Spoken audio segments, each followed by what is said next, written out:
Manufacturing consent. Michael Burawoy. Changes in the labor process under monopoly capitalism. To my mother and to the memory of my father. 1. 2. Changes in the labor process. 3. Contents. 9. 1. The demise of industrial sociology. 3. 2. Toward a theory of the capitalist labor process. 13. 3. From Gear Company to Allied Corporation. 33. 4. 30 years of making out. 46. 5. The labor process as a game. 77. 7. 8. 4. The relative autonomy of the labor process. 5. Contents. 6. The rise of an internal labor market. 95. 7. Consolidating an internal state. 109. 8. The labor process in a recession. 123. 9. The labor process and worker consciousness. 135. 10. Struggles on the shop floor. 161. 11. Class struggle and capitalist competition. 178. 12. From competitive to monopoly capitalism. 193. Appendix. Comparative perspective. Change and continuity in the Zambian mining industry. 205. Notes. 217. Bibliography. 253. Index. 263.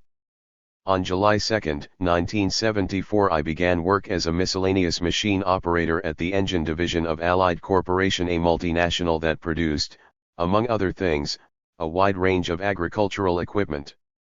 The piecework machine shop of the small parts department reminded me of Donald Roy's famous accounts of output restriction. After rereading those articles, I was struck by the similarities between his observations and my own at Allied. But this was nothing unusual. I knew that machine operators in Britain responded to piecework in just the same way that Roy described, by gold bricking, quota restriction, and by establishing informal ties with auxiliary workers. I therefore turned to Roy's 546-page PhD dissertation, crammed full of vivid details relating his experiences between 1944 and 1945 in a shop that produced railway jacks. In the opening chapters I discovered that the layout of the machines, the drills, mills, lathes, etc. was quite similar to the layout in my own shop, and I drew the reasonable conclusion that machine shops are generally organized in similar ways.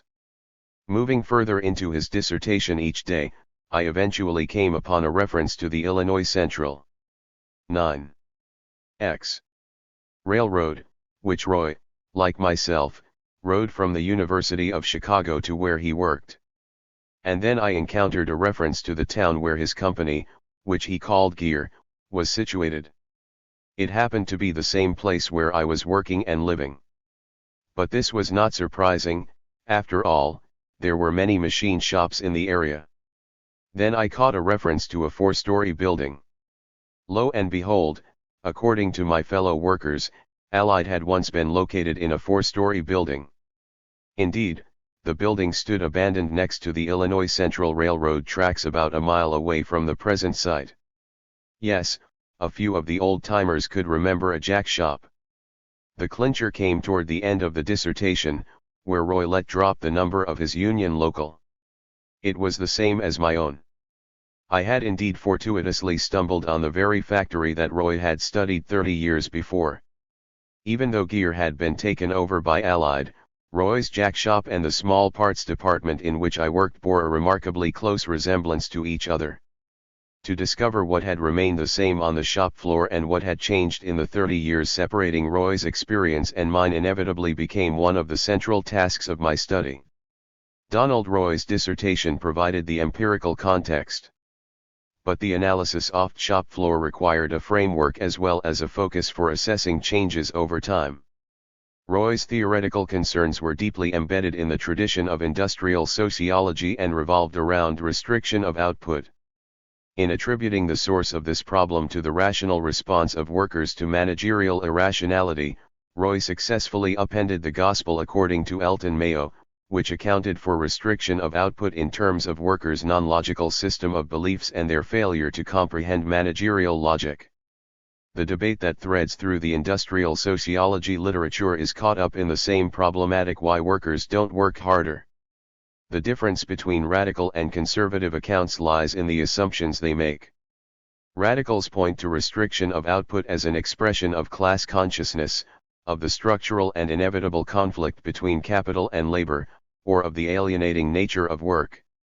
Conservatives, on the other hand, working from assumptions of underlying harmony, attribute restriction of output to the natural indolence of workers, poor XL. Communication between workers and managers, inadequate attention to the human side of the worker, or the false consciousness of workers in not appreciating that their interests are identical with those of management. As I understood the issue, the conflict and consensus perspectives both seemed out of tune with what was actually taking place on the shop floor. Instead, the terrain of discourse should be transformed and the original question posed in different terms. As the Linz put it in 1929, why do workers work as hard as they do? The actual narrative in Roy's dissertation suggests that this is the more reasonable question. Machine operators in Roy's jack shop worked at a hectic pace and could become furious if interrupted. To be sure, it was a piece rate system, but, as Roy makes clear, operators were not busting their asses for a few extra cents. Nor did they launch into their work through any great love for the bosses. Indeed, throughout his dissertation Roy highlights their resentment at being treated like yardbirds. Yet, paradoxically, he tried to measure and explain the time that workers waste. He did not examine why they didn't waste more time, although answers can be found in his account. Between the observations he made and the questions he posed there seems to be a basic incongruity. The intensity of work struck me as forcibly allied as it did in Roy's account of gear. In the beginning, largely out of fear and ineptitude, I shifted between contempt and awe for what I thought was an excessive expenditure of effort and ingenuity. Why should workers push themselves to advance the interests of the company? Why cooperate with and sometimes even exceed the expectations of those people upstairs who will do anything to squeeze another piece out of you? But it wasn't long before I too was breaking my back to make out, to make the quota, to discover a new angle, and to run 2 jobs at once, risking life and limb for that extra piece. What was driving me to increase Allied's profits? Why was I actively participating in the intensification of my own exploitation and even losing my temper when I couldn't? That is the problem I pose. For Karl Marx it was also a problem, and his solution was coercion. At the time he wrote, unbridled subordination of labor to capital could explain much that took place on the shop floor. The system of piecework was used to intensify work arbitrarily, since 12. Workers were unable to resist arbitrary price cutting. Where there were time wages, the overseer could arbitrarily fire workers for failing to fulfill their quotas. But with the emergence of trade unions and the protection of certain minimal rights of employment, the threat of losing one's job or failing to obtain a subsistence wage was gradually unhinged from the application of effort at the workplace.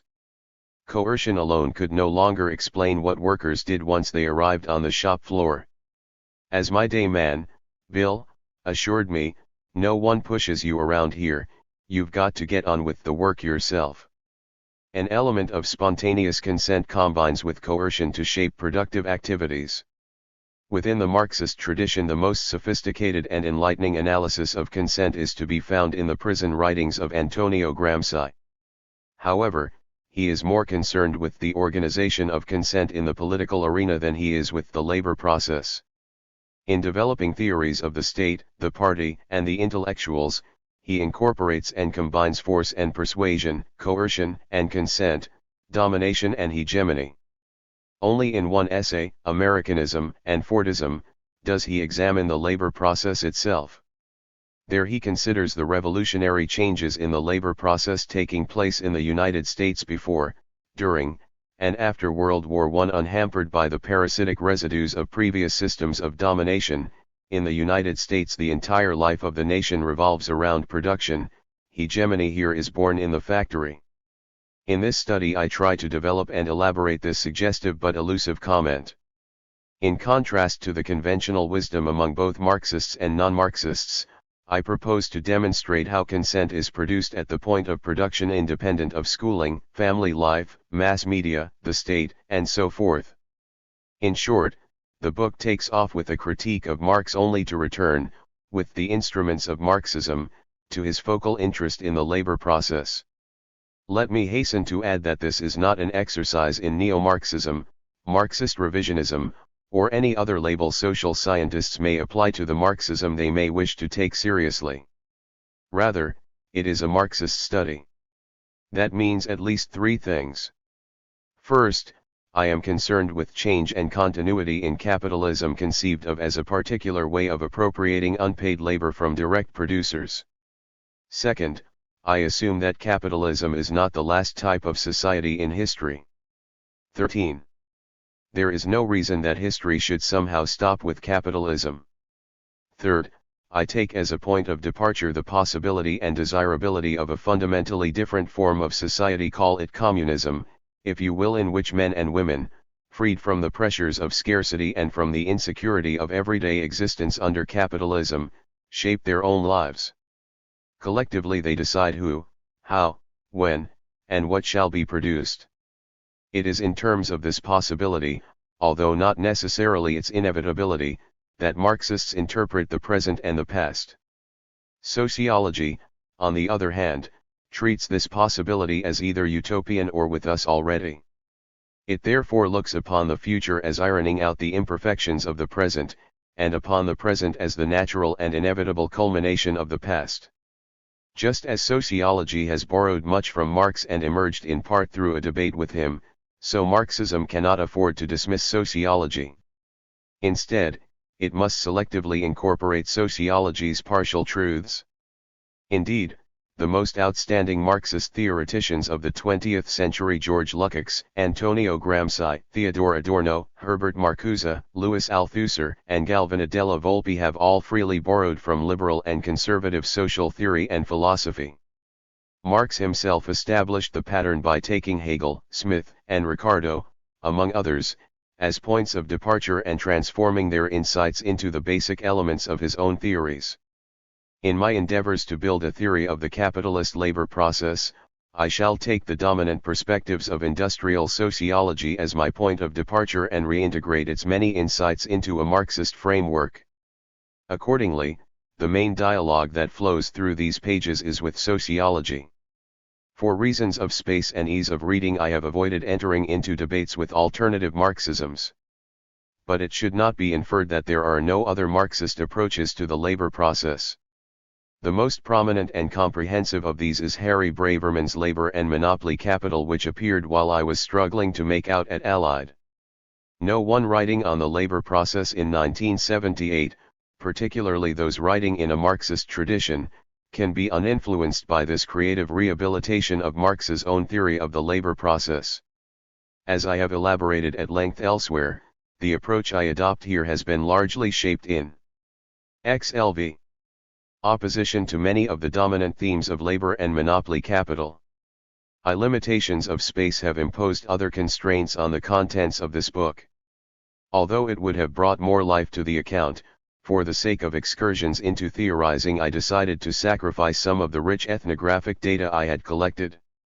Also dropped are 14 graphs that statistically document some of the conclusions I draw, chiefly in Chapter 8, where I discuss changes in the labor process that resulted from the recession of 1974–75. All the graphs can be found in my dissertation, Making Out on the Shop Floor. A third omission is the ritual methodological appendix that sociologists, unlike anthropologists, for whom participant observation is their trade, feel compelled to include. The special problems of a study made over a period of time, in which the observations of one participant observer are compared with those of another, would perhaps make such an appendix more necessary. One particular problem I confronted in evaluating the differences between Roy's and my own observations lay in distinguishing actual from differences in our perspectives and situations. Since we were in almost identical positions in the labor process, and since the experiences we recorded were largely a function of those positions, I am confident that the changes I present are true changes and not artifacts of any different orientation. As I suggested earlier, Roy's concern with restriction of output in no way restricted his vision and portrayal of the totality as it appeared to a machine operator. To help readers judge for themselves as to the validity of the comparison, I have quoted extensively from Roy's dissertation. No doubt some will raise their eyebrows at the sweeping conclusions I draw from a single case study. What relevance, one may ask, does a study of a relatively insignificant piecework machine shop in the Midwest have for understanding the basic production technologies of modern industry, the assembly line, the continuous flow technology, office work, and so forth? Such skepticism is frequently voiced by those steeped in the methodology of statistics, that is, of generalizing from a sample to a population. But there are ways of understanding the relationship of the part to the whole other than through statistical extrapolation. First, there is the position. 15. That regards the part as an expression of the totality, that is, each part contains within it the essential principles of the whole. By studying Allied in comparison with gear, I can extract essential attributes of the labor process under advanced capitalism, for example, the construction of consent through the internal labor market and the internal state. Second, there is the complementary notion of the totality as composed of mutually interdependent parts. By understanding the relationship of Allied to other institutions, such as the family, the school, the state, the trade union, other corporations, and so on, we can begin to construct a picture of the entire society. This is generalization by extension from the part to the whole. Yet my main endeavor has been to use the case study to illustrate and develop a theoretical framework for understanding and posing questions about the capitalist labor process. If the conclusions I draw provoke readers to deny their validity, I shall be more than satisfied that my efforts have not been in vain. Field workers have numerous debts to record and tributes to pay. These acknowledgments are made somewhat difficult in the present case because, as a condition of my research as a participant observer, I had to assure Allied personnel, both management and workers, that I would preserve their personal anonymity and that of the company as well. For this reason I have also omitted all dates of publication when citing newspaper and journal articles about Allied Corporation. My first acknowledgement is to my fellow workers. If it is nothing else, this study is about their lives on the shop floor, and its completion depended on their willingness to include me in their community. Although I frequently explained why I was there, they regarded my enterprise with a mixture of disbelief and amusement. Some couldn't understand why there wasn't an easier way of obtaining a degree than by working in a factory for a year. Others assured me that if I ever got my dissertation published, and if they were mentioned, it would surely be a bestseller. From time to time people would come up to me with a juicy story and say, "You, put that in your book." Their good humor and willingness to respond to some very strange inquiries made my task much more pleasant. 16. Particular thanks must go to my day man Bill, who taught me how to get by and make out. He tolerated my incompetence and tempered the rougher sides of working life with his sense of the absurd. Even such characters as Morris, Ed, and Jim, although they frequently aroused the ire of their fellow workers, nevertheless added drama to the shop floor. I should also like to thank trade union officials and management for providing me with data and interviews. The personnel department was always helpful in supplying me with information. I was also able to trace, to places as far apart as Springfield, Illinois, and Southern California, a number of management officials associated with the old gear company. I am grateful to them for granting me interviews. Intellectually, my debts are widespread. My interest in the organization of work was first cultivated in Zambia, where I undertook a number of studies of the copper industry between 1% and 1972. During this period, Jaap van Velsen gave me an intensive training in social anthropology of the Manchester School variety. His teaching is deeply embedded in the way I orient myself to theory and research, and it pervades the analysis in this book. My debts to Bill Wilson, who chaired my dissertation committee at Chicago, are too numerous to record. From the beginning of my first year in graduate school he has given me unswerving moral support and constructive criticism in all my intellectual endeavors. Without his courage and his confidence in his own judgment that what I was doing could indeed be regarded as sociology, a position he held in opposition to a number of his colleagues, the dissertation, and now this book, would never have been written. My debt to Adam Przeworski can be expressed quite simply. His seminar on Marxist theories of the state in 1973-74 turned out to be a transformative intellectual experience. It had all the exhilaration of a puberty rite. Both Bill and Adam devoted a great deal of time and energy to guiding the dissertation through its various stages. They were aided and abetted by Charles Bidwell, Raymond Smith, Richard Taub, and Arthur Stinchcombe, whose healthy skepticism and critical commentary forced me to reconsider and reformulate many parts of the study. Special mention must be made of Donald Roy, who enthusiastically supported my return to gear. 17.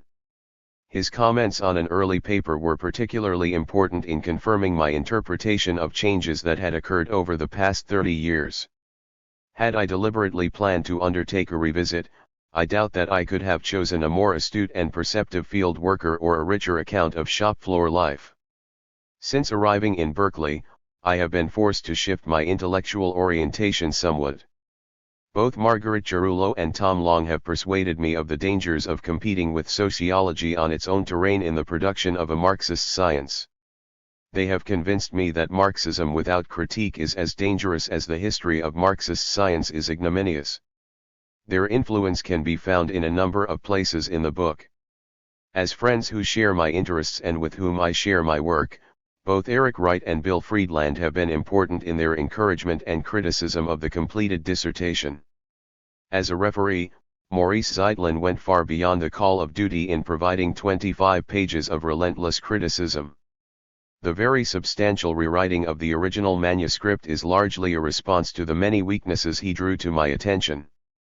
For their comments and advice at various stages I would like to thank Jose de Alencar, Paul Atul, Robert Blonner, David Brody, Mitchell Feen, Bob Fitzgerald, Gretchen Franklin, Robert Jackson, Randy Martin, Lynn Pettier, David Plotka, and Ida Susser, and I owe thanks to Olivia Inaba for her expert typing and for catching many errors in the manuscript. In adapting to, or resisting, the processes of mortification that characterize graduate life in the Department of Sociology at the University of Chicago, I depended on a number of friends for moral and intellectual support. I thank them all, but in particular Terence Halliday and Kathleen Schwartzman. 1. The demise of industrial sociology. An account of must examine trends in sociology and their relationship to changes in capitalism. The rise of the end of ideology through the 1950s led Daniel Bell, Clark Kerr, Seymour Martin Lipset, Talcott Parsons, Edward Shills, and others to claim that the major problems of capitalism had been overcome. All that remained was to perfect modem society. Among the accomplishments of United States capitalism they counted the incorporation of industrial workers and the institutionalization of industrial conflict. Strikes were withering away, and those that continued to break out affected the marginal sectors of the labor force, those not yet integrated into the wider society.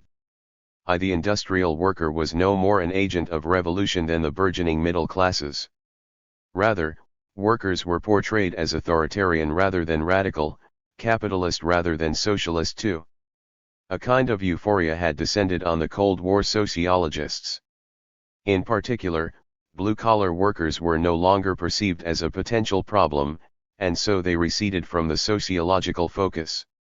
3. The shift of interest away from the industrial laborer was 4. Accompanied by mounting criticism of the early studies of industrial behavior for their supposed myopia. These commentaries frequently took the seminal Western electric studies of restriction of output as a point of departure. Plant sociology, as Clark Kerr and Lloyd Fisher referred to it, paid little attention to the environment. It ignored the constraints of technology and paid too much attention to human relations. It ignored external orientations to work. It tended to downplay the economic rationality of the worker. It ignored class conflict and presented only managerial perspectives. For without doubt, the various critiques were long overdue and provided important correctives. Yet they also overlooked the real if partial truths embedded in the early studies. In this work I shall try to rescue the rational kernel of plant sociology by thematizing these partial truths within a Marxist framework. Thus, rather than highlight the absurdity of isolating the factory from its environment, I shall try to pin down the precise nature of its isolation or relative autonomy, an autonomy that allowed the early researchers to make so many contributions to the understanding of industrial organizations. Rather than argue that conflict between management and worker is endemic or structural, I shall show how both conflict and consent are organized on the shop floor. Rather than continually harp on the manipulativeness and inefficacy of the human relations attempt to elicit greater cooperation from workers, I shall stress its essential truth, namely, that activities on the shop floor cannot be understood outside the political and ideological realms of the organization of production. While the view that workers are somehow irrational in their responses to work is an untenable position, the notion that they lean toward economic rationality is equally unsatisfactory. In this study I shall show how rationality is a product of the specific organization of production and is part and parcel of the factory culture. In short, rather than dismiss the findings of industrial sociology, I shall move beyond them by placing and sometimes incorporating them into a broader perspective. The emergence of organization theory. The new studies that emerged to replace plant sociology shifted the focus of investigation to organizations in general, to hospitals. 5. Voluntary associations, trade unions, political parties, and so on. General theories, conceptual schemes, and focal problems were constructed to encompass behavior in all types of organizations. 3 themes appeared to dominate the literature. First, there were the studies of bureaucracy, the functions and dysfunctions of rules. These sprang from Max Weber's speculations on the relationship between bureaucracy and efficiency. A second set of studies developed a behavioralist framework that looked at organizations from the point of view of the individual as a decision maker. 6. The psychological emphasis of these theorists can be seen as deriving from the human relations perspectives on industrial work. Finally, a number of students began to develop frameworks for understanding the relationship between organizations and their environment. Some concentrated on the influence of socialization, community, etc., on industrial behavior, while others dwelt on the dependence of the organization on environments characterized by different degrees of uncertainty. Still others began to combine these two approaches in an attempt to understand the conditions of industrial development. 7. Whatever their shortcomings, about which I shall have more to say below, all these developments represented important departures from the earlier studies. The questions they raise, as well the questions from which they arise, appear and reappear throughout the body of this work. The importance of rules will be central to my interpretation of shop floor politics, although their implications will be understood in terms of domination rather than efficiency. The fact that even the most oppressed worker is faced with making decisions that appear to be significant is something no study of work can avoid. However, the importance of these choices for the production of consent, and the link between such indeterminacy at the individual or micro level and the more limited variation at the macro level, will be the focus of my discussion. Finally, I shall spell out the relationship between the organization and its environment in terms of both markets and the processes of socialization, and in the appendix I shall address these issues in terms of industrial development in Zambia. As in earlier industrial sociology studies, advances made by organization theory will be incorporated into a Marxist framework. With the subsumption of industrial sociology under organization theory, the distinctiveness of the profit-seeking capitalist enterprise 6. Is lost. At the same time, the development of conceptual schemes and theories to encompass all forms of organizations and associations expresses a very real truth, namely, the penetration of bureaucratic patterns and commodity relations into all areas of society.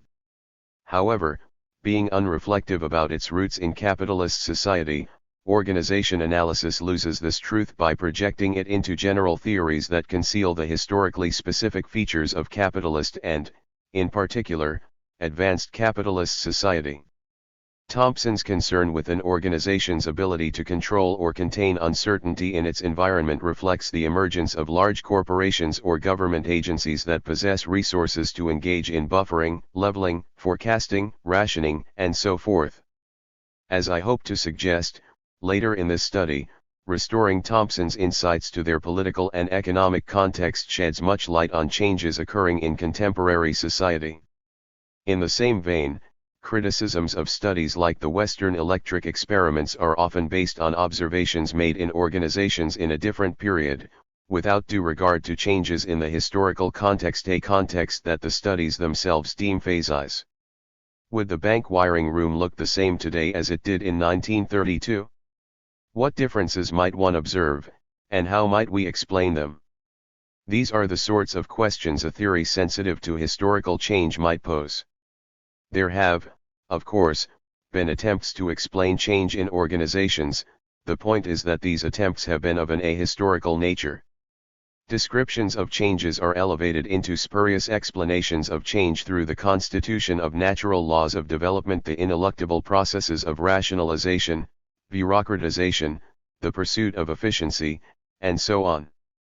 8 others, with less grand visions, substitute the empiricism of shopping lists for the development of explanations.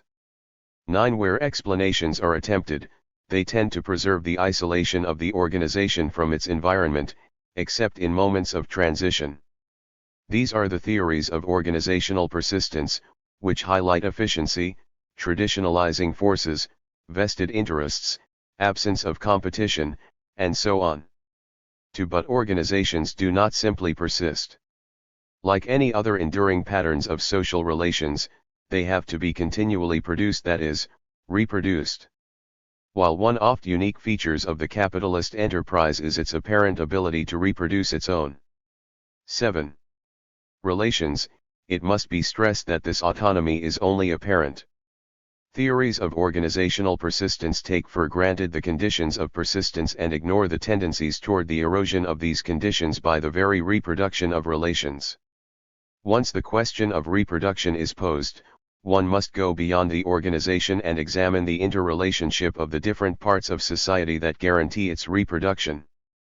But this involves, first, examining what different organizations produce and, second, recognizing not only that they produce useful things or services but that, directly or indirectly, they also produce profit. It involves the construction of a concrete totality that represents capitalist or advanced capitalist society, in fact, the construction of a theory of advanced capitalism. Not only would it go beyond organization theory, it would deny the latter its right to exist as a distinctive enterprise. It would restore the timeless generalities of organization theory to their specific historical context. And, by the same token, it would unmask appearances, link the part to the whole, the past to the future, and thereby shatter the appearance of naturalness and inevitability in the present order of things. The paradox of organization theory. In the development of its general and abstract concepts, organization theory has missed the particular and concrete products of organizations. It has substituted formal rationality for substantive rationality and has underplayed the essential feature of the capitalist labor process, the transformation of nature or raw materials into useful things, on the one hand, and into profit, on the other. Instead, the ahistorical formulations are upheld by dwelling on universal aspects of social relations and by thrusting aside concrete action, practices, the doing and making of things. And it is precisely out of this one-sided picture that a fundamental paradox emerges. These studies, both the early and the late ones, rest on one or the other, or on some combination, of two divergent premises, namely, the assumption of underlying harmony and the necessity of social control. Taken together, these premises appear contradictory, for if there is underlying harmony and consensus is not problematical. 8. Then why is social control important or necessary? And, conversely, if social control is so important, then how can we take consensus as given? The paradox has remained latent in part because the two themes have in general been developed separately, by authors drawing on the different sociological traditions originating with Émile Durkheim, on the one hand, and Max Weber, on the other. In this way the contradictory assumptions have been kept apart. Moreover, writers in the two traditions have not always pursued the implications of their respective positions. Thus, where social control has been a focal concern, no theory of conflict has been developed to establish the necessity of social control. When the emphasis has been on harmony, harmony is assumed rather than explained, and conflict is looked on as pathological or even accidental. I will deal with each theme in turn. The assumptions of the social control literature have been formulated by Arnold Tannenbaum. Organization implies control. A social organization is an ordered arrangement of individual human interactions. Control processes help circumscribe idiosyncratic behaviors and keep them conform and to the rational plan of organization. Organizations require a certain amount of conformity as well as integration of diverse activities. It is the function of control to bring about conformance to organizational requirements and achievement of the ultimate purposes of the organization. The coordination and order created out of the diverse interests and potentially diffuse behaviors of members is largely a function of control. 11. But what are these idiosyncratic behaviors, diverse interests, etc., that have to be controlled? Can one study control in organizations without a theory of what is to be controlled? Tannenbaum manages to do so by asking general questions of the type, in general, how much say or influence does the manager of your station have on what the following groups do in the company? 12.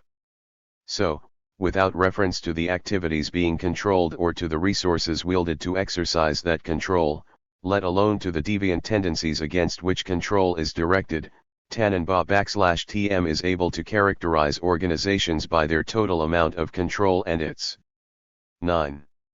Distribution. This purely formal mode of measuring control enables him to compare very different types of organizations and to construct typologies of control. But what control is all about, why it is there in the first place, and the possibility that it has to be understood, at least in part, in terms of its function is totally lost from sight. Amitai Etzioni's synthesis does recognize that the underlying impetus to social control cannot be ignored. Why Etzioni stands in the Weberian tradition of organization theory and creates typologies based on the type of power mobilized to elicit conformity and the types of involvement of participants. Although he acknowledges that conflict is endemic in organizations, Etzioni fails to present a basis or source for particular patterns of conflict. While he does advance beyond Weber in positing different orientations of participants, he provides no theory to account for these orientations or to explain how they generate conflict. At best he provides ad hoc hypotheses, which tend to lose historical specificity under the pressure to develop more general formulations. In the other tradition, which postulates an underlying harmony among members of the industrial organization, the focal concern is the very presence of conflict. Those who have been concerned with efficiency and productivity have frequently located the source of conflict in workers' adherence to a lower social code and their failure to comprehend the economic logic of management. 14. From a different perspective, the same observations signify an embryonic form of class consciousness. Others have suggested that conflict stems from the lack of integration of worker and organization. New patterns of management, including employee-centered supervision and granting greater responsibility to the work group, are proposed for reintegrating individual and organization. Another perspective attributes lack of cooperation to the agencies of industrial work and suggests minor restructuring of the organization of production.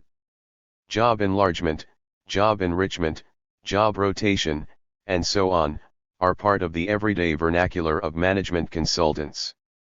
Less concerned with social engineering, Robert Blauner has tried to establish a curvilinear relationship between the level of alienation and the type of technology, suggesting that automation will usher in a less 10. Oppressive regime of labor.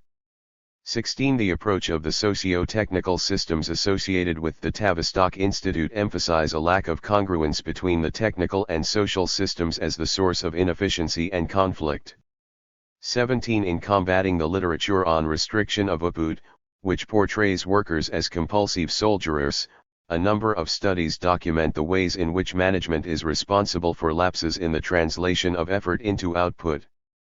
In other words, the responsibility for restriction of output is placed at the feet of management.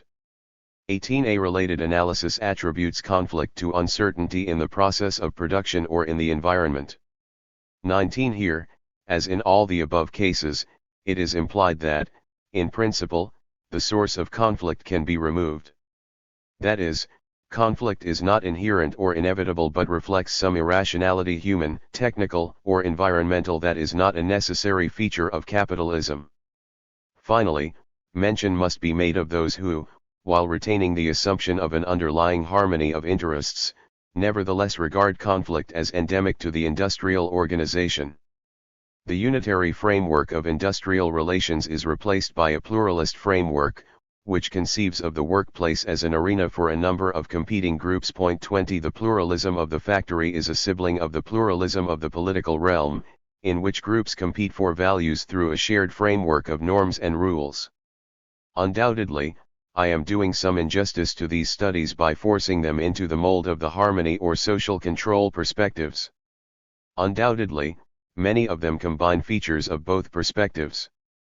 But none of them resolves the paradox, because they all miss the specifically capitalist aspects of the labor process, the very features that provide the focus of my study. A false resolution of the paradox. It is necessary to consider one possible resolution of the paradox that has gained some currency.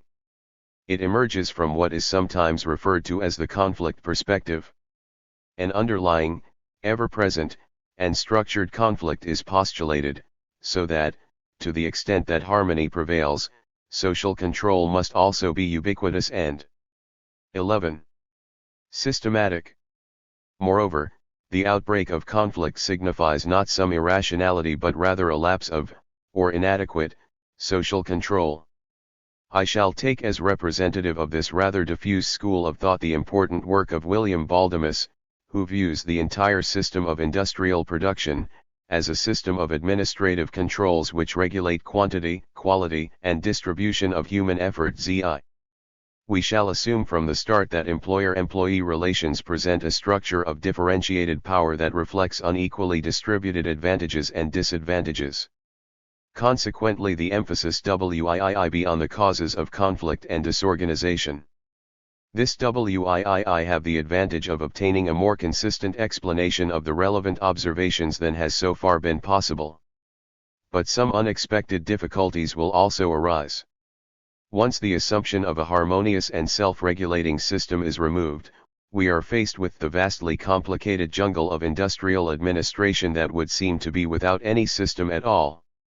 If conflict is basic and unavoidable, how do we account for the apparent stability of employer-employee relations when there are no strikes, no grievances, no dissatisfactions? In other words, it is now the ordinary pursuit of work, the daily run of routine activities, that has to be explained. But this framework is never coherently elaborated, because, as with the social control literature, we are still not treated to a systematic analysis of the patterns of underlying conflict, of the structure of differentiated power that reflects unequal, i.e. distributed advantages and disadvantages. Baldamus successfully sidesteps the issue by arguing that the day-to-day expenditure of labor on the shop floor is governed by a normative relationship between effort and reward. That Baldamus is not able to make a convincing argument for the existence of a norm rather than an average is less significant than his location of the source of the norm, the content of a fair day's work, in socialization processes outside the factory. 3. In this way the application of effort is detached from the postulated underlying conflict, which then becomes irrelevant in Baldamus's framework. What has to be explained? The normative relationship between reward and 12. Effort, and the underlying conflict is taken as given. Why should reward be based on effort in the first place? Why do workers act as though this is a principle that regulates their lives when capitalism blatantly refutes its validity every moment of its existence? These are questions a framework that takes capitalism for granted cannot even pose, let alone answer. Conclusion. All these theories are unsatisfactory. Insofar as they stress social control, they tend at best to introduce some typologies but miss their historical roots. Moreover, if such theories acknowledge the existence of some underlying conflict, they fail to pin down its form and origin. The harmony theories, on the other hand, have difficulty, as we have seen, in accounting for the outbreak of conflict and the empirical existence of punitive or coercive controls. Industrial sociology and organization theory proceed from the facts of consensus or social control. They do not explain them. It is necessary, therefore, to break with the trans-historical generalities and partial perspectives of industrial sociology and organization theory and to dispense with metaphysical assumptions about underlying conflict or harmony. Conflict and consent are neither latent nor underlying but refer to directly observable activities that must be grasped in terms of the organization of the labor process under capitalism. Conflict and consent are not primordial conditions but products of the particular organization of work. We must avoid being trapped in the various debates between consensus theory and conflict theory and move the discourse onto an entirely different terrain. To do this we must restore historical context to the discussion. Our first task, therefore, is to comprehend the specificity of the capitalist labor process as one that is distinct from both pre-capitalist and post-capitalist labor processes. 2. Toward a theory of the capitalist labor process. The political implications of sociology stem from the adoption of a particular philosophy of history in which the future is the perfection of the present, and the present is the inevitable culmination of the past. From this all else follows. By taking the particular experiences of capitalist society and shaping them into universal experiences, sociology becomes incapable of conceiving of a fundamentally different type of society in the future. History is endowed with a teleology whose realization is the present. The sociological imagination is riveted in the present. What exists is natural, inevitable, and unavoidable. In order to conceive of, to anticipate, something new, one must begin with different premises, which regard history as discontinuous and capitalist societies as fundamentally different from pre-capitalist and post-capitalist societies. But differences can be grasped only in relationship to one another. A basis for comparison is necessary, a set of general concepts of universal applicability. But, their applicability must rest on their particularization. General concepts can be specified in order to develop theories of 13. 14. Particular societies. There are no general theories, only general concepts and particular theories. History is received neither as a succession of facts nor as the teleological emergence of the present, rather, it is constituted as a discontinuous succession of particular societies. A distinction is drawn between history as the dynamics of a given society, which is nothing less than a theory of that society, and history as the transition from one society to another. Only this dual conception of history can comprehend a future at odds with the present without being utopian. In this chapter I will present some general concepts: mode of production, relations of production, labor process, relations in production, reproduction, politics, ideology, interests, and so on, and will then indicate how they can be particularized to enable us to understand different societies. I shall outline the rudiments of a theory of feudalism and a theory of capitalism in order to grasp the specificity of the capitalist labor process. Premises and concepts. We must begin at the beginning by stating the first premise of all human existence, and therefore, of all history, the premise, namely, that men must be in a position to live in order to be able to make history. But life involves before everything else eating and drinking, a habitation, clothing, and many other things. The first historical act is thus the production of the means to satisfy these needs, the production of material life itself. 2. In order to make history, men and women must survive, and, in order to survive, they must transform nature into useful things. Such activities we call economic activities. A society comes into being when men and women enter into social relations with one another as they transform nature. The particular relations so produced and reproduced define the character of economic activities, that is, the manner or mode of production. History is constituted out of different modes of production, that is, different patterns of social relations into which men and women enter as they transform nature. In other words, history is periodized into a succession of dominant modes of production. 15. The defining set of social relations in a class society is between those who produce the necessities of life and those who live off the product of others, between those who produce surplus and those who expropriate surplus, between those who are exploited and those who exploit, between peasant and lord, between worker and capitalist. Class societies can be distinguished from one another by the particular manner in which surplus labor is expropriated from the direct or immediate producers, that is, by the relations of production.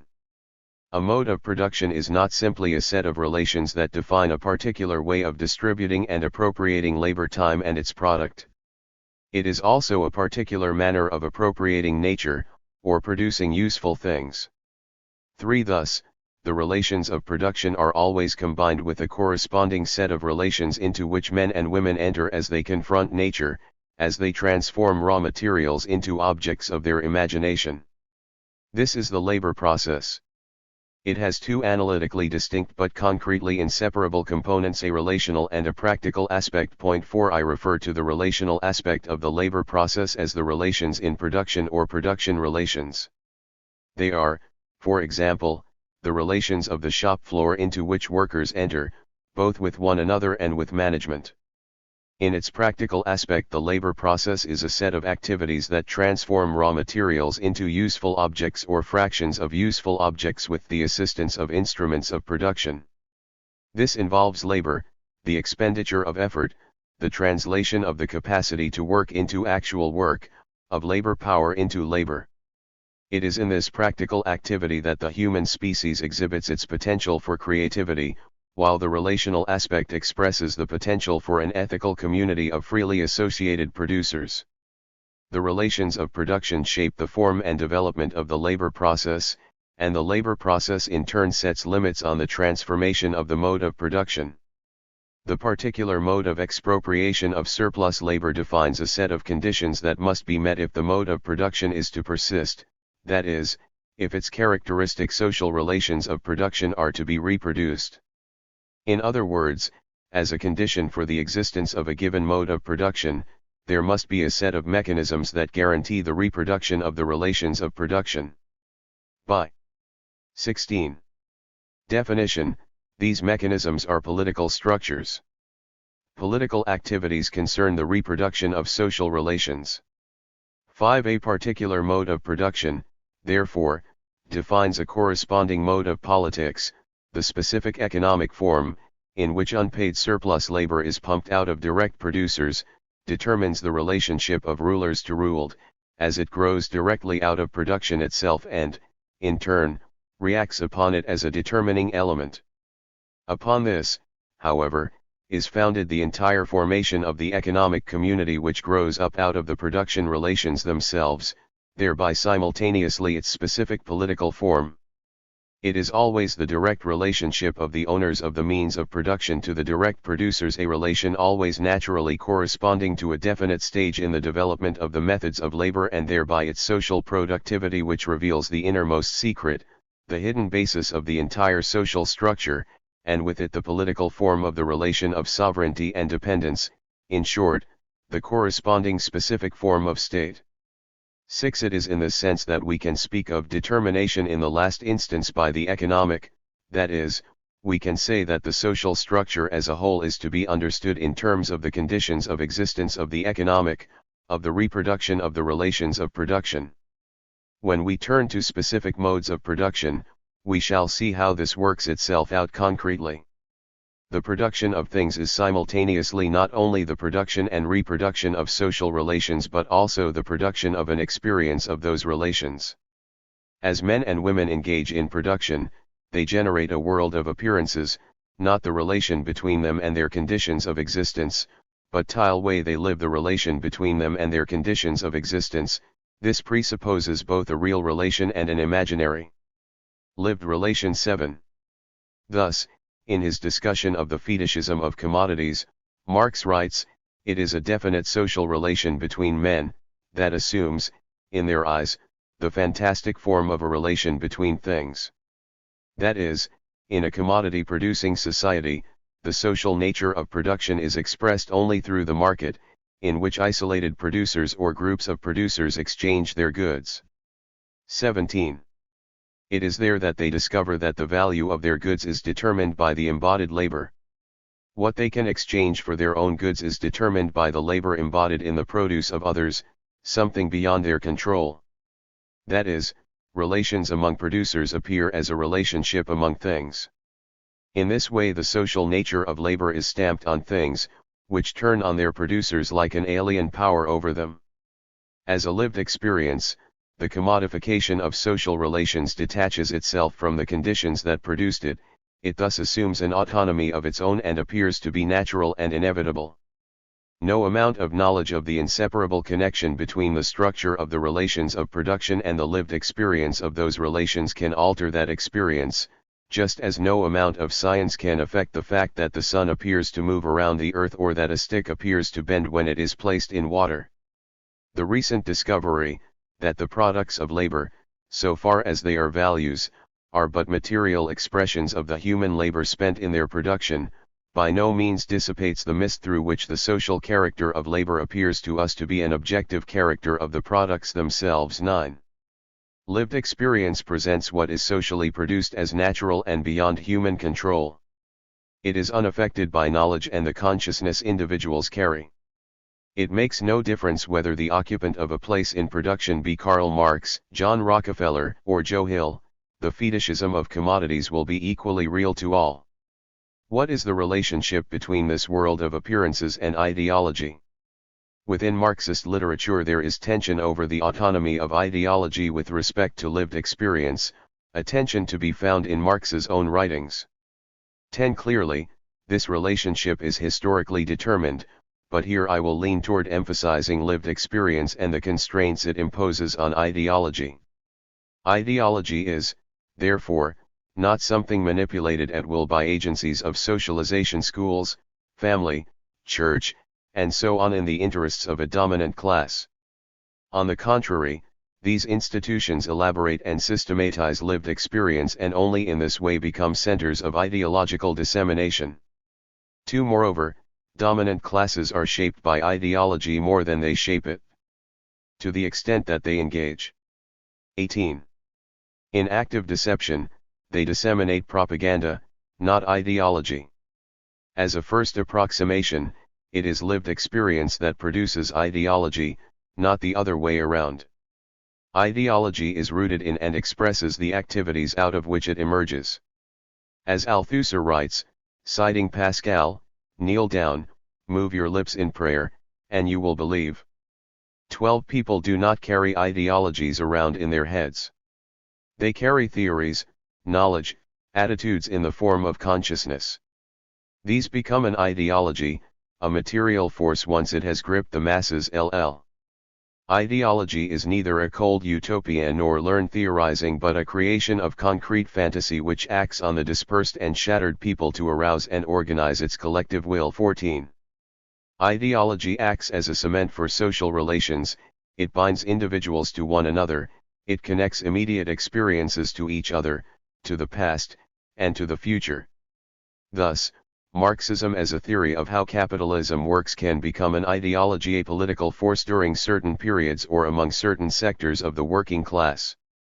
It may be more likely to grip people outside the workplace in political activities rather than in the workplace, where it has traditionally been thought to have made most sense.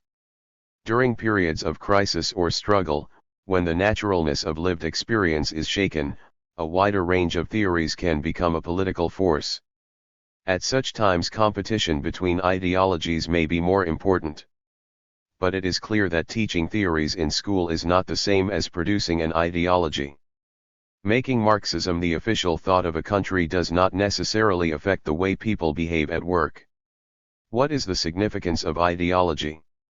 In what sense is it a material force? Since ideology expresses the way people experience relations, so is it through ideology that men become conscious of conflict and fight it out. 15.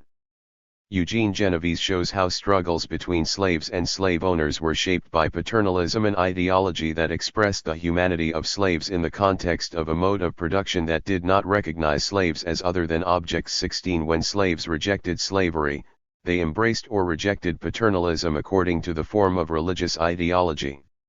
According to Genovese, religion was a critical factor in the accommodation of slaves to paternalism in the South and in their rebellions elsewhere.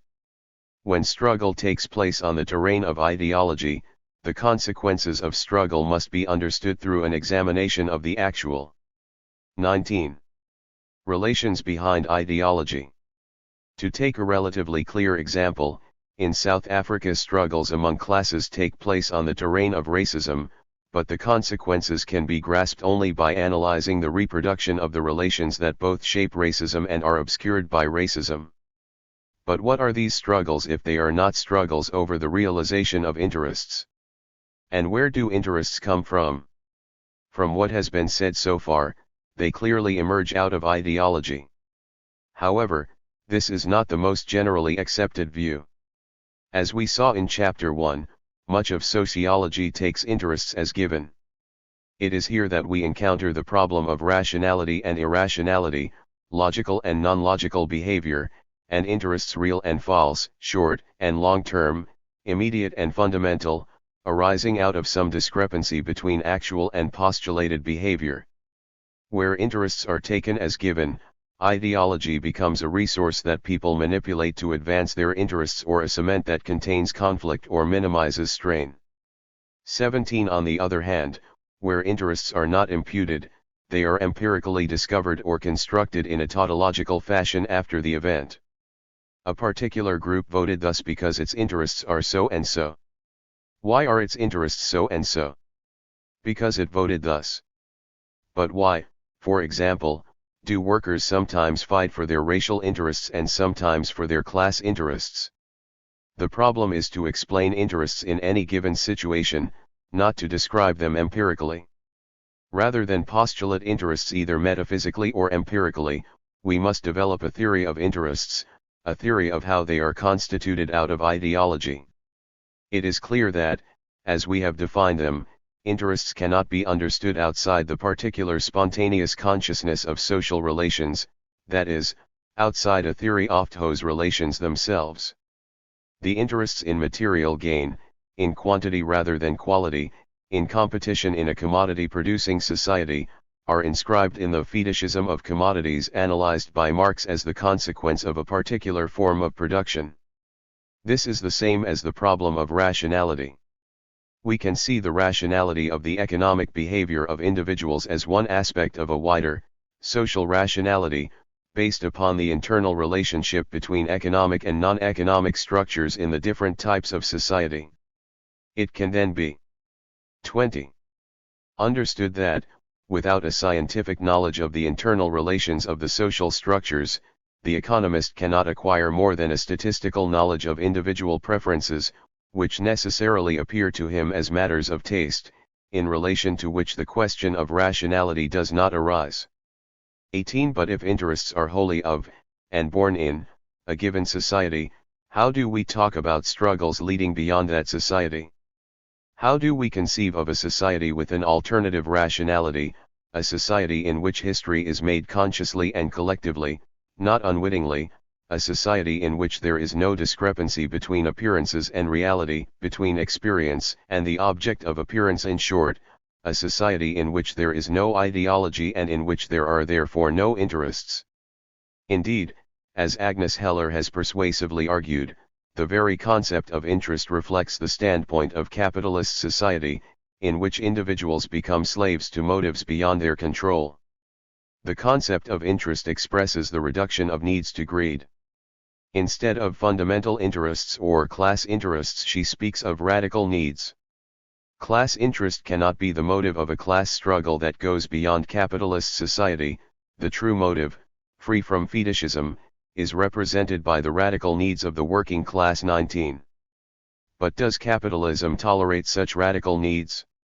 Does it generate them, as Marx asserted, as a condition for its own development?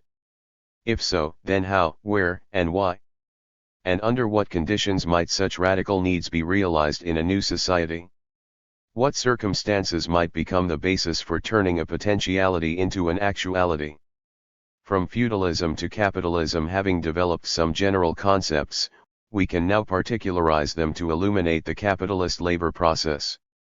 But in order to highlight the features of the capitalist labor process and establish its distinctiveness, it is necessary to compare it with the non-capitalist labor process.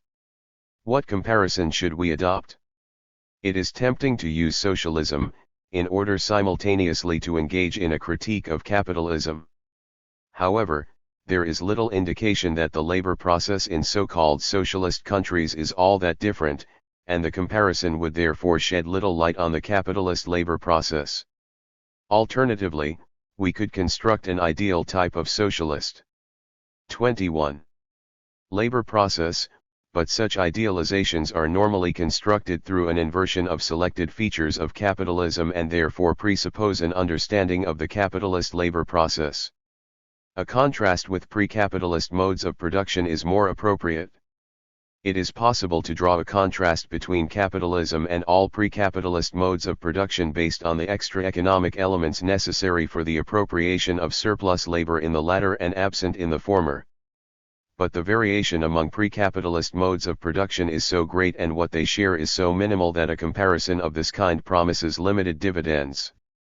I shall therefore pick one pre-capitalist mode of production, feudalism, about which a great deal has been written and which has existed historically in forms untouched by capitalism. Within the Marxist literature there have been numerous debates over the nature of feudalism, usually in connection with the transition to capitalism. 20. However, we are not directly concerned here with the nature of feudalism itself or with the transition to capitalism, we are using it only as a contrast to capitalism. Therefore, it is not necessary to enter into the controversies over the nature of the feudal dynamic, the dissolution of feudalism, the role of class struggle in this dissolution and in the genesis of capitalism, the relationship between town and country, the role of the market in all of these, and so forth. Rather, our conceptualization of feudalism will be directed to throwing the form of its labor process into relief. Moreover, our conceptualization does not correspond to any historically concrete feudalism, for this would present a more complex and variegated picture than the one I am about to offer. In fact, I am going to confine myself to a discussion of one particular form of feudalism, the one that Jaris Banaji refers to as its pure, classical, or crystallized form, namely, the one based on labor services. 21. Ultimately, the proof of this feudal pudding rests in what it will reveal about capitalism. A defining characteristic of feudal relations of production is appropriation of surplus labor in the form of rent. Serfs, in order to maintain themselves on the land they hold at the will of the lord, are compelled to render a rent in kind, money, labor services, or, more commonly, in some combination of these. I shall restrict myself here to rent in the form of labor services that serfs perform. 22. On the land of their lord, the lord's domain. The cycle of production in its simplest form is then as follows: serfs work on the lord's domain for so many days each week, and during the remaining days they cultivate their own land for the means of survival. The former is fixed and surplus labor, the latter is necessary labor. 5 features of this pure form of feudalism should be stressed. First, necessary and surplus labor are separated in both time and place. Serfs work on the domain in exchange for the right to cultivate a plot or strip of land, to gain access to common fields, and so on. Second, the serfs are in immediate possession of the means of their subsistence, that is, they consume the crops that they themselves grow. Third, serfs are able to set the instruments of production in motion independently of the lord. To be sure, they cooperate in plowing, harvesting, and so forth, particularly under an open field system of crop rotation, but they possess their own tools and can use these without the intervention of the lord.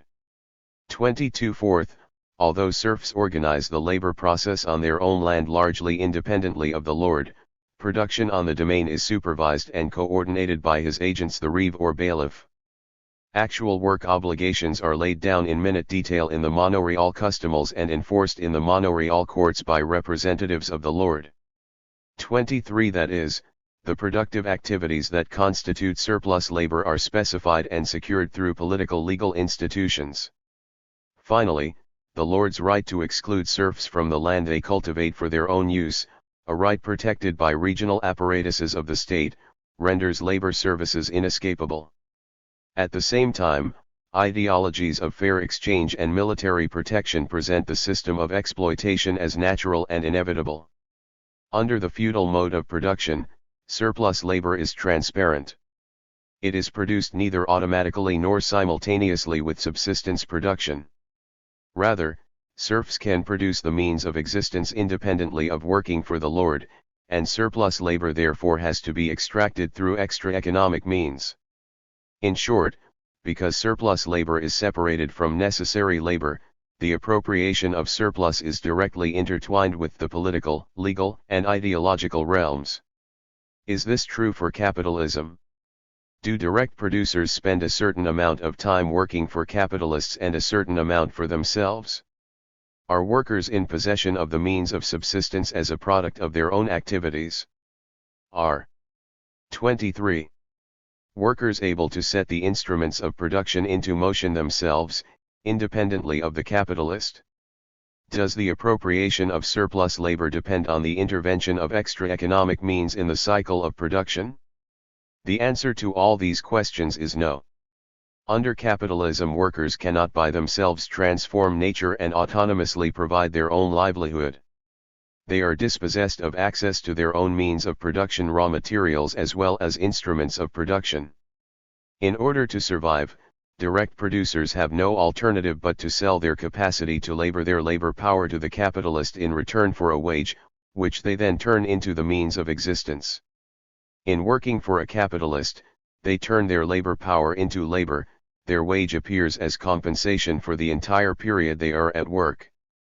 In reality they are paid only the equivalent, in monetary terms, of the value they produce in part of the working day, say 5 out of 8 hours. The 5 hours constitute necessary labor, while the remaining 3 hours constitute surplus or unpaid labor. Just as workers are dependent on a market for selling their labor power for a wage, so capitalists are dependent on a market for selling their commodities. Surplus labor produces not only useful things but commodities that can be bought and sold, that is, things with exchange value. In other words, under capitalism, surplus labor takes the form of surplus value, which is realized as profit in the market. 5 points of contrast with feudalism should be stressed. First, there is no separation in either time or space between necessary and surplus labor. This distinction, upon which a Marxist theory of the labor process rests, does not appear as such at the phenomenal level. The entire product of labor is appropriated by the capitalist. In normal times, necessary and surplus labor are experienced only through their effects, the daily appearance of the worker at the factory gates or office doors, and, on the other side, the continued existence of the capitalist and his agents, who keep the gates and doors open, replace worn-out machines, pay out wages, and realize a profit in the market. Only in crisis situations is it possible for the workings of capitalism to be laid bare and for the existence of necessary and surplus labor to assume an unmediated force of its own. Second, workers cannot live off what they produce on the shop. 24. Floor. Serfs can live off the land, but laborers cannot live off pins, let alone pinheads. The only way that laborers gain access to the means of existence is through the market, through the sale of their labor power in return for a wage, which is then converted into consumption goods. Equally, capitalists, if they are to remain capitalists, are dependent on selling their products and purchasing labor power and other necessaries in a market. The existence of a market as a necessary feature of capitalism, upon which all agents of production depend, sets capitalism apart from feudalism. Although markets are by no means incompatible with feudalism, they are not necessary to it. Third, workers neither possess the means of production nor can they set them in motion by themselves. They are subordinate to, rather than in control of, the labor process through their subjugation to the agents of capital, the managers who direct the labor process. At the same time, and this is the fourth point, this direction of the labor process is very different from the supervision and coordination exercised by the agents of the lord in domain production. Under feudalism, productive activities are largely fixed outside the labor process, in the manorial courts. The functions of controlling and coordinating the labor process are separated in time and place. Under capitalism, the direct producers render labor power, not labor services. There is no prior specification of the productive activities. Instead, management attempts to extract as much labor from workers as possible. That is, management exists not merely to coordinate, as under domain production, but also to control. The functions of control and coordination, separate under feudalism, become two aspects of the same process under capitalism. 24 Accordingly, struggles over productive activities take place on the shop floor, whereas struggles over labor services take place outside the labor process in the political legal arena of the manorial courts. Point 2s Finally, just as extra economic elements shape the expenditure of labor in the feudal labor process but not in the capitalist labor process, so the same contrast carries over into the reproduction of the relations of production. The relationship between lord and serf is guaranteed through the lord's right to exclude the serf from the 25. Land, a right defined and protected in political and legal institutions, whereas the relationship between worker and capitalist is based on their economic interdependence. Under capitalism, the production of commodities is simultaneously the production of the laborer on the one side and of the capitalist on the other side, that is, the production of commodities is, simultaneously, the reproduction of the relations of production, whereas, under feudalism, production for the lord is connected to production for the serf through political and legal mechanisms. The political, legal, and ideological institutions of capitalism guarantee the external conditions of production. In contrast, their feudal counterparts directly intervened in the cycle of production to ensure its continuity and to determine its content, that is, to reproduce the relations of production and the relations in production. Therefore, the political, legal, and ideological institutions of feudalism recognized agents of production for what they were: villains, cottars, franklins, reeves, lords, and so on, whereas, under capitalism, these institutions mystify the productive status of workers, capitalists, managers, etc. Thus, the political, legal, and ideological apparatuses of the capitalist state transform relations among agents of production into relations among citizens, sexes, races, and so on. Moreover, the capitalist state, because it is relatively independent of the economic in a way that the feudal state is not, can assume a variety of forms: dictatorship, fascism, parliamentary democracy, apartheid, etc. Even such a cursory examination of feudalism and capitalism suggests how the conditions of existence of a mode of production shape a corresponding set of political and ideological structures. The essence of the capitalist labor process. Having established certain distinctive features of the capitalist mode of production by contrasting it with a particular idealized variant of the feudal mode of production, we can focus more closely on the generic character of the capitalist labor process. A worker is M. 28. Employed by a capitalist A firm. At the end of the week the worker is paid a wage, based on either an hourly rate or a piece rate that is fixed before the worker enters the factory gates, that is, before the expenditure of effort. Furthermore, the worker receives the wage long before the capitalist has had the opportunity to realize the value of the product of that labor. How is it, then, that, per unit of product, a capitalist can commit himself to a wage that will be no higher than what he can obtain for that unit of product and no lower than what is necessary to attract workers and to maintain their families? More specifically, how is the labor process organized so as to guarantee the production of surplus value? To claim that capitalism would collapse if there were no surplus value is not to explain its existence. If class struggles can force the price of labor power above its value, that is, above the labor time socially necessary for its reproduction, then what places a limit on the rising wage level? How can the capitalist know beforehand at what level the wage per unit of product will exceed the price it can fetch? In talking about the tendency for the rate of profit to fall, Marx assumed, among other things, that workers continue to produce surplus value in ever-increasing amounts but that the number of workers and therefore total surplus value shrink relative to the expansion of total capital. That is, Marx's analysis of the demise of capitalism is premised on workers producing more than their wage. We can see why the production of surplus value is a problem when we compare the position of the capitalist to that of the lord. Under feudalism it is surplus labor in the form of rent that is fixed ahead of time, whereas under capitalism it is the wage that is predetermined. Just as serfs have to fend for themselves in the time remaining for their own production, so capitalists or their managerial agents have to organize the labor process so as to ensure the extraction of unpaid labor. Marx, of course, had a great deal to say about the mechanisms of securing surplus value in the labor process. Thus, he described how, prior to the Factory Acts in England, capitalists could prolong the working day. When restrictions on working hours were legislated, capitalists resorted to intensification of the labor process through speed-ups, introduction of piece wages, and mechanization. But 27. These gave only temporary competitive advantages to individual capitalists, since, eventually, the pace of work was stepped up by their competitors.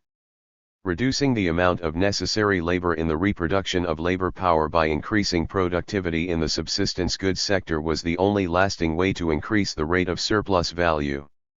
All these mechanisms, and Marx's analysis of the labor process in general, rest on the assumption that the expenditure of effort is decided by coercion.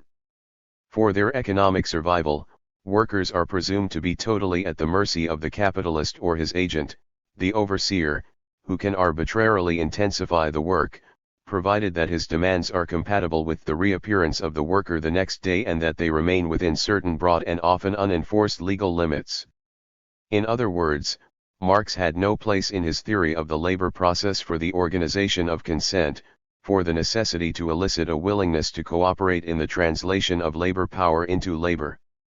The omission, if not legitimate, is perhaps understandable in the context of 19th-century capitalism, where the arena of consent was small. With the passage of time, as the result of working-class struggles, the wage becomes increasingly independent of the individual expenditure of effort. Accordingly, coercion must be supplemented by the organization of consent. Unlike legitimacy, which is a subjective state of M&D that individuals carry around with them, consent is expressed through, and is the result of, the organization of activities. It is to be distinguished from the specific consciousness or subjective attributes of the individual who engages in those activities.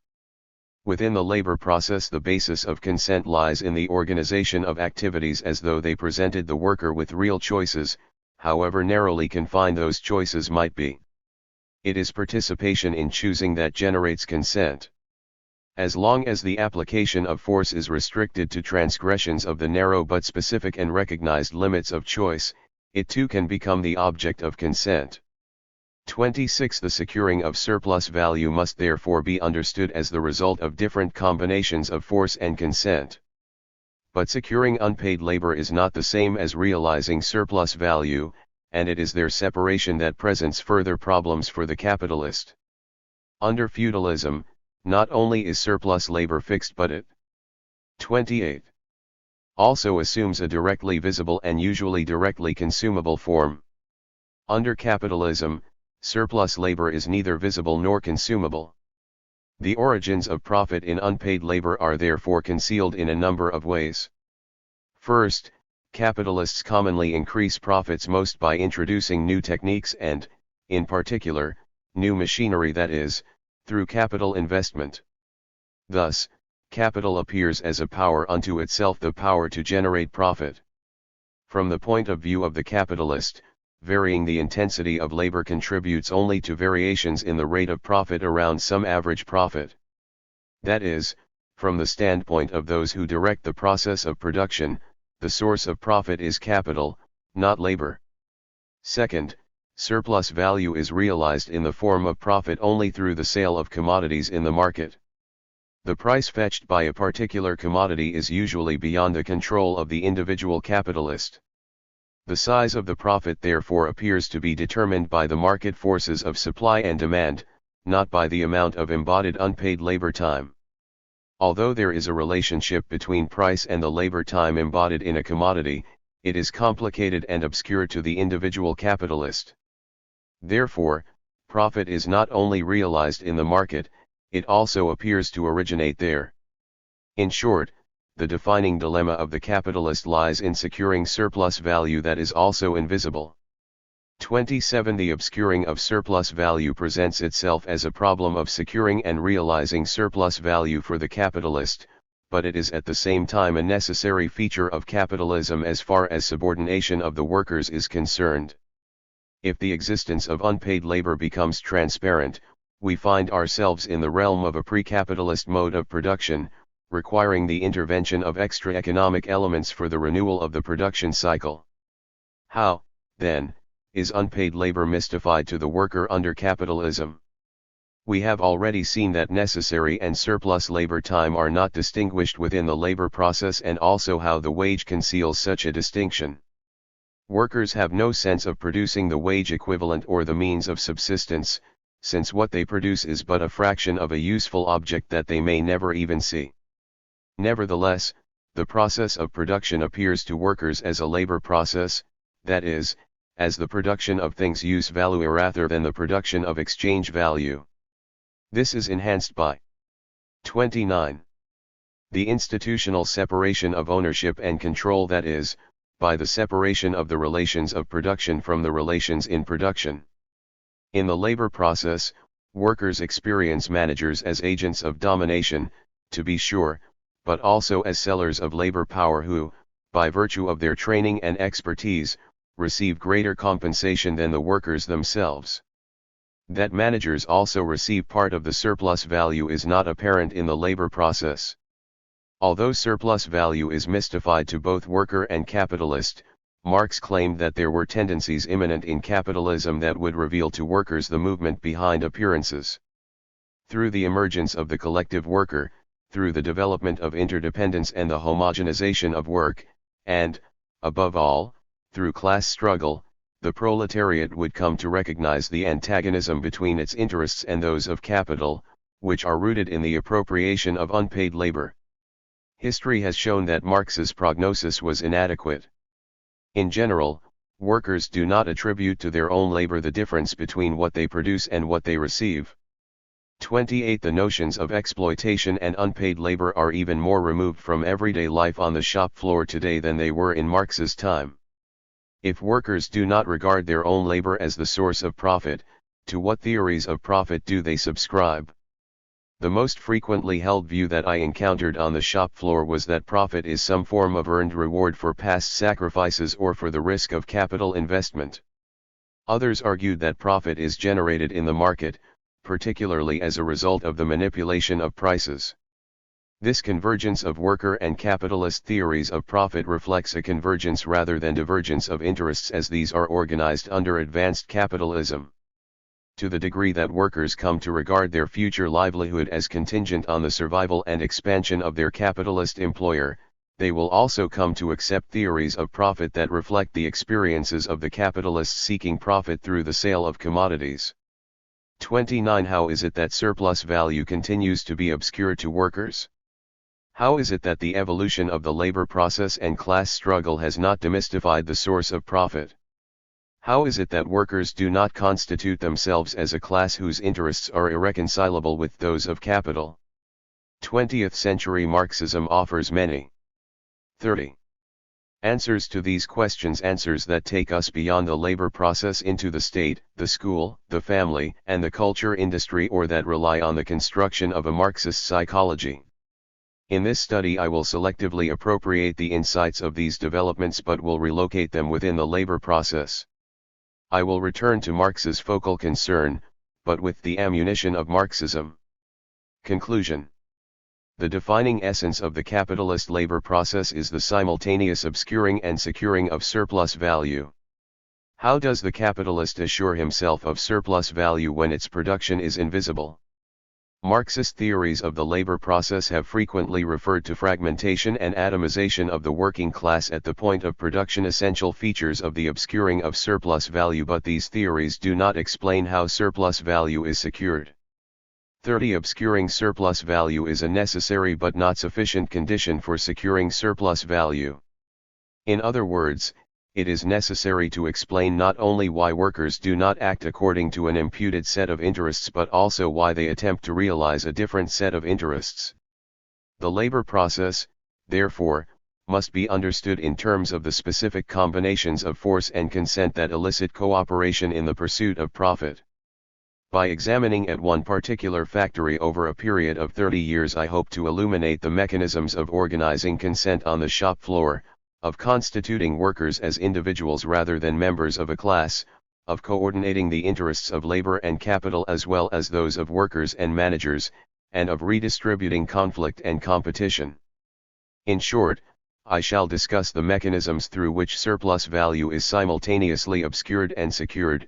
In addition to those outlined above, this is the subject of parts 2 and 3. In part 4 I shall show how variations in markets and imported consciousness have effects only within limits defined by the labor process, and in part 5 I shall explain the source of those that enhance its capacity to obscure and secure surplus value.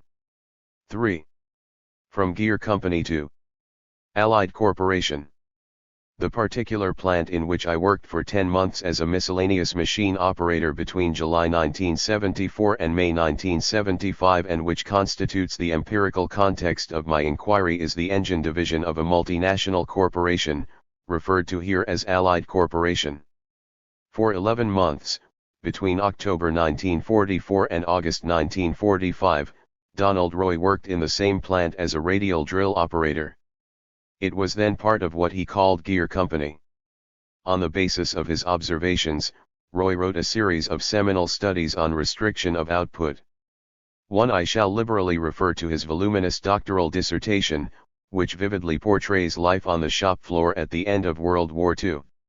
Roy was interested in why workers do not work harder, and at one point he even goes so far as to measure the time wasted on the shop floor. Yet, in recording his observations, he continually refers to the authoritarian system into which he had been inserted and how management treats workers as yardbirds. Thus, the concluding paragraph of his dissertation reads: 33. 34.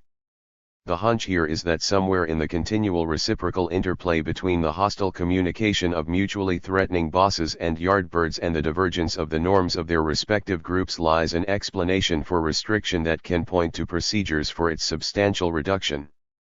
Administrative adjustments of the piecework incentive may effect some gains in worker output, but production cannot be expected to approach potentialities until major operations of reconstruction change basic group relationships.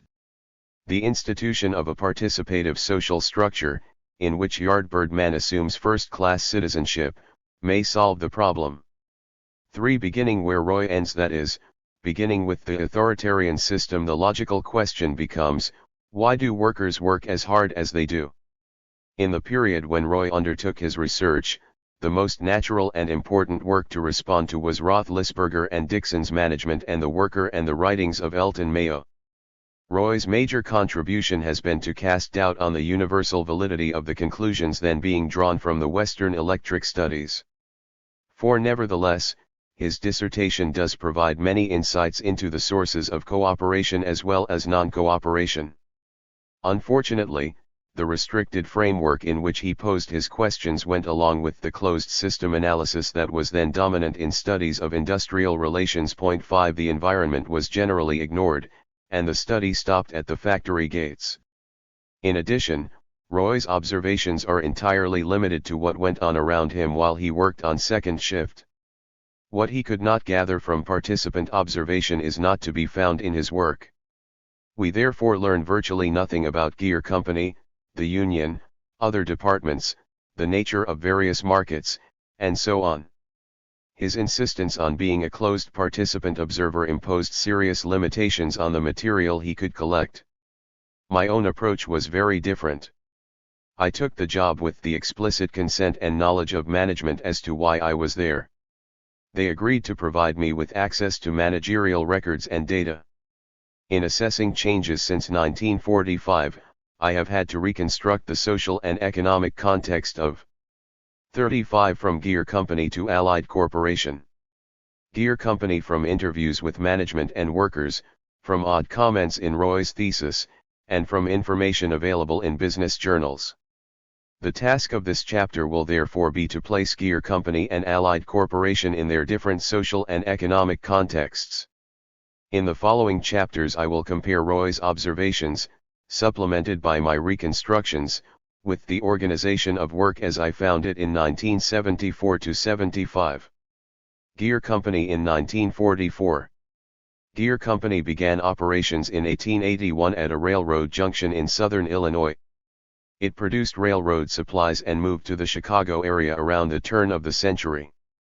In the first few years it became involved in the manufacture of two-cylinder air-cooled engines and then, between 1910 and 1920, entered the booming business of automobile engines. It was one of the first companies to make an 8-cylinder engine. Competition in the automobile industry forced Gear into a new market: engines for trucks. It became one of the leading producers in the field. The railroad supplies business dipped in the first quarter of the century, and Gear entered into the production of diesel engines in the late 20s. In 1933 it negotiated a contract with the Navy for the manufacture of diesel engines for lifeboats. After World War II began, demand for engines soared, and, like so many other companies in the defense industry, Gear rapidly expanded from a jobbing shop, with net sales of about $3.5 million and net profits of around $41,000 in 1939, to a relatively large concern, with net sales of $45.5 million and net profits of $907,000. In other words, there was a 15-fold increase in sales and a more than 20-fold increase in profits. As regards the number of employees, before the war there were less than 1,000, at the end of the war there were almost 4,000.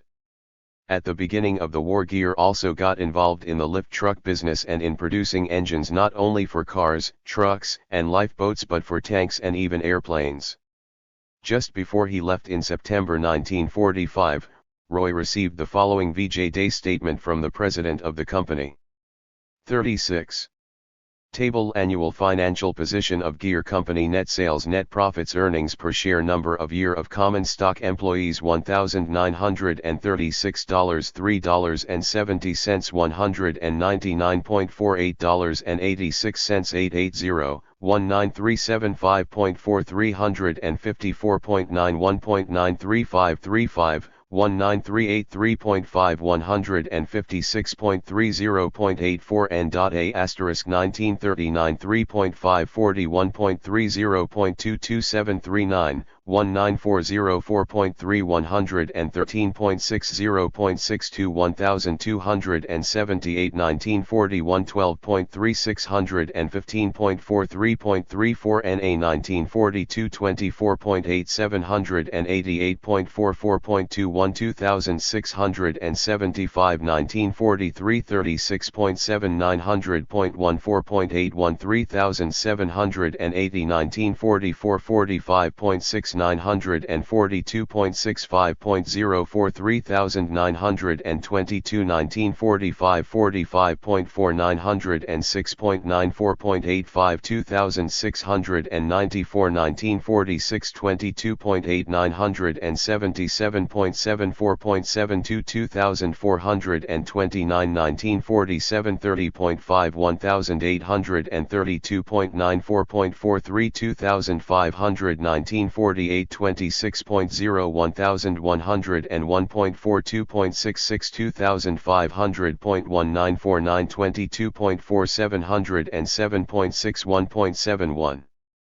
1450 1950 17.7 656.4 1.59 1568 1951 29.2 1127.62.72 NA 1952 40.5 1075.62.60 NA.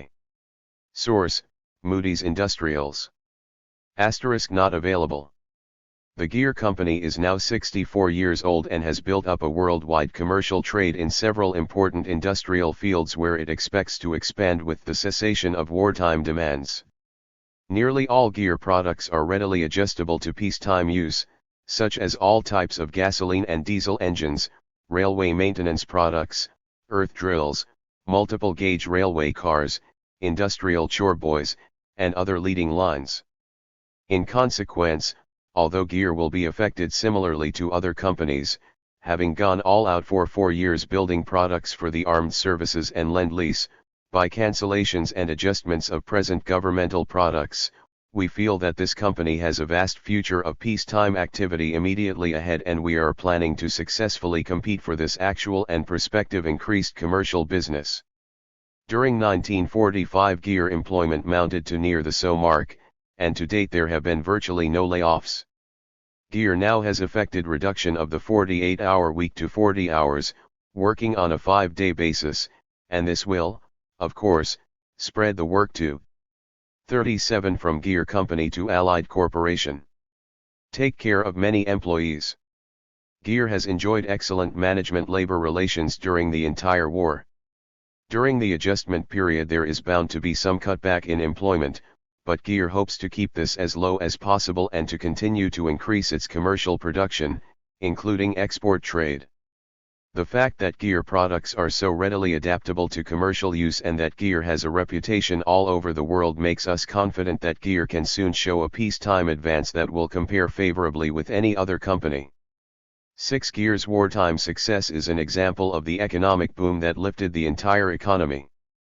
Thus, in the United States as whole, corporate profits rose from $9.3 billion before taxes in 1940 to $24.3 billion in 1944, or, after payment of taxes, from $6.4 billion in 1940 to $10.8 billion 4 years later. 7. By contrast, labor was expected to exercise self-restraint during the war. The United Steel Workers of America established a local at Gear Company in 1937, and that was when the first contract was signed. During Roy's sojourn in the jack shop, he experienced only negative attitudes toward the Union. 8. Here, again, Roy's observations must be seen, at least in part, as a reflection of wartime conditions. 9. As Joel Seidman remarks, to too great an extent there was a tendency to treat the wage dollar as inflationary, but to look upon the salary of the executive or the earnings of business as a necessary incentive to peak production and a proper reward for competent performance.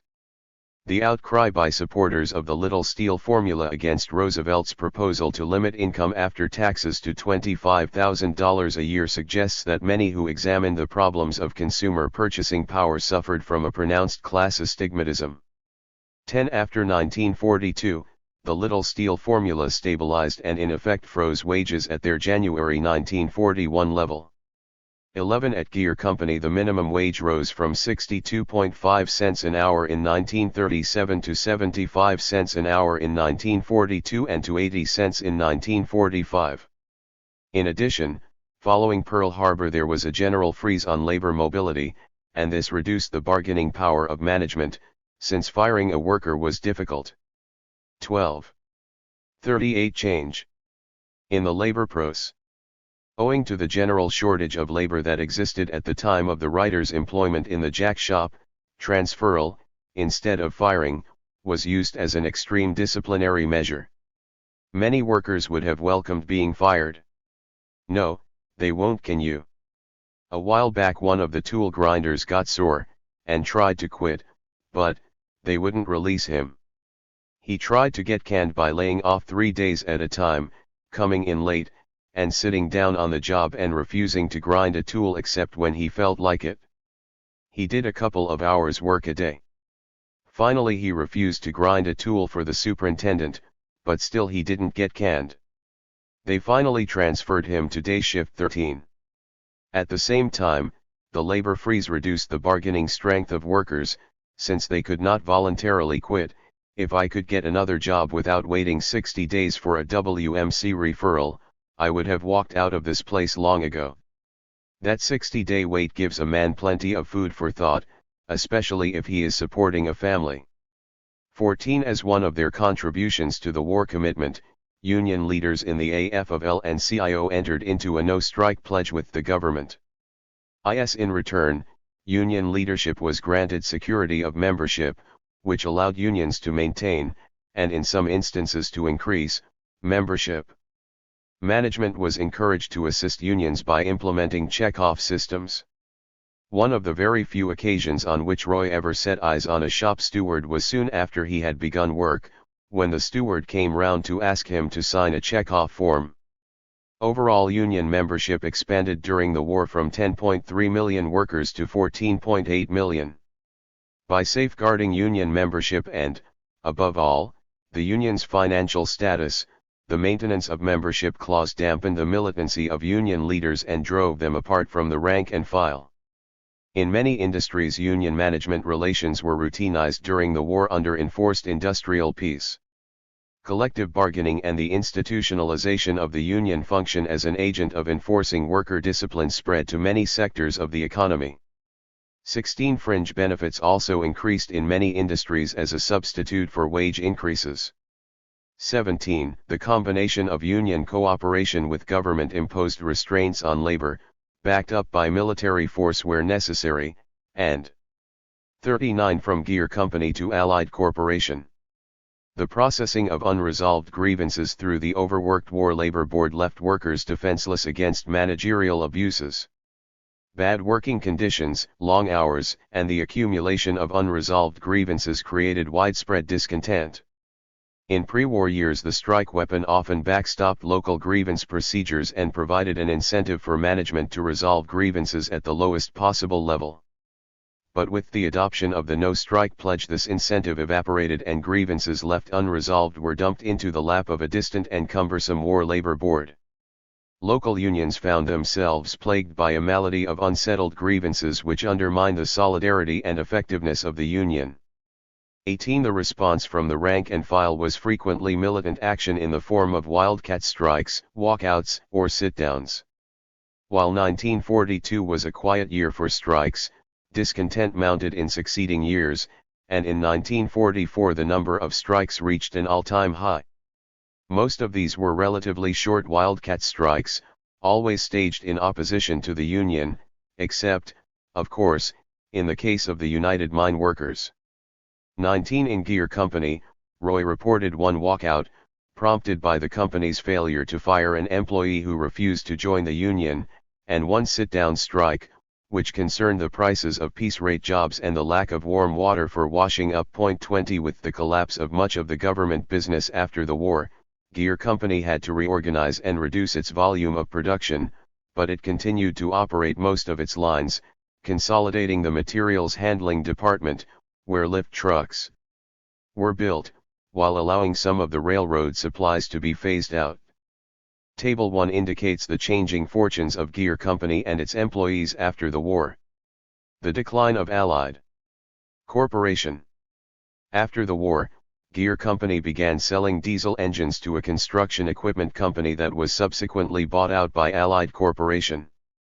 Allied Corporation had always been in the top 100 United States industrial corporations as measured by net sales. Before World War II, Fortune had referred to Allied as 40. America's Krupp.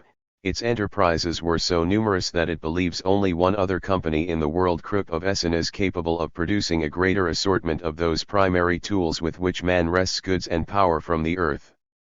With annual sales of around $2 million, Allied Corporation was a giant compared to Gear, which had annual sales of $30 million.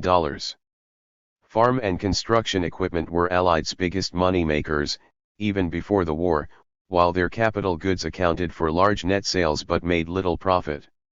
The main area of expansion has continued to be in agricultural and construction equipment, and a number of lines in the capital goods business have been dropped.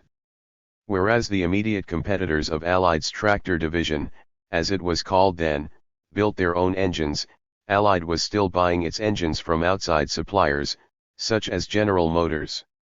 Having immediate access to and direct control over one's own supply of engines offered such competitive advantages that it was only a matter of time before Allied would develop its own engine division. Gear Company, which was now selling diesel engines to Allied, was an obvious candidate. Allied bought out Gear in 1953. From the point of view of the Gear shareholders, mainly confined to a single family, although a number of executives also held stock, the takeover was very lucrative. During the war the plant had been worked to its limit, and after the war management had allowed the plant to run down. It was in poor shape. There had been relatively little reinvestment of profits. Machinery needed replacement, and the factory building was in poor repair. I shall return later in this chapter to what became of the engine division. In the next few paragraphs I wish to describe the post-war fortunes of Allied Corporation as a whole. Renowned for its paternalistic and conservative labor policies, Allied Corporation experienced an 11-month strike at its major plant in 1946. In succeeding years it recovered, and until 1952 it was, according to Forbes, the apple of Wall Street's eye due to its remarkable sales growth and intelligent diversification. However, in the 2 decades after 1952, Allied entered upon a course of setback, crisis, and decline. Earnings per share fell from $4.09 in 1951 to 57 cents in 1961, when it experienced its first crisis, and then dropped further, to 47 cents. In 1967. For reasons that I will briefly explain, in 1968 earnings showed a net loss. 41 from Gear Company to Allied Corporation. Of $5.24 per common share. After hitting the low point of 42 cents per share in 1971, earnings rose, reaching $1.77 per share in 1974. To what can we attribute the decline of this powerful multinational corporation? When Harrington took over as chairman and chief executive officer in 1951, he instituted a program of centralization, with the following results, as reported by Businessweek. Some executives were overloaded and unable to function effectively. For instance, when Gear Company was acquired in 1953, it became a separate third division, but its sales force reported to the general sales manager of the tractor division. To complicate things further, the tractor division had 4 different businesses to oversee. Says a Gear man, the sales manager had 68 people reporting to him and was trying to oversee 16,000 altogether from his desk in a corner of Allied Corporation's headquarters. Also, according to Forbes, Harrington had so overbuilt the company that in 1961, for example, it was operating at only 60% capacity. At a time when major corporations had long since passed from centralized, functionally departmentalized divisions to decentralized, multifunctional divisions, 21 Allied Corporation was moving in the opposite direction. Accordingly, when Crossland took over as chief executive in 1955, he immediately reorganized. The 2 major divisions were split into 5. Gear remained separate. Nevertheless, Allied Corporation retained an anachronistic organizational structure. It was only in 1% too, following a further crisis, that Allied Corporation brought in consultants. According to Forbes, It was apparent to both Crossland and to the outside consultants that Allied Corporation's old-fashioned corporate organization was hampering the company as much as were its manufacturing facilities. Allied had continued to group its men in departments by the jobs they performed: sales, engineering, production. It had never gotten around to grouping them by the more modern concept of the markets they served. The general manager who took over the engine division in 1957 told me, "Yes, Allied has been in trouble, but that is because we made the change to decentralized, autonomous divisions, each 42 change in the labor pros, responsible for showing profit, much too long after everyone else." But the pattern of corporate organization was not the only problem.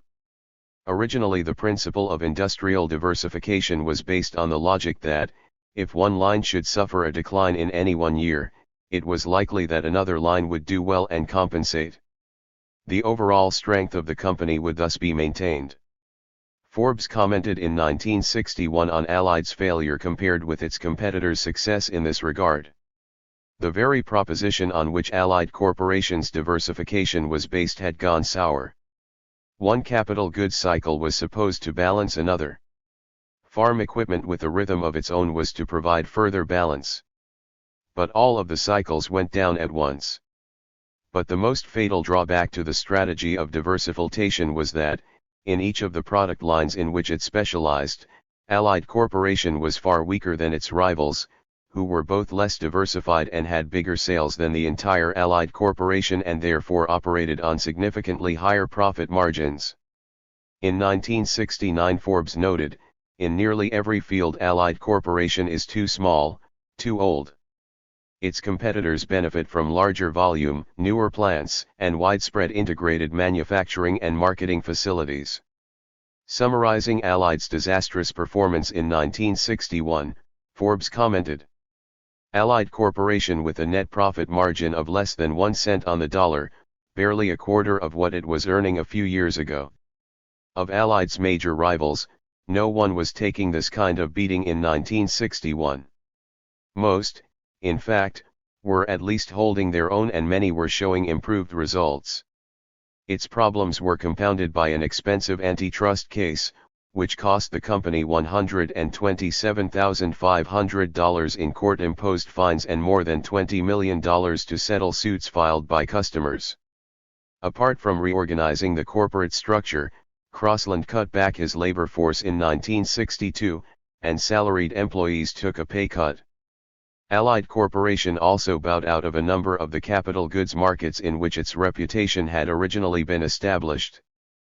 43 From Gear Company to Allied Corporation. There was a clear reluctance to take such steps, as Fortune reported in 1967. Crossland's view of management still remains largely passive.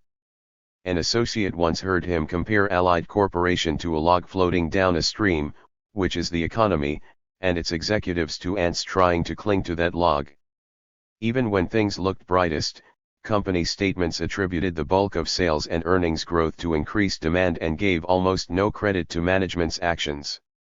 The year 1967 was a trying one for the corporation and its new chairman, Hillary. Most of the year was spent fighting off suitors who were attempting to buy out Allied Corporation. Among those showing an interest were the Lingtemco Vought Corporation, General Dynamics, Signal Oil and Gas, City Investment, and Gulf and Western. The most serious challenge came from Lingtemco Vought, but it backed down, for reasons that remain obscure, when the directors of Allied Corporation turned down their second offer. The most sustained effort, however, came in the following year, from White Consolidated. Allied resorted to creating a new block of shares, which it sold to a Rockefeller interest and a large European automobile company. Hillary also took Allied into the household appliance market in order, it was speculated, to establish an antitrust case against the proposed merger with White Consolidated. Eventually the latter withdrew. Soon after assuming control, Hillary decided to write off in a single year the losses that were due to past mistakes. This raised a few eyebrows on Wall Street, but the Securities and Exchange Commission regarded it as legitimate. Accordingly, in 1968, Allied Corporation registered a $122 million deficit on its tax forms, though it presented this, by some intricate bookkeeping, as a loss of $54 million to its shareholders. Hillary set about streamlining the organization, cutting corporate staff from 1,510 to 138 and reducing employment by 3,400. After a few fateful years under his chairmanship, a boom in the farm equipment business, together with the discontinuance of unprofitable products and the adoption of more successful ones, arrested the corporation's decline, at least for the moment. 44. The fortunes of the engine division. What happened to Gear Company when, in 1953, it became a division of Allied Corporation? Not much. The takeover agreement left Gear management intact for at least another 3 years. There are reports of continual friction during the period between Gear management and Allied headquarters over such matters as production priorities and sales. Gear management maintained a diversity of products and sometimes resisted the immediate demands of the larger corporation. Some lines were gradually discontinued. First to go were some of the railroad supplies. Roy's Jack Shop disappeared in 1956. In 1957 the old general manager left, and a new man Wilson took over. He had had experience in running other Allied plants, and his task was to reorganize the old Gear Company. Before he arrived, there was much concern on all levels of management that many personnel would be dismissed and new ones brought in. Wilson, however, decided to make do with the old management and replaced none. But he did introduce a number of other changes. He brought new tooling to the plant and began to plan for the movement into a new building. In 1961 the materials handling department split off and became an independent division in another town. The engine division became formally constituted as such and moved to a new plant about a mile from the old one. In line with changes taking place throughout the corporation at that time, Wilson initiated new relations with the other divisions of Allied Corporation. As part of corporate policy, each division was now placed on a profit-making basis, and, before it could buy engines, its purchasing department had to sign a contract indicating the size of the order and its duration. Each purchasing department, whether off-tractor, lift truck, or construction equipment division, would be held to the original contract or incur penalties for its violation, even though the agreement was between divisions within the corporation. In this way the engine division was able to finance tooling without risk to its profits. Nevertheless, the engine division was to remain a service division within the corporation. The prices at which engines were to be sold were negotiated each year and fixed in a way that left only the slimmest of profit margins for the engine division. 22. 45 From Gear Company to Allied Corporation. Orders from within the corporation naturally took priority over any commercial venture the engine division could establish for itself outside Allied. Yet it was the outside business that was profitable and provided the basis for expansion. Accordingly, incentives for top management in the division were not based on commercial ventures, which frequently ran counter to the interests of the corporation as a whole, but on the fulfillment of annual plans, which established a range of targets for the year's production. Conclusion. From this brief narrative history it is possible to isolate two sets of forces that shaped the changes that occurred in the organization of work at Gear and Allied between 1945 and 1975. The first is the secular, due to the consolidation of the new patterns of industrial relations that emerged during World War II. Superimposed on such processual change, which affected the entire organized sector of the economy, is the situational change experienced by Gear Company. In 1945 it supplied engines, railroad jacks, lift trucks, and other equipment to a number of companies as well as to the government. In 1975 the plant served as an engine division of a large multinational corporation. The effect of this movement from the competitive sector to the monopoly sector has to be disentangled from the independent effects of historical change affecting the United States over the past 30 years. I shall turn to this task in Part 5, but first I must specify the nature of the change I am seeking to explain. 4. 30 years of Making out. The study of is one of the more neglected areas of industrial sociology.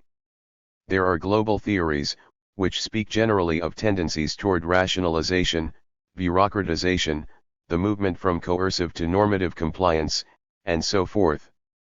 There are the prescriptive theories of human relations, of job enrichment, job enlargement, worker participation, and so on, which do express underlying changes but in a form that conceals them. There are attempts to examine the implications of technological change for worker attitudes and behavior, but these do not examine the forces leading to technological change itself. There are also theories of organizational persistence, which stress the capacity of enterprises to resist change. The few attempts at concrete analysis of have usually emerged from comparisons among different firms. Such causal analysis, based on cross-sectional data, is notoriously unsatisfactory under the best of conditions, but when samples are small and firms diverse, the conclusions drawn are at best suggestive. As far as I know, there have been no attempts to undertake a detailed study of the labor. 46. 47. Process of a single firm over an extended period of time. Thus, my revisit to Gear, 30 years after Roy, provides a unique opportunity to examine the forces leading to changes on the shop floor. In this chapter I am mainly concerned with documenting the nature of those changes, leaving their explanation to later chapters. Technology. Whenever technology changes its character, it has a transformative impact on the organization of work. However, the study of technological innovation and adoption is still in its primitive stages. Apart from the conventional models of neoclassical economics, which stress the cumulative role of science in the pursuit of ever greater efficiency, there have been few attempts to examine the political and social forces leading to technological change in advanced capitalism. A notable exception is the recent work by David Noble, which suggests that capitalists choose among available technologies not only to increase productivity but, in addition, to gain control over the labor process and push smaller capitalists out of business. A recent study of the mechanization of harvesting shows that growers develop new technologies but that adoption is contingent on the level of class struggle. 2. Undoubtedly the examination of the forces leading to technological change is important. However, if we are to understand the changes in the labor process that are brought about by social imperatives other than those introduced by new machines, we must keep technology constant, since it would be impossible to isolate its impact. Fortunately, machine tool technology, in its principles at least, has remained relatively constant over the past century, with the exception of the recent development of computer-controlled machines. It therefore provides a useful basis for studying non-technical sources of change in the organization of work.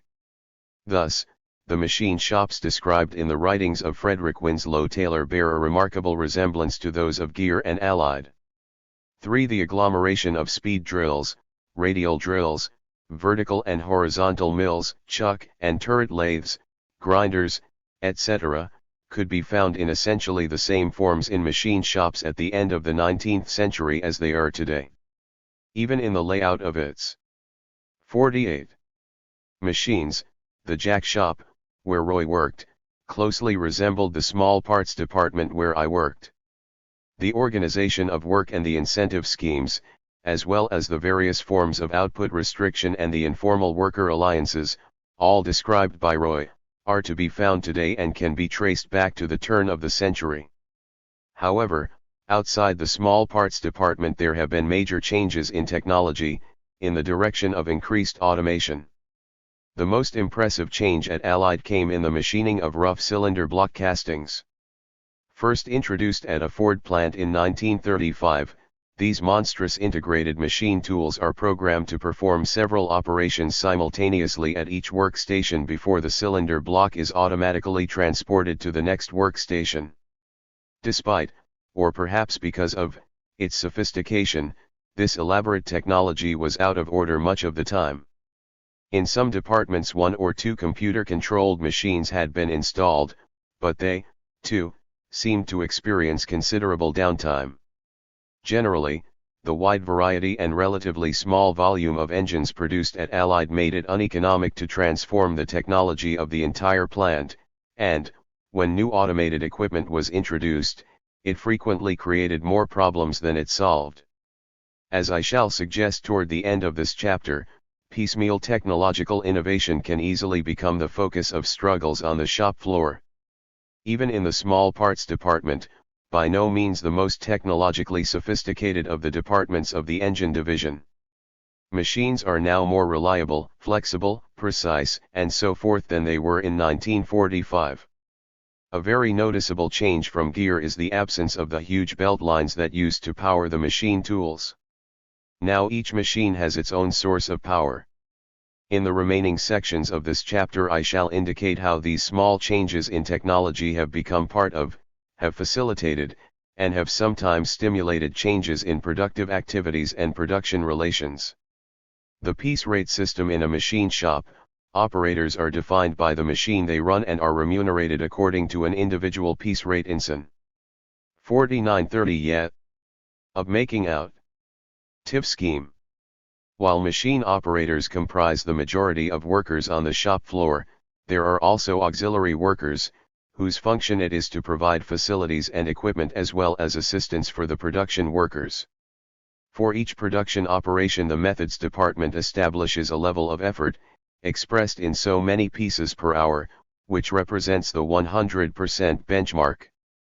Below this benchmark, operators receive a base rate for the job, irrespective of the actual number of pieces they produce. Above this standard, workers receive not only the base rate for the job but, in addition, a bonus or incentive, corresponding to the number of pieces in excess of 100%. Thus, output at a rate of 125% is defined as the anticipated rate, which according to the contract is the amount a normal experienced operator working at incentive gate is expected to produce and represents 25% more pieces than the base rate. Producing at 125%, an operator will earn himself or herself an incentive bonus that adds around 15% to the amount earned when producing at 100% or less. Earned income per hour is computed as follows: base earnings plus base earnings X plus override plus shift differential plus cost of living allowance. In 1945 the computation of earnings was simpler. The system of remuneration was a straight piece rate system with a guaranteed minimum. There were no extra benefits. Each operation had a price rather than a rate. Earnings were calculated by simply multiplying the number of pieces produced in an hour by the price. If the result was less than the guaranteed minimum, the operator received that guaranteed minimum, known as the day rate. If output was greater than that corresponding to the day rate, an increase of 25% in the number of pieces led to a 25% increase in earnings. How the day rate was determined was not always clear. It reflected not only the job but also the operator's skill. Thus Roy received a day rate of 85 cents per hour, but Al McCann, also working on a radial drill on second shift but a more experienced operator, received a day 50 rate of $1.10. The day rate on first shift was 5 cents lower than on second shift, so that, to make 85 cents an hour, Joe Mucha, Roy's day man, had to work harder than Roy. The price for a given operation, however, was the same for all operators. The two systems thus encourage different strategies for achieving increased earnings. In 1945 gear operators might fight for higher day rates by bargaining individually with management, but this did not guarantee them increased earnings if they were regularly turning out more pieces than corresponded to the day rate. Furthermore, the very operators who might be eligible for higher day rates would also be the ones for whom a guaranteed minimum was not so important. So the way to drive up income was to increase prices, and this could be accomplished either by fighting for across-the-board increases on all prices or by fighting with the time study man for improved prices on particular jobs. Operators did in fact spend a great deal of time haggling with time study men over prices. These ways of increasing earnings are now relatively insignificant compared to two alternative methods. The first is via increases in the base earnings for the job and the fringes that go along with each labor grade. These are all negotiated at 3-year intervals between management and union. Under the present system, the methods department is not necessarily involved in changes in the price of an operation, since this varies with base earnings. Increases in fringes, such as override, are also independent of the piece rate system. The second method is to transfer to another job with higher base earnings, that is, of higher labor grade or with easier rates. Frequently, the higher the labor grade, the easier the rates, for to encourage workers to remain on the more skilled jobs, of the higher labor grades, and thereby avoid the cost of training new workers, the rates on those jobs tend to be looser. In 1945, when earnings were closely tied to experience and less associated with particular types of jobs, transfer to another job was frequently used as a disciplinary measure, since it was likely to lead to reduced earnings. For the implications are not hard to foresee. Whereas in 1945 bargaining between management and worker over the distribution of the rewards of labor took place on the shop floor, in 1975 such bargaining had been largely transferred out of the shop and into the conference room, and worker-management conflict on the shop floor. 51. Had found a safety valve in the organization of job transfers on a plant-wide basis. As a consequence of changes in the system of remuneration, management-worker conflict has abated and individualism has increased. Making out a game work and play. In this section I propose to treat the activities on the shop floor as a series of games in which operators attempt to achieve levels of production that earn incentive pay, in other words, anything over 100%. The precise target that each operator aims at is established on an individual basis, varying with job, machine, experience, and so on. Some are satisfied with 125%, while others are in a foul mood unless they achieve 140%, the ceiling imposed and recognized by all participants. This game of making out provides a framework for evaluating the productive activities and the social relations that arise out of the organization of work. We can look upon making out, therefore, as comprising a sequence of stages of encounters between machine operators and the social or non-social objects that regulate the conditions of work. The rules of the game are experienced as a set of externally imposed relationships. The art of making out is to manipulate those relationships with the purpose of advancing as quickly as possible from one stage to the next. At the beginning of the shift, operators assemble outside the time office on the shop floor to collect their production cards and punch in on the setup of their first task. If it has already been set up on the previous shift, the operator simply punches in on production. Usually operators know from talking to their counterpart, before the beginning of the shift, which task they are likely to receive. Knowing what is available on the floor for their machine, an operator is sometimes in a position to bargain with the scheduling man, who is responsible for distributing the tasks. In 1945 the scheduling man's duties appeared to end with the distribution of work, but in 1975 he also assumed some responsibility for ensuring that the department turned out the requisite parts on time. Therefore, he is often found stalking the floor, checking up on progress and urging workers to get a move on. Because he has no 52. Formal authority over the operators, the scheduling man's only recourse is to his bargaining strength, based on the discretion he can exert in distributing jobs and fixing up an operator's time. Operators who hold strategic jobs, requiring a particular skill, for example, or who are frequently called upon to do hot jobs are in a strong bargaining position vis-a-vis the scheduling man. He knows this and is careful not to upset them. By contrast, Roy complained that the scheduling man was never to be found when he needed him and, when he was around, showed little interest in his work. This caused great annoyance when the time clerks were not sure which job Roy had to punch in on next. Equally significant was the relative absence of hot jobs in 1945. 6. In sum, the department takes its responsibility to get jobs finished on time more seriously, but, so long as operators are making out, this responsibility falls on the shoulders of the scheduling man rather than on the foreman or superintendent. 7. The change is possibly a result of heightened departmental autonomy and responsibility, reflected in departmental profit and loss statements and in the penalties incurred by the company when engines are delivered late to the customer. 8. After receiving their first task, operators have to find the blueprint and tooling for the operation. These are usually in the crib, although they may be already out on the floor. The crib attendant is therefore a strategic person whose cooperation an operator must secure.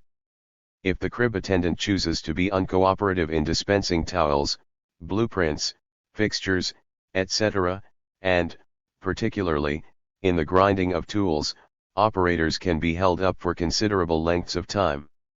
Occasionally, operators who have managed to gain the confidence of the crib attendant will enter the crib themselves and expedite the process.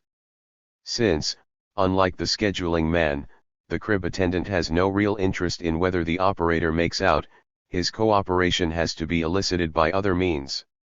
For the first 5 months of my employment, my relations with the crib attendant on second shift were very poor, but at Christmas things changed dramatically.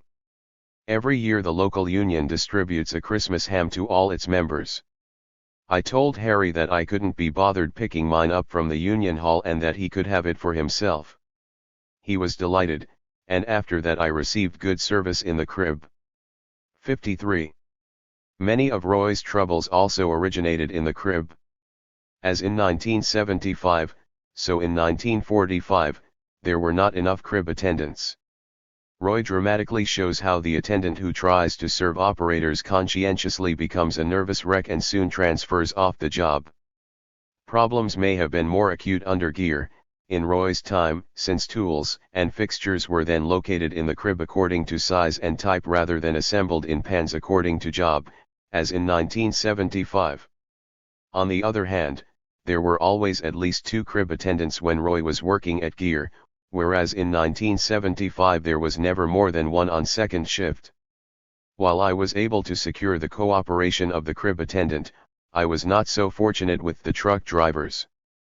When I was being broken in on the miscellaneous job, I was told repeatedly that the first thing I must do was to befriend the truck driver. He or she was responsible for bringing the stock from the aisles, where it was kept in tubs, to the machine. Particularly at the beginning of the shift, when everyone is seeking their assistance, truck drivers can hold you up for a considerable period. While some treated everyone alike, others discriminated among operators, frustrating those without power, assisting those who were powerful. Working on the miscellaneous job meant that I was continually requiring the truck driver's services, and, when Morris was in the seat, he used to delight in frustrating me by making me wait. There was nothing I could do about it unless I was on a hot job, then the foreman or scheduling man might intervene. To complain to the foreman on any other occasion would only have brought me more travail, since Morris could easily retaliate later on. It was better just to sit tight and wait. Like the crib attendants, truckers have no stake in the operators making out, and they are, at the same time, acutely conscious of their power in the shop. All they want is for you to get off their backs so that they can rest, light up, chat with their friends, or have a cup of coffee. In other words, enjoy the marginal freedoms of the machine operator. As one of the graffiti in the men's toilet put it, fuck the company, fuck the union, but most of all fuck the truckers because they fuck us all. Operators who become impatient may, if they know how, hop into an idle truck and move their own stock. But this may have unfortunate consequences, for other operators may ask them to get their stock too. 54. While it is difficult to generalize, it does appear that under gear the service of the truck drivers or stock chasers, as they were called, was more efficient. For one thing, there were 2 truckers in 1945 but only 1 in 1975 to serve roughly the same number of operators. For another, as the setup man told me from his own experience, in the old days everyone knew everyone else. It was a big family, and so truck drivers would always try and help, bringing up stock early and so on. In those days operators might not even have to tell the truck driver to get the next load. Now everyone moves around from job to job. People don't get to know each other so well, and so there's less cooperation. As they wait for the stock to arrive, each operator sets up his machine, if it is not already set up. This can take anything from a few minutes to 2 shifts, but normally it takes less than an hour. Since every setup has a standard time for completion, operators try to make out here, too. When a setup is unusually rapid, an operator may even be able to make time so that, when he punches in on production, he has already turned out a few pieces. A setup man is available for assistance. Particularly for the inexperienced, his help is crucial, but, as with the other auxiliary personnel, his cooperation must be sought and possibly bargained for. He, too, has no obvious stake in your making out, though the quicker he is through with you, the freer he is.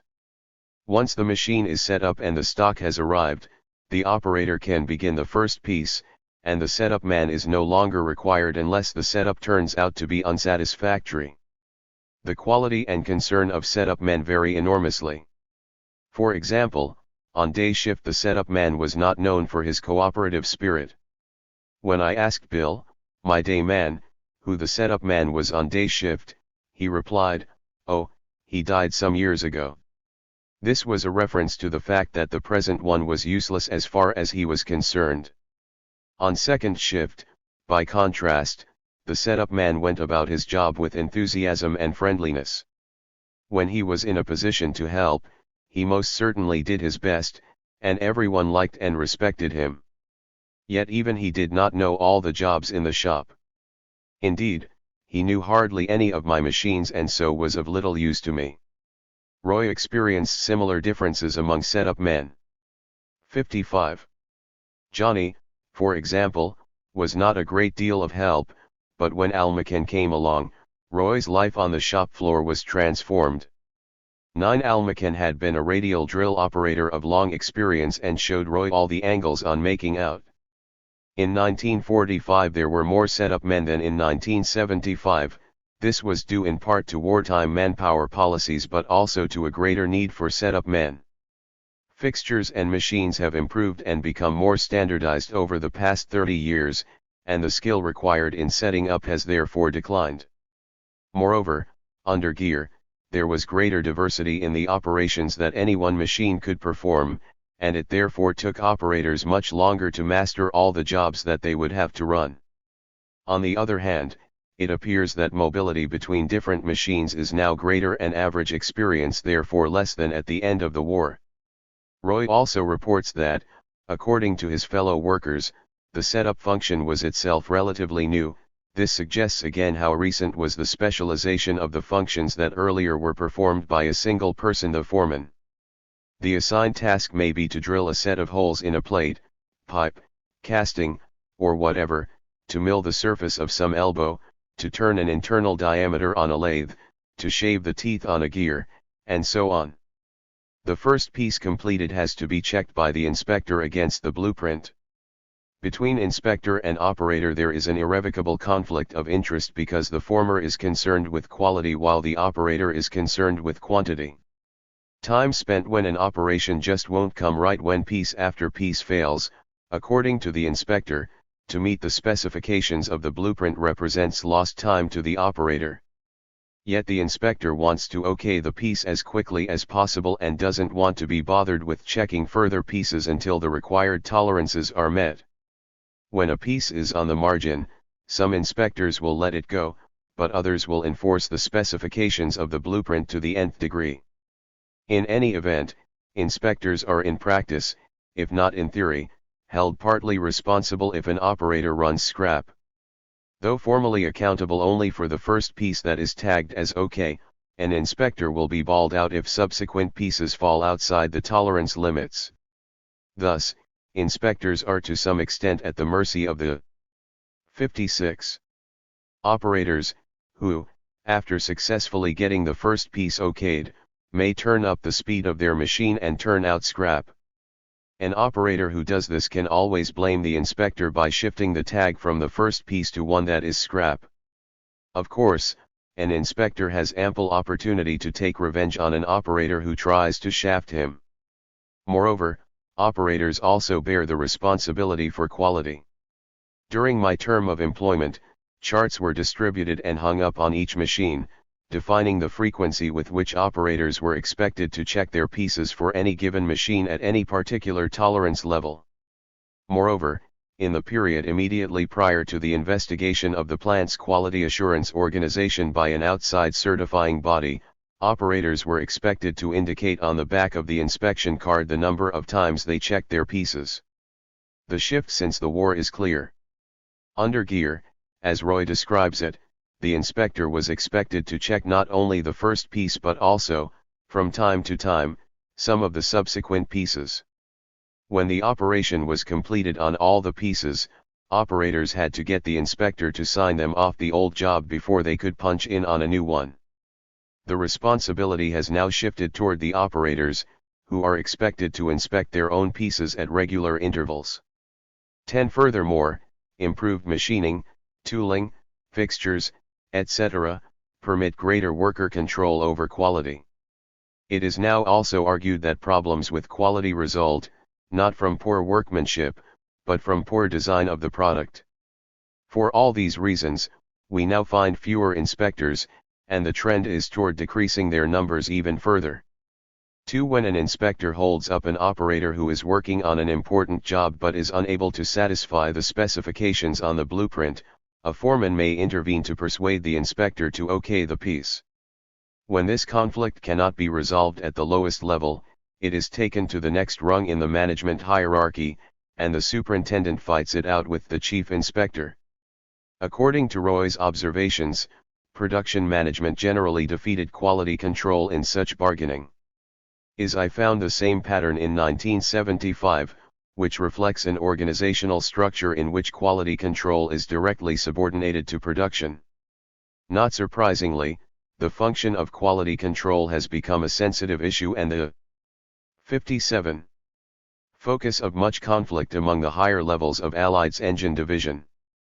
Quality control is continually trying to fight itself clear of subordination to production management so as to monitor quality on the shop floor. This, of course, would have deleterious effects on levels of production, and so it is opposed by the production management. Particularly sensitive in this regard is control of the engine test department, which in 1975 resided with production management. The production manager naturally claimed that he was capable of assessing quality impartially. Furthermore, he justified this arrangement by shifting the locus of quality problems from the shop floor to the design of the engine, which brought the engineers into the fray. Engineering management, not surprisingly, opposes the trend toward increasing their responsibility for quality. Therefore, the manager of engineering supported greater autonomy for quality control as a reflection of his interest in returning responsibility for quality to the shop floor. To what extent this situation has been preserved by the vesting of interests since Allied took over from Gear is not clear. After the first piece has been okayed, the operator engages in a battle with the clock and the machine. Unless the task is a familiar one, in which case the answer is known, within limits the question is, can I make out? It may be necessary to figure some angles, some shortcuts, to speed up the machine, make a special tool, etc. In these undertakings there is always an element of risk, for example, the possibility of turning out scrap or of breaking tools. If it becomes apparent that making out is impossible or quite unlikely, operators slacken off and take it easy. Since they are guaranteed their base earnings, there is little point in wearing themselves out unless they can make more than the base earnings, that is, more than 100%. That is what Roy refers to as gold bricking. The other form of output restriction to which he refers, quota restriction, entails putting a ceiling on how much an operator may turn in, that is, on how much he may record on the production card. In 1945 the ceiling was $10 a day or $1.25 an hour, though this did vary somewhat between machines. In 1975 the ceiling was defined as 140% for all operations on all machines. It was presumed that turning in more than 140% led to price cuts, and, as we shall see in Chapter 10, this was indeed the case. 58. In 1975, quota restriction was not necessarily a form of restriction of output. Because operators regularly turned out more than 140%, but turned in only 140%, keeping the remainder as a kitty for those operations on which they could not make out. Indeed, operators would bust their ass for entire shifts, when they had a gravy job, so as to build up a kitty for the following day. Experienced operators on the more sophisticated machines could easily build up a kitty of a week's work. There was always some discrepancy, therefore, between what was registered in the books as completed and what was actually completed on the shop floor. Shop management was more concerned with the latter and let the books take care of themselves. Both the 140% ceiling and the practice of banking were recognized and accepted by everyone on the shop floor, even if they didn't meet with the approval of higher management. Management outside the shop also regarded the practice of chiseling as illicit, while management within the shop either assisted or connived in it. Chiseling involves redistributing time from one operation to another so that operators can maximize the period turned in as over 100%. Either the time clerk cooperates by punching the cards in and out at the appropriate time, or the operators are allowed to punch their own cards. In part, because of the diversity of jobs, some of them very short, I managed to avoid punching any of my cards. At the end of the shift I would sit down with an account of the pieces completed in each job and fiddle around with the 8 hours available, so as to maximize my earnings. I would pencil in the calculated times of starting and finishing each operation. No one ever complained, but it is unlikely that such consistent juggling would have been allowed on first shift. 14. How does the present situation compare with gear? As Roy describes it, the transfer of time from one operation or job to another was possible only if they were consecutive or else were part of the same job though separated in time. Thus Roy could finish one job and begin another without punching out on the first. When he did punch out on the first and in on the second, he would already have made a start toward making out. Second, if Roy saved up some pieces from one shift, he could turn those pieces in during his next 59. Shift only if the job had not been finished by his day man. Accordingly, it was important, when Roy had accumulated some kitty on a particular job, that he informed Joe Mucha. If Mucha could, he would try to avoid finishing the job before Roy came to work. Shifting time between consecutive jobs on a single shift was frequently fixed up by the foreman, who would pencil in the appropriate changes. Nonetheless, stealing time from a gravy job was in fact formally illicit in 1945. Gus told me that Eddie, the young time study man, was just as bad, if not worse, than the old fellow who gave him the price of 1 cent the other day. He said that Eddie caught the day man holding back on punching off a time study job while he got ahead on a piecework job. He turned the day man in, and the day man and the time cage man were balled out. That's none of his damn business. He shouldn't have turned in the day man, exclaimed Gus angrily. Gus went on to say that a girl hand mill operator had been fired a year ago when a time study man caught her running one job while being punched in on another. The time study man came over to the girl's machine to time a job, to find the job completed and the girl running another. Stella has no use for time study men. She told me of the time Eddie caught Maggie running one job while being punched in on another. Maggie was fired. I shall have much more to say about time study men in chapter 10, but these examples do suggest that, while chiseling went on, it was regarded as illegitimate at some levels of management. What can we say about overall changes in rates over the past 30 years? Old-timers were forever telling me how easy we've got it now, though that in itself would hardly constitute evidence of change. To be sure, machines, tooling, etc., have improved, and this makes production less subject to arbitrary hold-ups, but the rates could nonetheless be tighter. However, an interesting change in the shop vernacular does suggest easier rates. Roy describes two types of jobs, gravy and stinkers, the former having particularly loose and the latter particularly tight rates. While I worked in the small parts department, I frequently heard the word gravy but never the word stinker. Its dropping out of fashion probably reflects the 60. Declining number of jobs with very tight rates and the availability of kiddies to compensate for low levels of output. How do Roy's own data on output compare with 1975 data?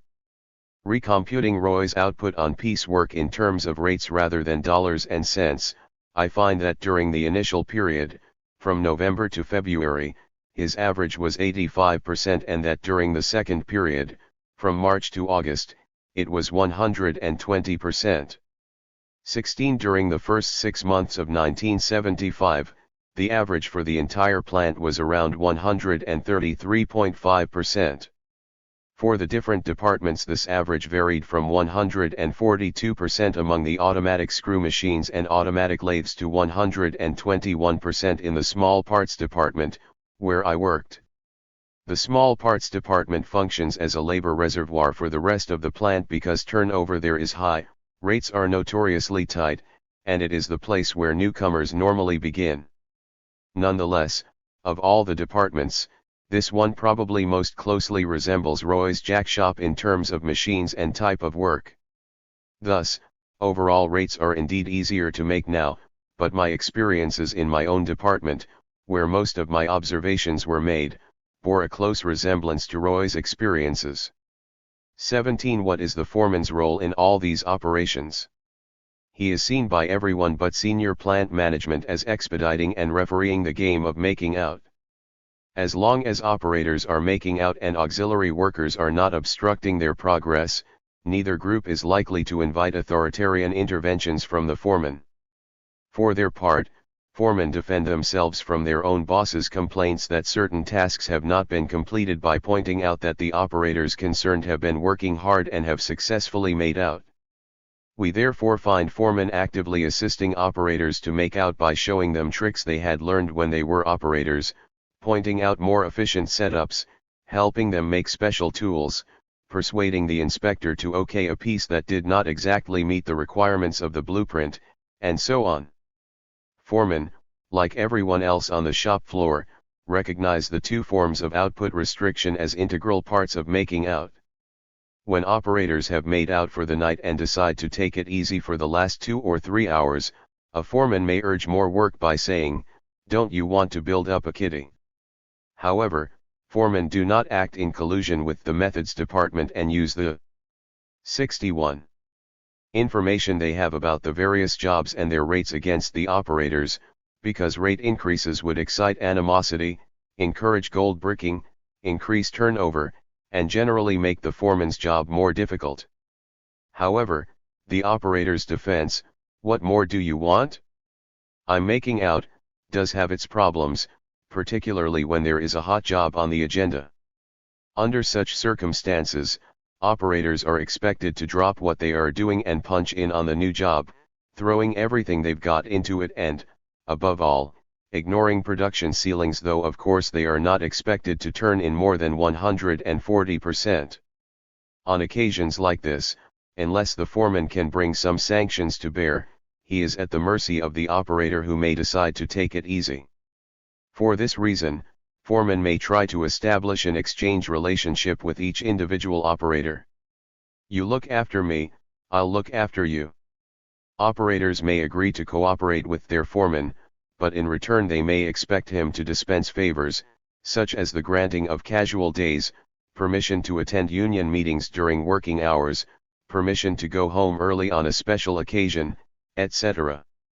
One of the most important resources at the disposal of the foreman is the double red card, which covers time lost by operators through no fault of their own at a rate of 125%. Red cards may be awarded for excessive time lost while waiting for materials because a machine is down or some other adventitious event occurs that prevents an operator from making out. Bargaining usually precedes the signing of a red card. The operator has to persuade the foreman that he has made an earnest attempt to make out and therefore deserves compensation.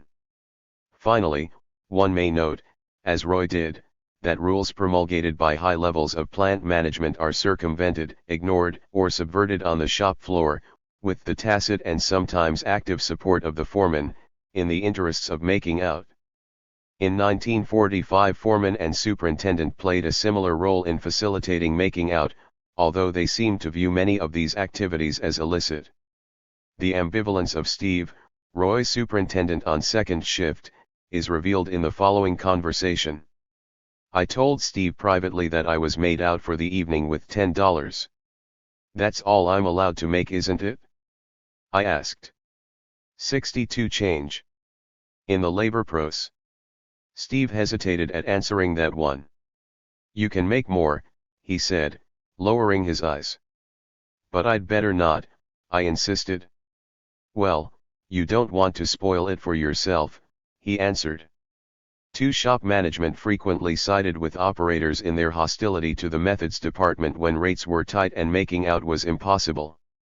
Yet operators were always on the lookout and suspicious of foremen as potential collaborators with the methods department. The primary criterion by which foremen were evaluated was their relationship with time study men. As already indicated, the second shift operators felt, in general, that the better supervisors were on their shift. They cited the connivance of Brickers, Squeaky and Johnson with the enemy, the methods department, pointing out that they were company men, would do nothing for the workers, would not permit loafing when quotas were attained, and drove the operators on piecework jobs that were regarded as stinkers. On the other hand, the night shift supervisors were known to have fought for their men against the big shots, sought to aid operators in getting better prices from time study, winked at quota restriction and its hours of loafing, did not collaborate with methods in the drive to lower gravy prices, and exhibited a pleasing insouciance when operators puttered away on day work. 19. Another possible change revolves around the attitude of the foreman to gold bricking. Certainly, in 1945, foremen were not well disposed toward operators taking it easy when rates were impossible, whereas in 1975 they tended to accept this as a legitimate practice. In general, Allied operators appeared to be less hostile and suspicious of shop supervision and exhibited greater independence in the face of authoritative foremen. As suggested earlier, foremen are now also relieved of some of the responsibility for the completion of particular jobs on their shift, this function being assumed by the assertive presence of the scheduling man. In all these respects, my account of changes are similar to those described by Reinhard Bendix, Frederick Taylor, Richard Edwards, and others, namely, the diminution of the authority of the foreman and the parceling out of his functions to more specialized personnel. 20. 63. The organization of a shop floor culture. So far we have considered the stages through which any operation must go for its completion and the roles of different employees in advancing the operation from stage to stage.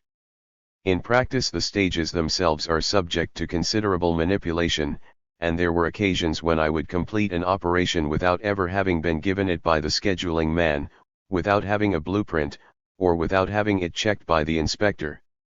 It is not necessary to discuss these manipulations further, since by now it must be apparent that relations emanating directly from the organization of work are understood and attain meaning primarily in terms of making out.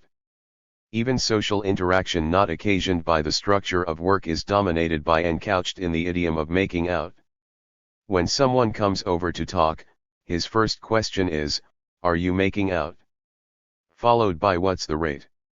If you are not making out, your conversation is likely to consist of explanations of why you are not.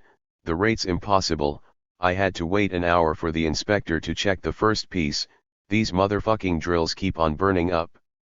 When you are sweating it out on the machine, knocking the pieces out, a passerby may call out "gravy," suggesting that the job is not as difficult as you are making it appear. Or, when you are goofing off visiting other workers or gossiping at the coffee machine, as likely as not someone will yell out, "You've got it made, man." When faced with an operation that is obviously impossible, some comedian may bawl out, "Best job in the house." Calling out to a passerby, "You got nothing to do," will frequently elicit a protest of the nature, "I'm making out. What more do you want?" At lunchtime, operators of similar machines tend to sit together, and each undertakes a post-mortem of the first half of the shift. Why they failed to make out, who screwed them up, what they expect to accomplish in the second half of the shift, can they make up lost time, advice for others who are having some difficulty, and so on. Such topics tend to dominate lunchtime conversations. As regards the domination of shop floor interaction by the culture of making out, I can detect no changes over the 30 years. Some of the details of making out may have changed, but the idiom, status, tempo, etc., of interaction at work continue to be governed by N2. 64. Rise out of the relations in production that constitute the rules of making out. In summary, we have seen how the shop floor culture revolves around making out. Each worker sooner or later is sucked into this distinctive set of activities and language, which then proceed to take on a meaning of their own. Like Roy, when I first entered the shop I was somewhat contemptuous of this game of making out, which appeared to advance Allied's profit margins more than the operator's interests. But I experienced the same shift of opinion that Roy reported. Attitudes changed from mere indifference to the piecework incentive to a determination not to be forced to respond, when failure to get a price increase on one of the lowest paying operations of his job repertoire convinced him that the company was unfair. Light scorn for the incentive scheme turned to bitterness. Several months later, however, after fellow operator McKen had instructed him in the angles on making out, the writer was finding values in the piecework system other than economic ones. He struggled to attain quota for the hell of it, because it was a little game and keeps me from being bored LL. Such a pattern of insertion and seduction is common. In my own case, it took me some time to understand the shop language, let alone the intricacies of making out. It was a matter of 3 or 4 months before I began to make out by using a number of angles and by transferring time from one operation to another. Once I knew I had a chance to make out, the rewards of participating in a game in which the outcomes were uncertain absorbed my attention, and I found myself spontaneously cooperating with management in the production of greater surplus value. Moreover, it was only in this way that I could establish relationships with others on the shop floor. Until I was able to strut around the floor like an experienced operator, as if I had all the time in the world and could still make out, few but the greenest would condescend to engage me in conversation. Thus, it was in terms of the culture of making out that individuals evaluated one another and themselves. It provided the basis of status hierarchies on the shop floor, and it was reinforced by the fact that the more sophisticated machines requiring greater skill also had the easier artes. Auxiliary personnel developed characters. 65. In accordance with their willingness to cooperate in making out, Morris was a lousy guy because he'd always delay in bringing stock, Harry was basically a decent crib attendant, tried to help the guys, but was overworked, Charlie was an okay scheduling man because he'd try to give me the gravy jobs, Bill, my day man, was alright because he'd show me the angles on making out, give me some kitty if I needed it, and sometimes cover up for me when I made a mess of things. In the next chapter I will consider the implications of being bound into such a coercive cultural system and of constituting the labor process as a game. The dispersion of conflict. I have shown how the organization of a piecework machine shop gives rise to making out and how this in turn becomes the basis of shop floor culture. Making out also shapes distinctive patterns of conflict. Workers are inserted into the labor process as individuals who directly dictate the speed, feed, depth, etc., of their machines. The piece wage, as Marx observed, tends to develop on the one hand that individuality, and with it the sense of liberty, independence, and self-control of the laborers, on the other, their competition one with another. 22. At the same time, the labor process of a machine shop embodies an opposed principle, the operator's dependence on auxiliary workers themselves operating with a certain individual autonomy. This tension between control over machinery and subordination to others, between productive activities and production relations, leads to particular forms of conflict on the shop floor. I have already suggested that pressures to make out frequently result in conflict between production and auxiliary workers when the latter are unable to provide some service promptly. The reason for this is only rarely found in the deliberate obstructionism of the crib attendant, inspector, trucker, and so on. More often it is the consequence of a managerial allocation of resources. Thus, during the period I worked on the shop floor, the number of operators on second shift expanded to almost the number on first shift, yet there was only one truck driver instead of two.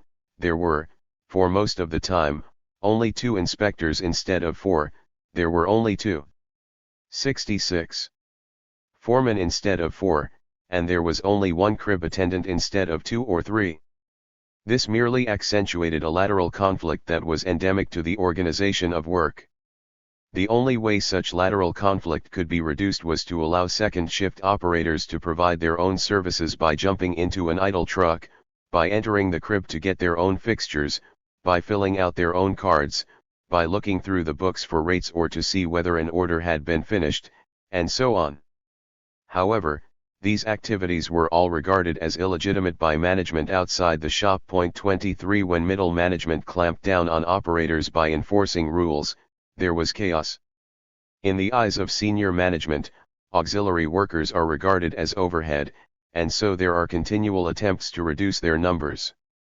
Thus, as already recounted, the objective of the quality control manager was to reduce the number of inspectors.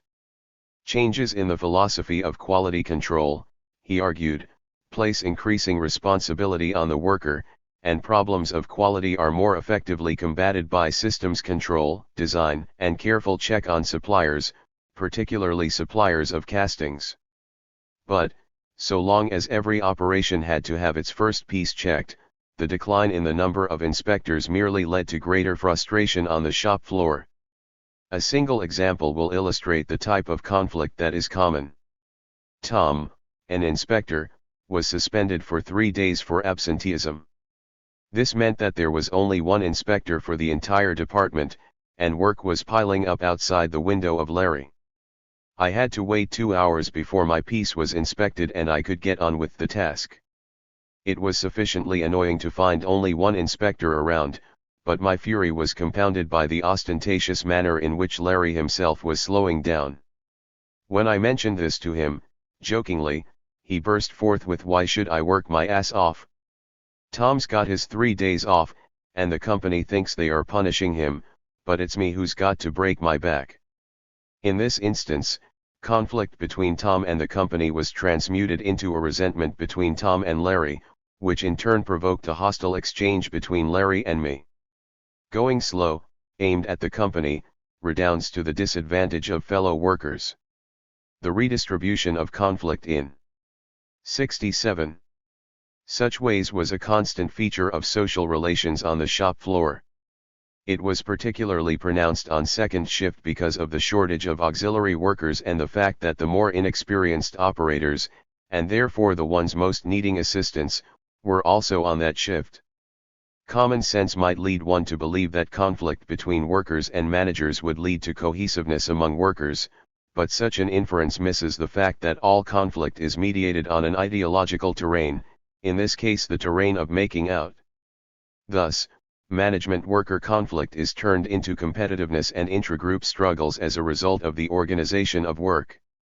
The translation of hierarchical domination into lateral antagonisms is in fact a common phenomenon throughout industry, as was shown in a study conducted on a sample of 3,604 blue-collar workers from 172 production departments in 6 plants scattered across the United States. Work pressure in general is negatively correlated to social supportive behavior, which we have called cohesive behavior, and positively related to competitive and intragroup conflict behavior. Cohesive behavior is generally untenable under high-pressure conditions because the reward structure imposed by management directs employees to work as fast as they can individually. 24. The dominant pattern of conflict dispersion in a piecework machine shop is undoubtedly the reconstitution of hierarchical conflict as lateral conflict and competition. However, it is by no means the only redistribution of conflict. A reverse tendency is often found when new machinery is introduced that is badly coordinated with existing technology. Here lateral conflict may be transformed into an antagonism between workers and management or between different levels of management. To illustrate this point, I will draw upon my own experience with a machine that is designed to balance pulleys so that they don't break any shafts when they are running in an engine. The balancing machine, introduced within the past 5 years, is very sensitive to any faults in the pulley, faults that other machining operations may inadvertently introduce or that may have been embedded in the original casting when it came from the foundry. 68. The pulley is seated on a fixture attached to a rotating circular steel plate. The balancing plate and pulley can be automatically spun, and this indicates two things: first, the place where excess stock should be removed to compensate for imperfections in the pulley, and, second, the degree of imbalance in the pulley. When an area of excess weight is located, holes are drilled in the pulley to remove stock. The pulley is then spun again and more holes are drilled as needed. This process is repeated until the pulley balances T within 1 or 2 ounces, according to the specifications on the blueprint. The most difficult part of the job is getting the balance set up. Before any pulley can be balanced, it is necessary first to balance the fixture and plate by placing clay on the plate. This complicated procedure for setting up is designed to ensure that the pulley is indeed balanced when the dial registers it as being balanced, that is, when the pulley is turned through 180 degrees on the fixture, the recording is still within 1 or 2 ounces, or whatever the specification happens to be. The small pulleys were easy. Often they didn't even need balancing. Just a touch from the drill to indicate they had been attended to was all that was necessary. That was gravy. But the big 75-pounders presented a very different picture. They were the most difficult to balance and naturally the most critical. It was tough enough hauling them up onto the balance and then taking them off, let alone balancing them to within an ounce. Both Bill and I tried to pretend they weren't there, although there were always a good number sitting by the balance, 4 or 5 layers of 16, piled on top of one another. We balanced them only when we had to, and then with extreme reluctance. They often posed insuperable problems, due to defects in the castings or in the taper, which meant that they would not fit properly on their fixture. On 1 or 2 occasions I came on second shift to discover the unusual sight of Bill cursing and sweating over the mess the pulleys were in and hearing him say how, after 10 years on the miscellaneous job, he was getting too old to face it anymore. "It's all yours, Englishman. Perhaps they'll give you a little bonus to keep you on," he laughed. It wasn't so much that the pulleys were not offering him enough money, since Bill would have his time covered with a double red card. It was more that he had been defeated, his job had taken over, he had lost control. 69. No amount of energy or ingenuity seemed sufficient to get those pulleys to balance, yet they still had to be delivered to the line. They expect me to make pulleys on this machine. Well, I only balance pulleys, and if they won't balance, they won't balance. They don't understand that if they've got blowholes in them they just won't come down. I came in one day at 3 p.m., and Bill warned me that the big shots would be breathing down my neck for the 75-pounders. Those pulleys are hot, man. Sure enough, no sooner had he left than I found myself encircled by the foreman, the night shift superintendent, the foreman of inspectors, the scheduling man, the setup man, and, from time to time, a manager from some other department. Such royal attention had me flustered from the start. I couldn't even set up the balance properly. The superintendent became impatient and started ordering me to do this, that, and the other, all of which I knew to be wrong. It was futile to point that out. After all, who was I to contradict the superintendent? The most powerful thought to lodge in my head was to lift the pulley off the balance and hurl it at their feet. As the clay piled up on the plate, way beyond what was necessary to balance it, the superintendent began to panic. He obviously thought his neck was on the line, but he had little idea as to how the machine worked. He was an old-timer, unaccustomed to this newfangled equipment. And so he followed the directions on the chart hanging from the machine, directions that Bill had instructed me to ignore because they were wrong. When the superintendent thought the plate was balanced, we started drilling holes in the pulley, more and more holes, until the surface was covered with them. Clearly something was wrong. I'd never seen such a mess of holes. But the superintendent was more concerned with getting the pulleys out of the department and onto the engines. He didn't dare ask me to turn the pulleys through 180 degrees to see if they were really balanced the acid test. I knew they wouldn't balance out, and probably so did he. By the end of the shift I had managed to ruin 23 pulleys. The saga continued the following day. When I arrived at the balance, the superintendent was already there, remonstrating with Bill, who was trying to explain how to balance the plate. He was surrounded by yellow-painted pulleys, the pulleys I had balanced. 70.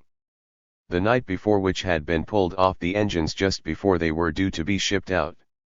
Amazingly, no one was after my neck. The superintendent was fussing around, trying to vindicate himself, saying that the chart was misleading. It wasn't his fault, he complained, and how much better it was in the old days before we had these fancy machines that didn't work properly. Bill was not upset at all, even though he'd been on the pulleys all day. It didn't take much imagination to see why, since he was now a hero, having retrieved the situation. Management had come round to him in the morning demanding to know what incompetent had balanced the pulleys.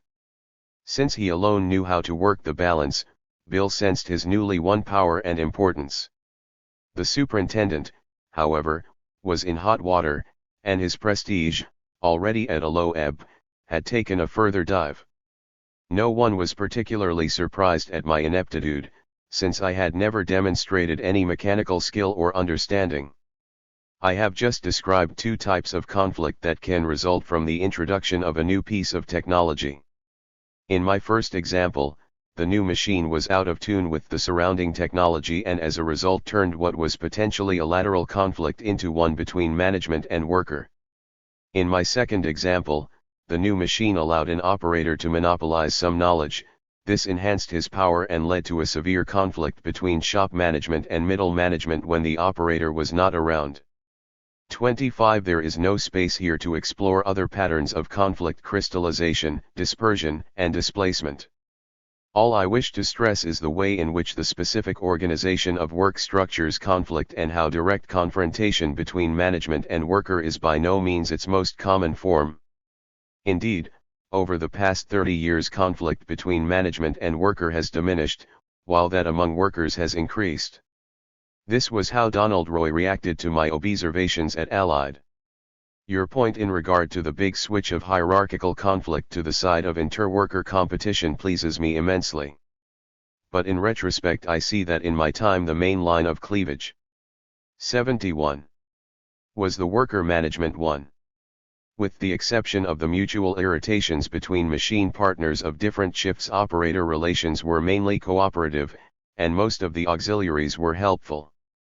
There were employees in the jack shop then who recalled the whistle and whip days before the local union was organized. 26. There are a number of suggestions in his dissertation as to why there should have been greater antagonism between management and worker and less competition and conflict among workers.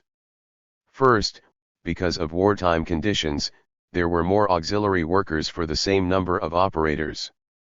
Second, there was a generalized hostility to the company as being cheap, unconcerned about its labor force, penny pinching, and so on. 27. Whereas the attitudes of workers at the engine division of Allied were much more favorable to the company. This was exemplified by the large number of father-son pairs working in the plant.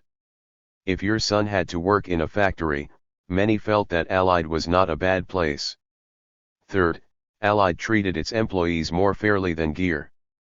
Part of this may be attributed to the greater effectiveness of the union grievance machinery in 1975 than in 1945. Furthermore, as part of Allied, a large corporation, the engine division was less vulnerable to the kinds of market exigencies that had plagued Gear Company.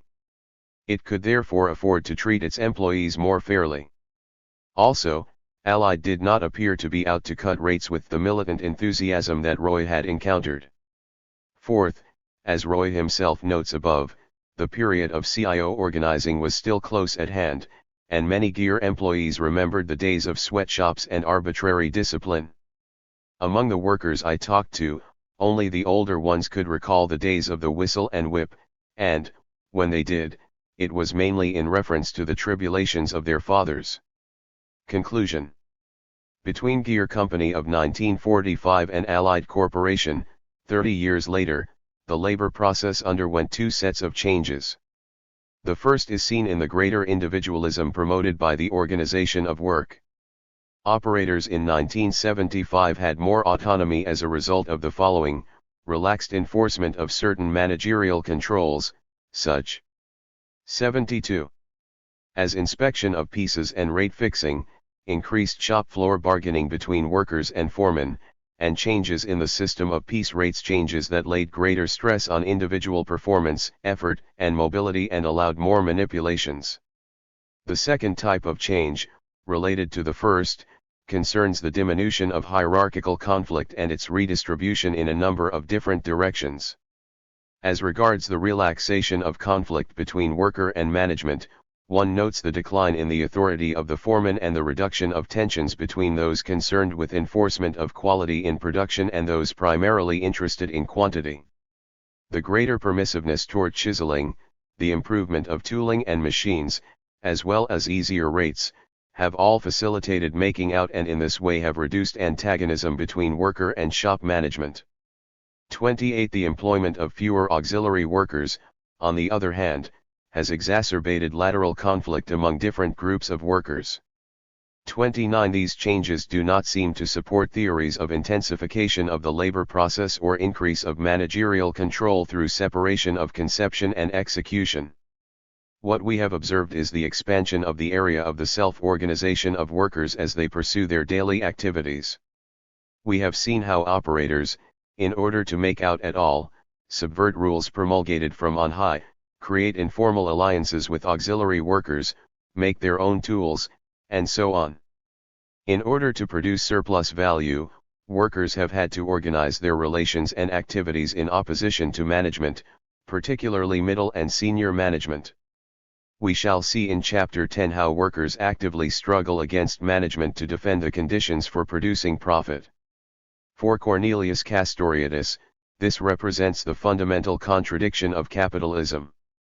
In short, it lies in the fact that capitalism is obliged to try and achieve the simultaneous exclusion and participation of people in relation to their activities, in the fact that people are forced to ensure the functioning of the system half of the time against the system's own rules and therefore in struggle against it. This fundamental contradiction appears constantly wherever the process of management meets the process of execution, which is precisely the social moment of production. 73.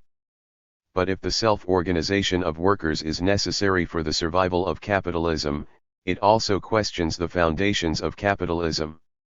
When the shop floor collective establishes norms that informally sanction both slackers and speeders, when it constantly constitutes and reconstitutes itself in informal groups that respond to both the requirements of the work process and to personal affinities, it can only be viewed as actively opposing to capitalist principles new principles of productive and social organization and a new view of work.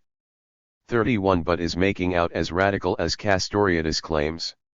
Or is it, as Herbert Marcuse would argue, a mode of adaptation that reproduces the voluntary servitude of workers to capital? Are these freedoms and needs, generated and partially satisfied in the context of work and harnessed to the production of surplus value, a challenge to capitalist principles? Does making out present an anticipation of something new, the potential for human self-organization, or is it wholly contained within the reproduction of capitalist relations? 32. We can begin to answer such questions only by examining more closely the relationship between making out and the essence of the capitalist labor process, the simultaneous obscuring and securing of surplus value. To this I now turn. 5. The labor process as a game. Following Marx, 20th century Marxism has too often and too easily reduced wage laborers to objects of manipulation, to commodities bought and sold in the market, to abstractions incapable of resistance, to victims of the inexorable forces of capitalist accumulation, to carriers, agents, or supports of social relations. It has been left to industrial sociology to restore the subjective moment of labor, To challenge the idea of the subject, to stress the ubiquitous resistance of everyday life. But in upholding the subjective moment, industrial sociology looks down upon the objective moments as immutable. It presents wage labor and the deprivation of industrial work as the unavoidable and eternal concomitants of material existence in what it regards as a regime of scarcity. Not surprisingly, industrial sociology finds its confirmation in attitude surveys conducted among workers, which show that they too are resigned to the inherent deprivation of working and adopt what Michael Mann refers to as pragmatic role acceptance. 2. At the same time, workers go to great lengths to compensate for, or to 77. 78. Minimize, the deprivations they experience as inexorable and inevitable, clings to the possibility of a last remnant of joy in his work. All activity, however much brutalized by mechanization, offers a certain scope for initiative which can satisfy after a fashion the instinct for play and the creative impulse.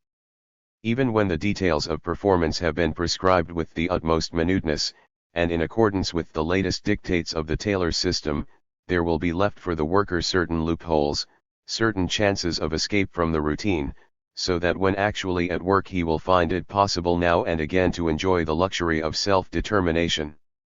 3. More than any other sociologist, William Baldamus has examined the nature of the compensations available to industrial workers. Hard work is not necessarily reflected in feelings of discomfort only. It can also produce certain satisfactions. As a matter of fact, all work deprivations may be connected with what I shall call relative satisfactions. They are feelings of temporary relief from the discomfort of certain work realities, feelings which arise when these factors have become part of the worker's customary interpretation of his situation. They are, to this extent, only apparent satisfactions, which are actually derived from deprivation. 4. Work realities give rise to deprivations, and deprivations engender relative satisfactions. 5. As many writers have observed, these relative satisfactions are often constituted in the form of games, which reduce the strain of an endless series of meaningless motions. 6. In their assessment of such supposedly autonomous responses of workers to the demands of capitalist work, sociologists express a deep ambivalence. On the one hand, they recognize that these relative satisfactions contribute to the psychological and social health of the laborer, but on the other hand they see these satisfactions as undermining management objectives. William Foote White formulates the dilemma: can the satisfaction involved in playing the piecework game be preserved in our factories at the same time that the attendant conflicts are reduced?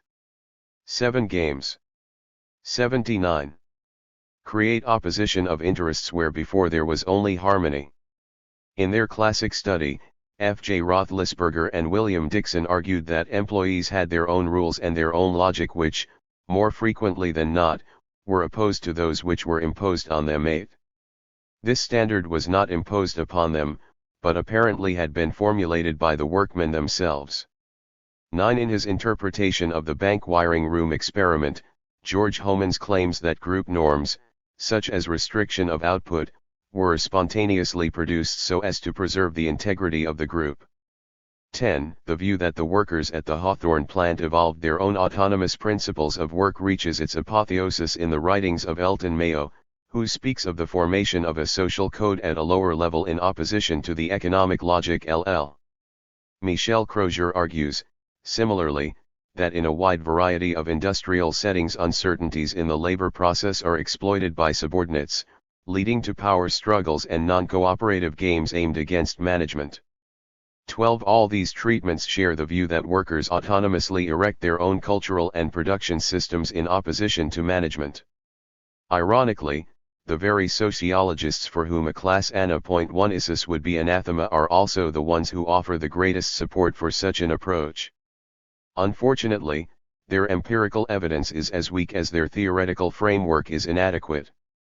There is ample evidence in management and the worker that the group chief, section chief, assistant foreman, and foreman either connived or actively assisted in playing a game that was supposed to undermine management interests.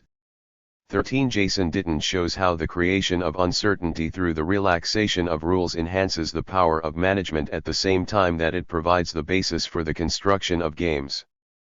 14 Stanley Mathewson offers numerous examples of management organizing the forms of output restriction that Elton Mayo attributes to the workers' instinctual and non-logical opposition to management. On the other hand, when games really do threaten managerial objectives, that is, jeopardize profit margins, management does indeed come in with a stick. 16 Crozier himself points out that, were it to take place without any check, the power struggle would bring paralyzing conflicts and unbearable situations. 17 In short, where 80 the production of content games do take place, they are usually neither independent of nor in opposition to management. These conclusions are confirmed by my observations of shop management's role in the making out game at Allied and by Roy's observations at Gear.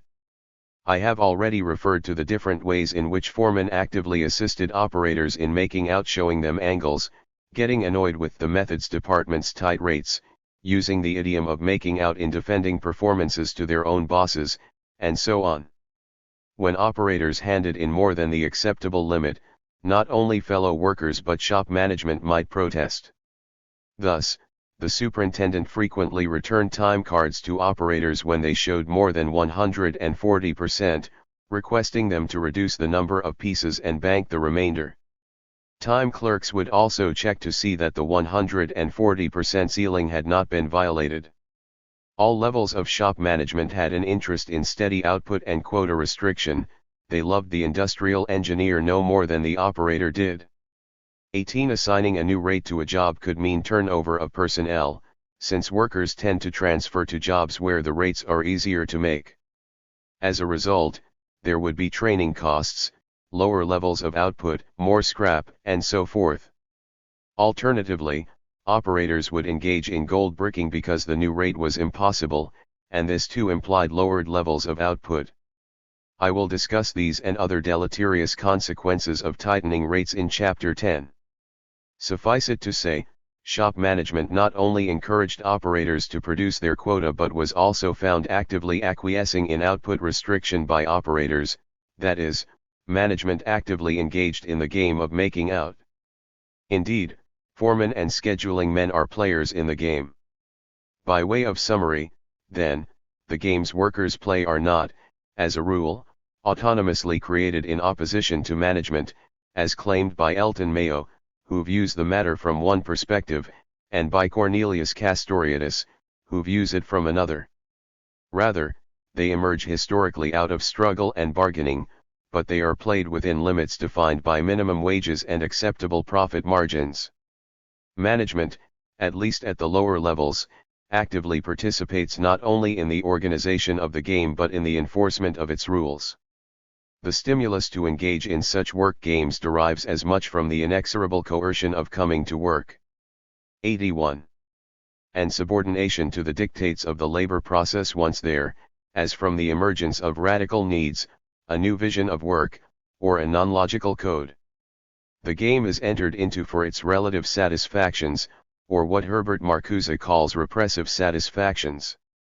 The game represents a need that is strictly the product of a society whose dominant interests demand repression. 19 The satisfaction of that need reproduces not only voluntary servitude but also greater material wealth.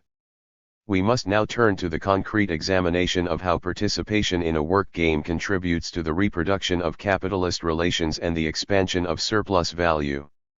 Obscuring and securing. Surplus labor. Making out, as described in Chapter 4, inserts the worker into the labor process as an individual rather than as a member of a class distinguished by a particular relationship to the means of production. Workers control their own machines instead of being controlled by them, and this enhances their autonomy. They put their machines into motion single-handedly, and this creates the appearance that they can, as individuals, transform nature into useful commodities.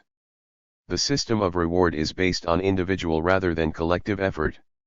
Second, The combination of autonomy with respect to machines and dependence with respect to auxiliary personnel has the consequence of redistributing conflict from a hierarchical direction into a lateral direction, in which individual laborers face one another in conflict or competition. The constitution of the worker as one among many competing and conflicting others masks their common membership in a class of agents of production who sell their labor power for a wage, as distinct from another class of agents who appropriate their unpaid labor.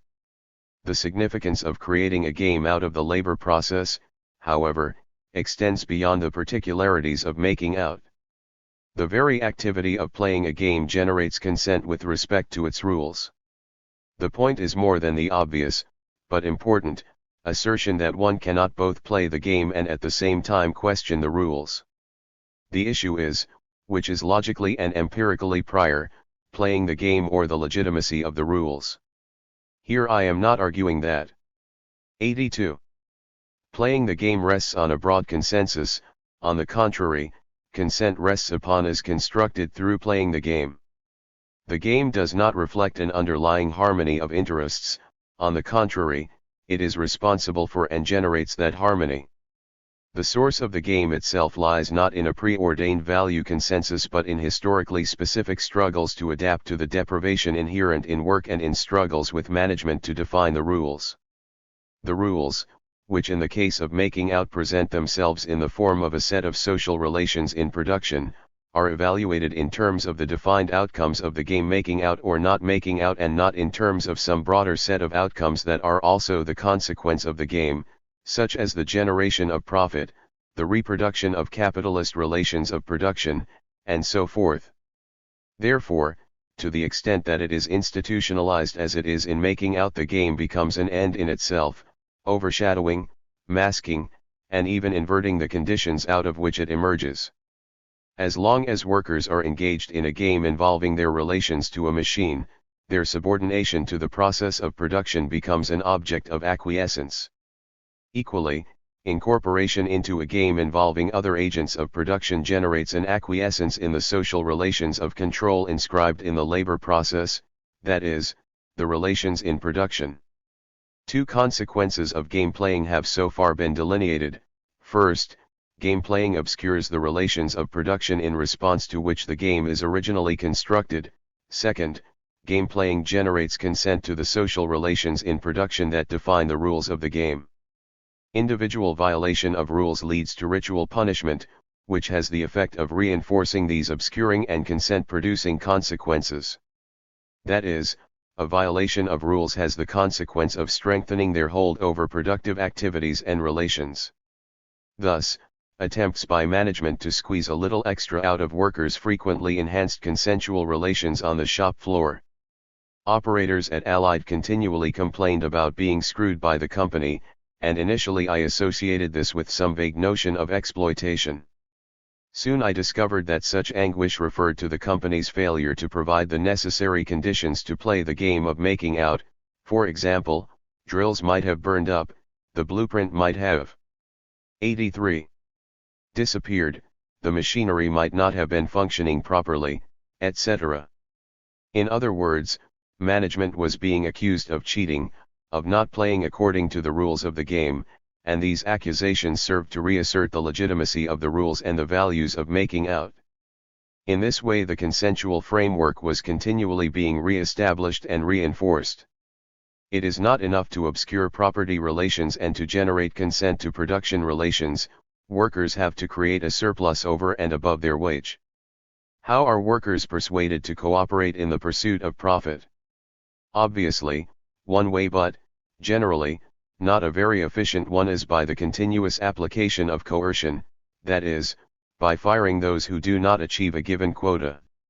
Coercion, of course, always lies at the back of any employment relationship, but the erection of a game provides the conditions in which the organization of active cooperation and consent prevails. The purpose of the piece rate system, as Taylor and his associates presented it, was to coordinate the interests of management and worker through their common interest in the financial gain that could be secured from labor's extra effort. It was the monetary incentive that brought forth the additional exertion. Studies in the human relations tradition drew attention to output restriction as indicative of the failure of the economic incentive. As Roy pointed out, and as must be apparent from what I have said so far, restriction of output was in fact in conformity with maximization of economic gain. At the same time, both Roy and I observed events that suggested that monetary incentive was not an adequate explanation of the cooperation produced by making out. It would be easy, if the verbal behavior of operatives were accepted as indicative of action tendency, to explain the partial success of the piecework system in terms of economic incentive, and it would be easy to account for its partial failure as due to maladministration of that incentive. On the other hand, the writer's attention was drawn to a few negative cases that seemed to deny the all-powerful influence of the economic incentive and to point to a need for still closer examination of response to piecework. For instance, on some occasions operators either failed to put forth effort toward the attainment of quota earnings, when quota achievement was recognized as possible, or they stopped. 84 The production of con-ante. Production at levels short of quota line. Also, operators on occasion showed an indifference toward maximization of take-home earnings by disinclination to work overtime, by quitting early after working partial shifts when jobs did not suit them, or by laying off to avoid day work. In addition, on occasion the verbal behavior of operators indicated that they did not care about money. 20 During my time at Allied I observed similar patterns of behavior that contradicted the theory of economic motivation as the basis of making out, but these patterns of behavior were couched in the idiom of economic gain. Furthermore, if economic motivation were at the basis of shop floor activities, then the preference ranking of jobs would be in accordance with economic reward. This was not the case. Many of the service jobs on day rates were widely regarded as preferable to piece rate jobs, even though the latter brought home more money. Rather, the labor process is organized into a game, and the goals that the game defines constitute the values current on the shop floor. As always, Roy puts it graphically, could making out be considered an end in itself?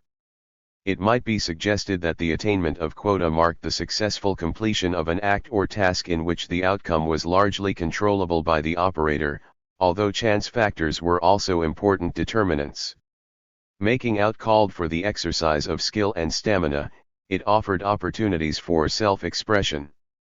The element of uncertainty of outcome provided by ever-present possibilities of bad breaks made quota attainment an exciting game played against the clock on the wall, a game in which the elements of control provided by the application of knowledge, skill, ingenuity, speed, and stamina heightened interest and lent to the exhilaration of winning feelings of accomplishment. Although operators constantly shared their piecework experience as a chief item of conversation, and always in terms of making money, they were, in reality, communicating game scores or race results, not financial success or disappointments. It is doubtful if any operator ever thought that he had been making money. It is likely that had anyone been able to communicate accurately such a conviction, he would have been laughed out of the shop. 21. 85. In other words, making out cannot be understood simply in terms of the externally derived goal of achieving greater earnings. Rather, its dominance in the shop floor culture emerges out of and is embodied in a specific set of relations in production that in turn reflect management's interest in generating profit. The rewards of making out are defined in terms of factors immediately related to the labor process: reduction of fatigue, passing time, relieving boredom, and so on, and factors that emerge from the labor process: the social and psychological rewards of making out on a tough job, as well as the social stigma and psychological frustration attached to failing on a gravy job. It is not so much the monetary incentive that concretely coordinates the interests of management and worker, but rather the play of the game itself, which generates a common interest in the outcome and in the game's continuity. Any game that provides distinctive rewards to the players establishes a common interest among the players, whether these are representatives of capital or labor, in providing for the conditions of its reproduction. Insofar as games encompass the entire labor process, the value system to which they give rise will prevail on the shop floor. Activities are evaluated and interests established as a consequence of the game. In other words, interests are not given primordially, nor are they necessarily brought to the shop floor from socialization experiences outside work. Rather, they are organized by the specific form of relations in production. In our example, interests are defined by relations to the game of making out. The day-to-day experience emerges out of the organization of work and defines the interests of the various agents of production once their basic survival, which, as far as workers are concerned, is an acceptable WAGPRA, is assured. 22. When the labor process is organized into some form of game involving the active participation of both management and worker, the interests of both are concretely coordinated. In other work situations, the labor process organizes different constellations of interests, of a kind that may render the interests of workers and management irrevocably antagonistic. To repeat, ordinarily the conception of work in terms of games has sprung from assumptions of irreducible harmony. Games are the spontaneous, autonomous, malevolent creation of workers. They 86. Generate power struggles and conflict with management. In denying the primordiality of interests and stressing their emergence out of the organization of work, I have come to different conclusions. Games do, indeed, arise from worker initiatives, from the search for means of enduring subordination to the labor process, but they are regulated, coercively where necessary, by management. Once a game is established, however, it can assume a dynamics of its own, and there is no guarantee that it will continue to reproduce the conditions of its existence. On the contrary, it is possible that playing the game will tend to undermine the rules that define it. Thus, in Marx's conception of piecework, workers are not sufficiently strong and well organized to enforce restriction of output. 23. Instead, they are compelled to compete with one another in producing at an ever faster rate, and this stimulates management to cut piecework prices. The piecework game becomes a self-defeating spiral of labor intensification unless it is stabilized by operators transforming the rules and restricting competition, as in making out. Until then, workers find themselves in a prisoner's dilemma.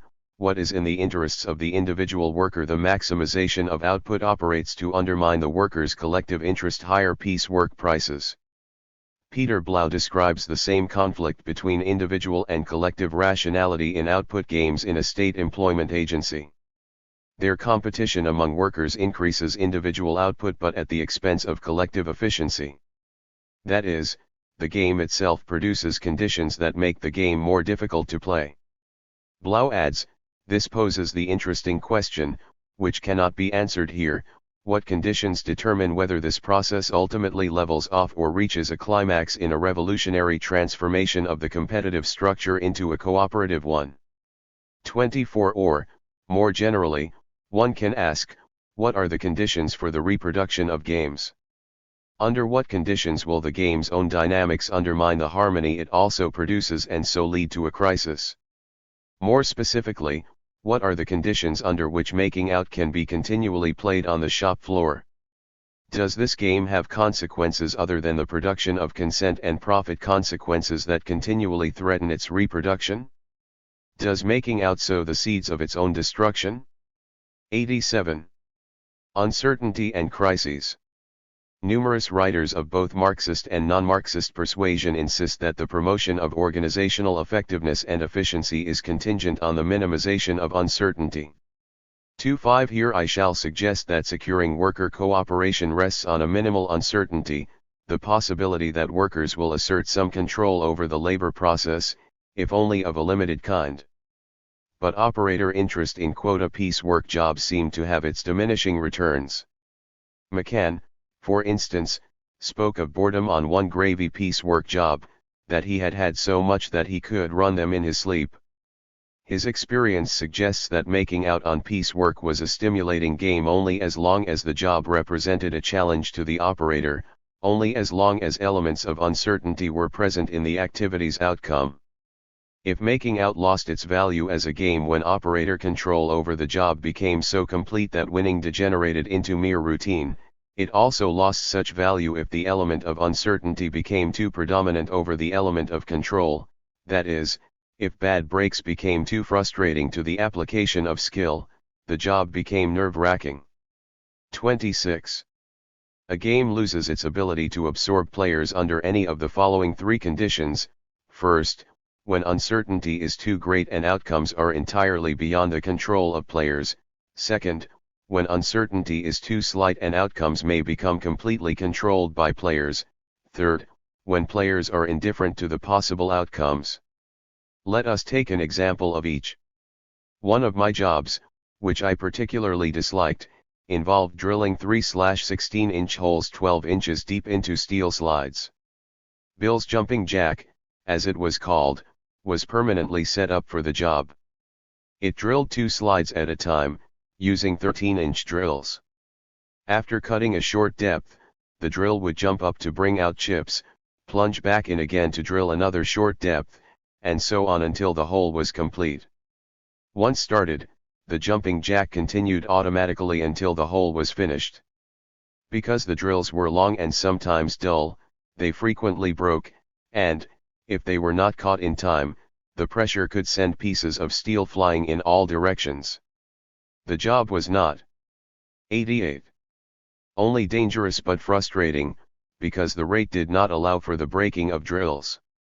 Furthermore, the conditions in which breaks might occur were largely unpredictable, the depth in the steel at which the drill might break, the speed at which it would break, and the number of times it could be used before breaking. The job gave me the jitters, and I never even tried to make out after I had broken 1 or 2 drills, preferring to stay alive and psychologically healthy. However, Bill, my day man, with 10 years' experience on the miscellaneous job and not one to balk at a challenge to his ingenuity and skill, did, always, try to make out and, in fact, generally did so, at around the 125% mark. But he didn't like the job either. Thus, what was too much uncertainty for one was a challenge to another. But the moral remains, when there is too much uncertainty, players cease to play the game. At the opposite extreme were the jobs on the automatic saw, which guaranteed 125%. Such a job was boring, since it required little attention, particularly when the stock was bar steel, 8 inches in diameter, for then the saw cut only about 4 pieces an hour. Faced with this, I would go and find some other job to do while the saw was running and in that way build up my kitty. Finally, what can we say about the evaluation of outcomes? I have already referred to the disdain with which both Roy and I regarded making out when we first entered the shop and how, eventually, we both succumbed to its dictates. Indeed, we both got hooked on the game and became avid players. I must confess that, at least in my own case, part of my initial contempt was a defense, to cover my inability to make out or to foresee any prospects of ever doing so. But then, what sort of game would it be, involving how much uncertainty, if any Tom, Dick, or Harry could walk in off the street and immediately begin making out without any previous experience? In other words, the fact that it took both Roy and me and virtually anyone else who comes in green to machine shops several months to achieve incentive pay serves to establish the worth and esteem associated with making out. Newcomers are given jobs with the tightest rates, a practice that in the short run generates withdrawal and bitterness but in the long run reinforces commitment to the values of making out. As both Roy and I soon came to appreciate, if we were to be anyone in the shop we had better begin making out. Until we did, we would continue, as objects of scorn and 89. Derision, to be ostracized. 27. The longer we delayed, the poorer our reputation would be and the more socially unacceptable we would become. Pressure to make out came not only from management but from fellow operators and auxiliary workers. Moreover, playing the game brought other than social rewards, namely, physiological ones. When one is trying to make out, time passes more quickly, in fact, too quickly, and one is less aware of being tired. The difference between making out and not making out was thus not measured in the few pennies of bonus we earned but in our prestige, sense of accomplishment, and pride. Playing the game eliminated much of the drudgery and boredom associated with industrial work. It cannot be claimed in this analysis of piecework response, that economic motivation played no part in quota attainment in the situation investigated. But it is suggested that piecework may provide a complex of incentives. The piecework incentive may include, but is not synonymous with, economic incentive. Therefore, if piecework works under certain conditions, i.e., stimulates machine operators to put forth productive effort in a given situation, it does not necessarily follow that this stimulation may be attributable to economic incentive. Nor would the failure of piecework provide evidence of any inherent inadequacy of economic incentive. It could be that such worker expressions as "I don't care about the money" indicate not the inadequacy of economic incentive per se, but an absence in the situation of possibilities of economic reward of sufficient magnitude to stimulate caring. 28. Participation in the game is predicated on two limits of uncertainty in outcomes. On the one side, workers have to be guaranteed a minimum acceptable wage and, on the other side, management has to be assured of a minimum level of profit. While playing the game of making out never directly threatens the minimum wage, it can under certain circumstances endanger profits. One shall term this first kind of crisis a system crisis. A crisis of a second kind stems from workers' withdrawal from the game either because of too much or too little uncertainty in the attainment of making out or because making out no longer has any value to the players. 29. The system crisis goes to the heart of the question, how is it that a 90. Capitalist can make a prior commitment to a wage and yet at the same time be assured of an acceptable level of profit? In the Gear days, the extraction of surplus value represented Gear's survival as a company, and in their anxiety for profit, that is, to avoid a crisis of the first kind, the Gear management frequently precipitated a crisis of the second kind. Raising rates, changing rules, cutting costs of retooling, and so forth, all contributed to a legitimation crisis, expressed finally in a walkout. By contrast, Allied could survive a system crisis without precipitating a legitimation crisis. Thus, when the engine division made a loss, for reasons unrelated to participation in making out, management made no significant attempt to undermine the basis of making out by changing rules or rates. The loss was absorbed by the corporation or was passed on to the customer, and a new general manager was installed at the engine division. The paradox of the system crisis is that it cannot be known before the event. Individual output levels in the small parts department for the first 11 months of 1975 suggest that consistent performance below 75% of the standard rate set by the industrial engineers is unacceptable. But there is no way of knowing what actually should be the minimum level to assure profit, since this depends on the outputs of all the operators in the machine shop, and these outputs are continually changing. A crisis of the second type can be gauged by comparing levels of output for different jobs. Whenever uncertainty falls outside acceptable limits, either below or above, outputs will cluster around the 140% or the 80% mark, or both. 30. The existence of outputs in between indicates that some operators, at least, are playing the game, the level of uncertainty is acceptable, and operators are not indifferent to the outcomes of their activities. As operators gain in experience and seniority, they can move on to machines that offer a steady output of 140%, for example, the automatic chuck and bar lathes or the automatic screw machines. On these machines, setups require considerable skill and practice, but, once they are mastered, uncertainty is eliminated and making out is no longer a significant game for these operators. However, as long as there is no motivational crisis in the shop, they will continue to turn in at 140%. That is, as long as others are struggling to achieve 125%, they remain at the top of the prestige ladder. 91. Many of these more senior employees basked in the glory of their power and status. Other things being equal, such employees should have been more class conscious than those who played the game of making out more actively. And, indeed, a number did express considerable hostility to the company, while others became active in the union. However, in comparisons between these workers and others in the plant, there is the complicating factor of seniority, which on the one hand generates greater commitment to the company and on the other hand enhances the opportunity for involvement in the union. As an expression of the former tendency, one or two operators risked their reputation by handing in suggestions to the company as to how rates could be increased on their own machines.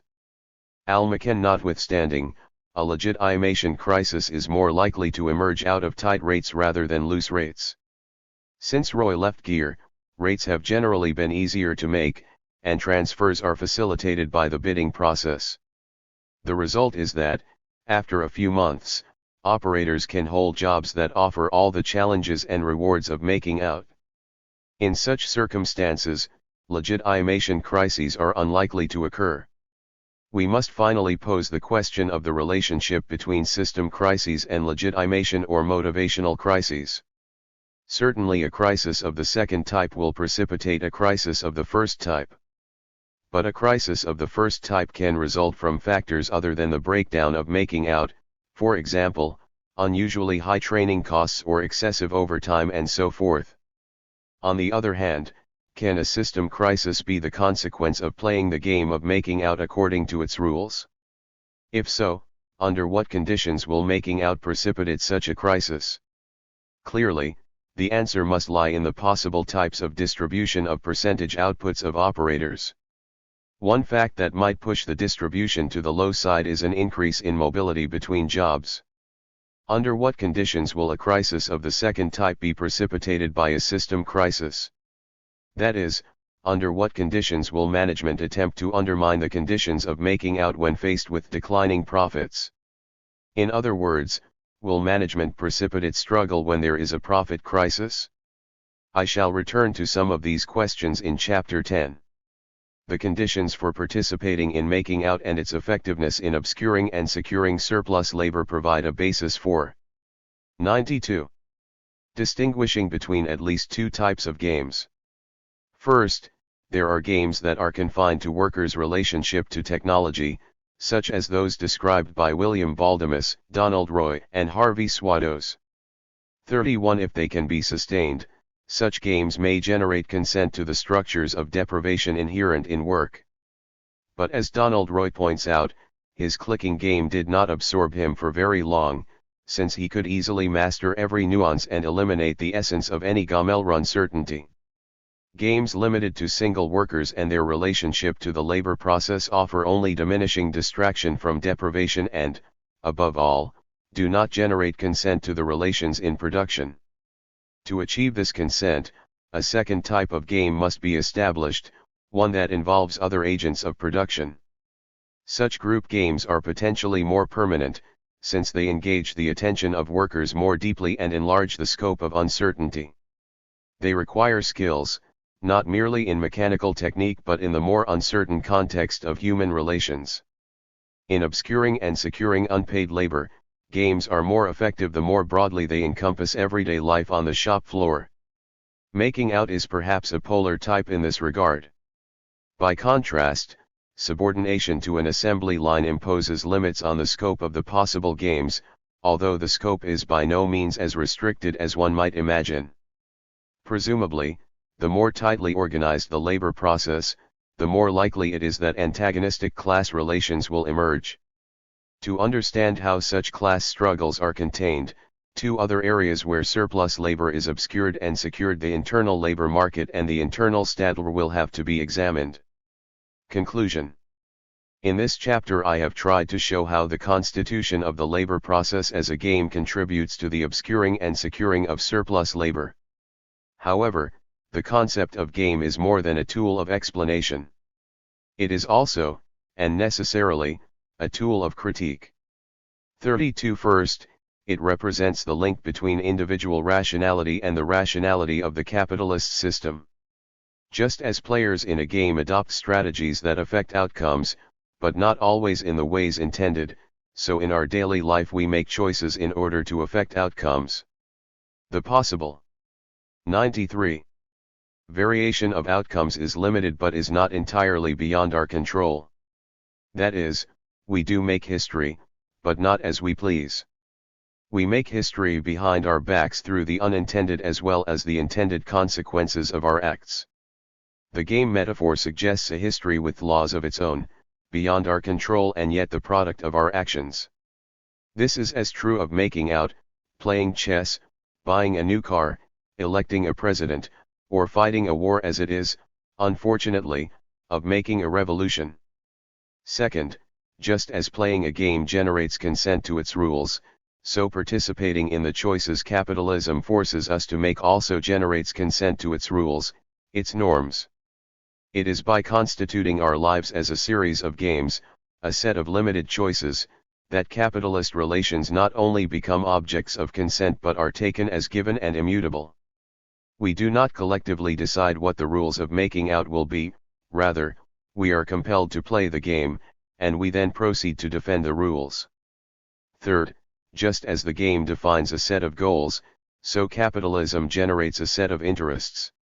Although these interests are not unique and may change over time, they are nonetheless the product of capitalism, just as making out and the interests it defines are the product and, indeed, as I have suggested, a changing product of a particular way of organizing the labor process. The interests are taken as given, and, like the rules, they are not formed through democratic consensus. 33/4, just as the possibility of winning or maximizing one's utility makes a game seductive, so the possibility of realizing one's interests, of satisfying one's needs, defined by capitalism in general or by making out in particular, is the very means for generating consent to rules and relations, presenting them as natural and inevitable. Alternatives are eliminated or cast as utopian. By the same token, dissatisfaction is the failure to satisfy the needs produced by capitalism in general, or by making out in particular, rather than the failure to satisfy some transcendent set of radical needs or even the need to decide collectively what those needs should be. In short, dissatisfaction, of which there is much, is directed not against capitalism but toward its reproduction. As an instrument of critique, the game metaphor implies some notion of an emancipated society in which people make history themselves for themselves, self-consciously and deliberately. There 94 are no unintended consequences, and the distinctions between norms and laws is obliterated. That is, there is a coincidence of individual and collective rationality. There is rational and indistorted discourse over means and ends, if indeed the distinction itself is still valid. Needs are not pre-given but are subject to collective determination. But even in such a society there would be conflict and contradiction, clashes between the realization of different needs, but these differences would be resolved through open and public political discourse. 34 In focusing on the discrepancy between means and ends and between norms and laws, on the derivative nature of needs and the production of consent through the possibility of their satisfaction, we unavoidably construct an unrealistically static image of society, an image that the game metaphor forces us to go beyond. As we have seen, participation in a game can undermine the conditions of its reproduction. I have already suggested what these conditions are and have pointed to the corresponding crises that can develop. In this way we can draw from the game metaphor a dynamic that enables us to understand the significance of certain changes under capitalism. Thus, the differences between the organization of work at Gear and Allied suggest ever greater quantitative choice within ever narrower limits. In identifying the separation of conception and execution, the expropriation of skill, or the narrowing of the scope of discretion as the broad tendency in the development of the capitalist labor process, Harry Braverman missed the equally important parallel tendency toward the expansion of choices within those ever narrower limits. It is the latter tendency that constitutes a basis of consent and allows the degradation of work to pursue its course without continuing crisis. Thus, we have seen that more reliable machines, easier rates, the possibility of chiseling, and so forth, all increase the options open to the operator in making out. The tendency is also expressed more generally in schemes of job enrichment and job rotation. As we shall see in the next two chapters, this expansion of choice within narrower limits is particularly well illustrated by the rise of the internal labor market and the consolidation of an internal state. 6. Recent work by economists, prompted by dissatisfaction with the assumptions of neoclassical models and directed to the understanding of economic institutions, has stressed the importance of internal labor markets. An internal labor market is defined as an administrative unit, such as a manufacturing plant, within which the pricing and allocation of labor is governed by a set of administrative rules and procedures. The internal labor market, governed by administrative rules, is to be distinguished from the external labor market of conventional economic theory, where pricing, allocating, and training decisions are controlled directly by economic variables. 2. Or, as Edwards writes, the analysis of internal labor markets attempts to break open the black box of the neoclassical firm by viewing social relations at the workplace in part as a system of labor exchange within the firm, regulating promotion, job placement, the setting of wage rates, and so forth. 3. As economists, these writers have generally tried to examine whether it is more efficient to establish an internal labor market or to rely on an external labor. 95. 96. Market.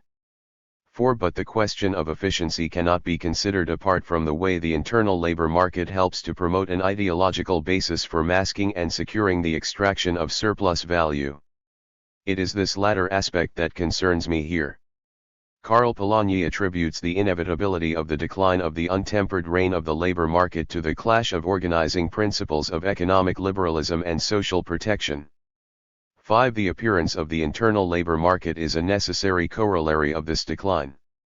To sociologists, who have never taken too seriously the neoclassical assumptions about economic organizations, the internal labor market is just a new label for phenomena intensively studied in a long tradition, stretching back to Weber and Michaels. Nonetheless, for present purposes the concept of the internal labor market is important in sensitizing one to the linkage between internal and external changes in the emergence of the modern firm. More specifically, functions hitherto performed by the external labor market have been progressively absorbed into the firm, a quite literal internalization. But what is of importance, here, is not the contrast between internal and external labor markets but their commonality.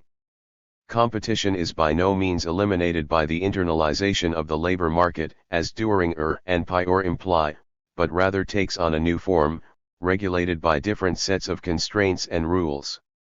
6. In this chapter I shall explore the mechanism and consequences of reproducing possessive individualism at the point of production. The function of any labor market, external or internal, is the allocation of individuals to places. Any particular labor market defines a population of places, a population of individuals, and a set of transformation rules that map the one onto the other. The transformation rules involve a matching of formally free preferences of workers for jobs and of jobs for workers. The final upshot of the allocation process is the result of the relative scarcity of jobs and workers. The difference between internal and external labor markets is based on the degree of delimitation of the population of workers, on the one hand, and of the corresponding population of jobs, on the other.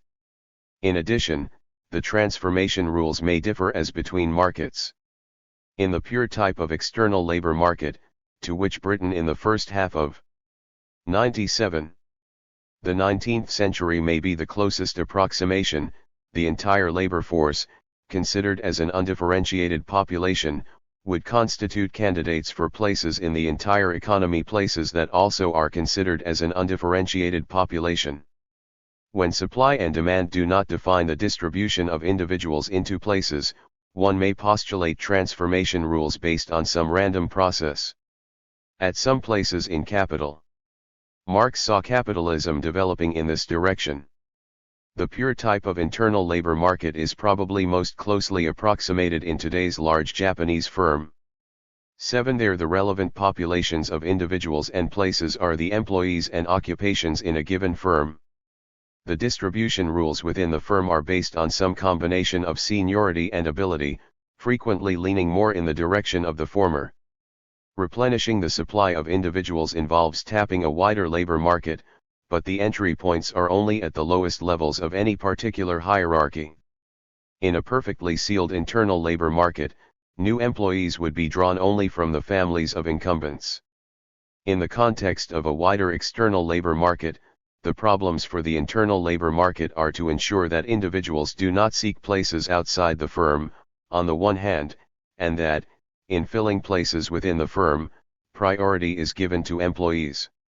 This pattern of mobility may be accomplished either by coercion or through a combination of institutional arrangements and incentive schemes. In the following account I will suggest that the 30 years since Roy worked at Gear have seen increasingly diminished mobility of individuals out of the firm, increased mobility within the firm, and reduced recruitment of workers from outside the firm and entering at only the lower levels. 8. Changes in the internal labor market.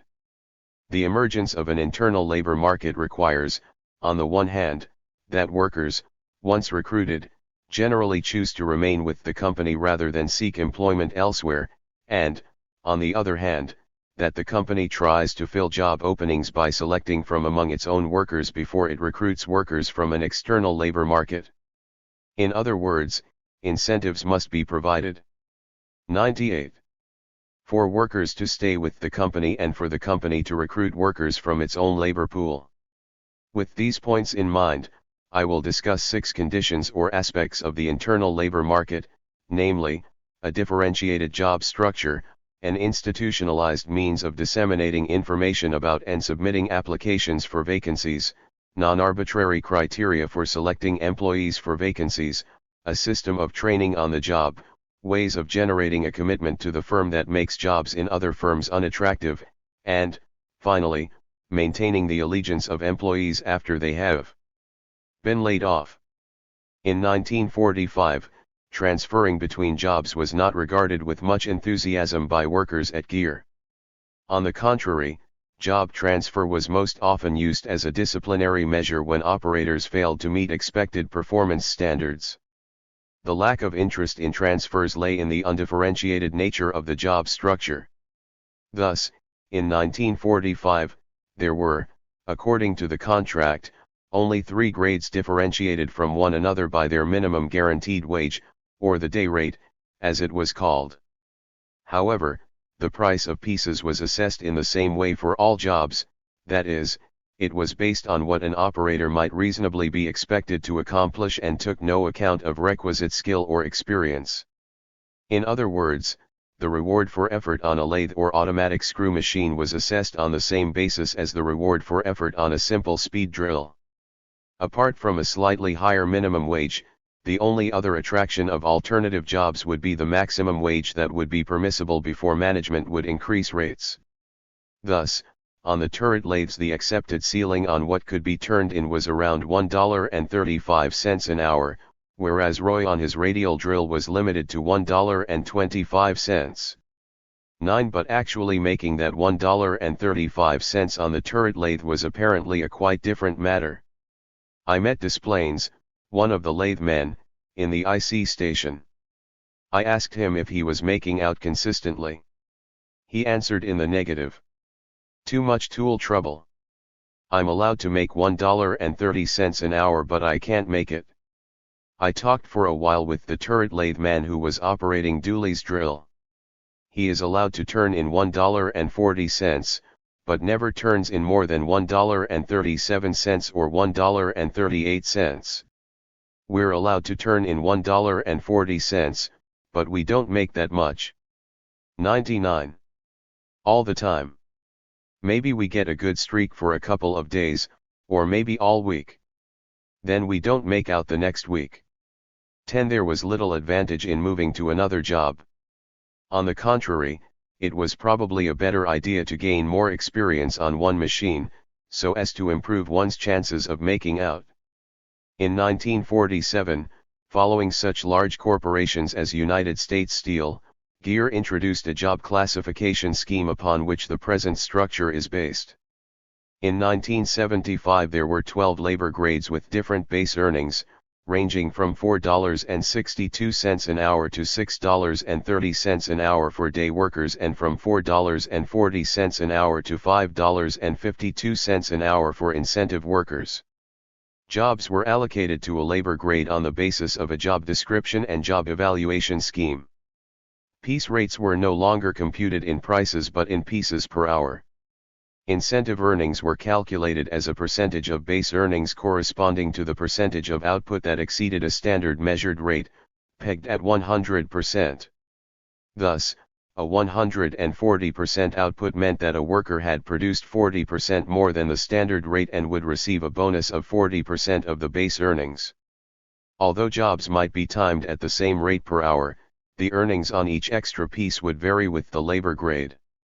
Equally significant was the tendency for the rates of jobs in the higher labor grades to be easier to make than those in the lower grades. As a result, jobs that in 1945 were subject to considerable turnover were more attractive in 1975. Roy provides the following insight into the situation that prevailed in 1945. Hank said that the boys on the turret lathes are not making out. They're just getting the day rate over there. You notice they're quitting all the time, don't you? Hank scoffed, saying that Ed was getting no $1.40 an hour on the automatic screw machines, that there had been a great turnover on the screw machines because there was no money in them. He said that he knows Ray, the day man on the machines, and Ray told him that he got very poor jobs, that he made only 85 cents an hour.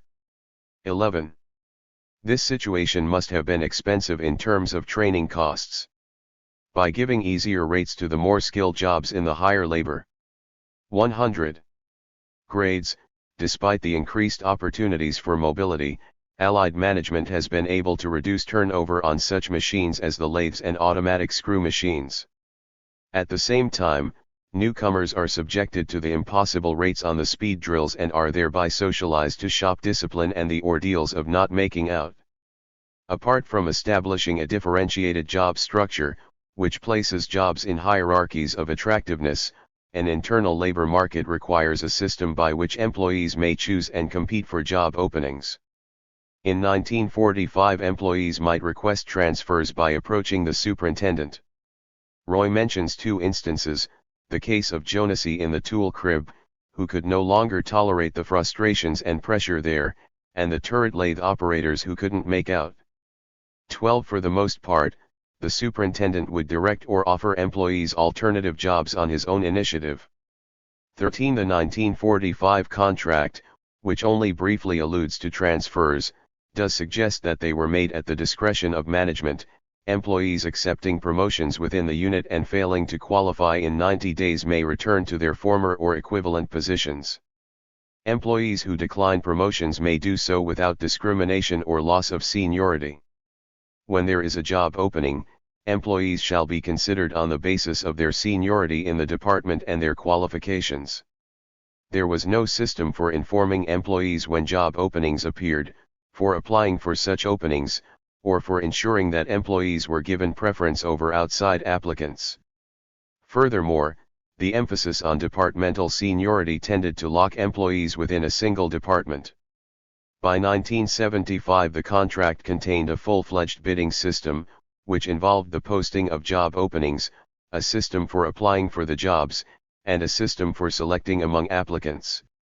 It worked as follows: job openings shall be filled in accordance with seniority when ability of the employees involved to do the work available is relatively equal. Job openings shall be made known to the employees of the department before they are filled by posting the same on a standard form furnished by the company on the bulletin board. 101. From 10 a.m. on the day of posting to 10 a.m. on the following working day, and if the opening is not filled, the job shall be posted plant-wide from 1 p.m. on the day of posting to 1 p.m. on the following working day for all employees. The company recognizes its responsibility to train accepted personnel on job openings. Employees submit their bids to their foreman on special forms. If there are no acceptable bids from within the department, the job goes plant-wide. Only when there are still no bids is the job filled from outside. Accordingly, only the lowest paying and most unattractive jobs, such as the speed drills, go to newcomers. The bidding system is open to a certain amount of managerial abuse and manipulation. Thus, job openings were suspiciously cancelled when certain operators handed in their bids. There were complaints that criteria for assessing the final candidate were not based on the stated combination of seniority and ability. For example, a number of blacks complained that racial prejudice affected management decisions, but such accusations are notoriously difficult to substantiate. Other employees were frustrated when they were repeatedly told they were not qualified for the jobs they had bid on. In general, however, the system did function effectively, because employees could always find another job if their present one was not to their liking, provided they had passed through the probationary period of 50 days. An internal labor market can function only if there is provision for training on the job. In 1945 there was no reference in the contract to training being a management responsibility, but there were occasions when operators were requested to break in other employees. The four-spindle man told me of an attempt made by Squeaky, the day foreman, to get the day man on the four-spindle to train another man to operate his machine. The day man consulted the shop steward, who advised him that he should get set-up man's pay for breaking in a new man. So he demanded set-up man's pay from Squeaky. Squeaky refused, saying, "You know we can't do that. Why, the man you break in will be a help to you, and you can turn out more pieces. He'll be more of a hindrance," replied the day man, and refused to break the man in. 14. 102. Unfortunately, Roy began his field notes only after his first month in the jack shop, and he makes no reference to being broken in himself. Nor does he mention the training system anywhere in his dissertation. In 1975 some of the ambiguity remained. The contract did stipulate that the company recognizes its responsibility to train accepted personnel on job openings, but it failed to mention how this responsibility was to be carried out. The most frequent arrangement was for operators to break in new employees and to receive set-up man pay for the period if they did not make out after adding the new employees' pieces to their own. In other arrangements, those breaking in were to receive a fixed number of hours, say 4, at set-up man pay. But training is still the subject of bargaining and negotiation between operator and foreman. Part of the reason for this lies in the ambiguity of the trainer's obligations to the trainee. As the shop euphemism puts it, one doesn't have to show everything to the new employee. Hostility between trainer and trainee may be particularly severe when the newcomer poses some threat to the incumbent. For example, it is possible for the newcomer to have greater seniority than the incumbent.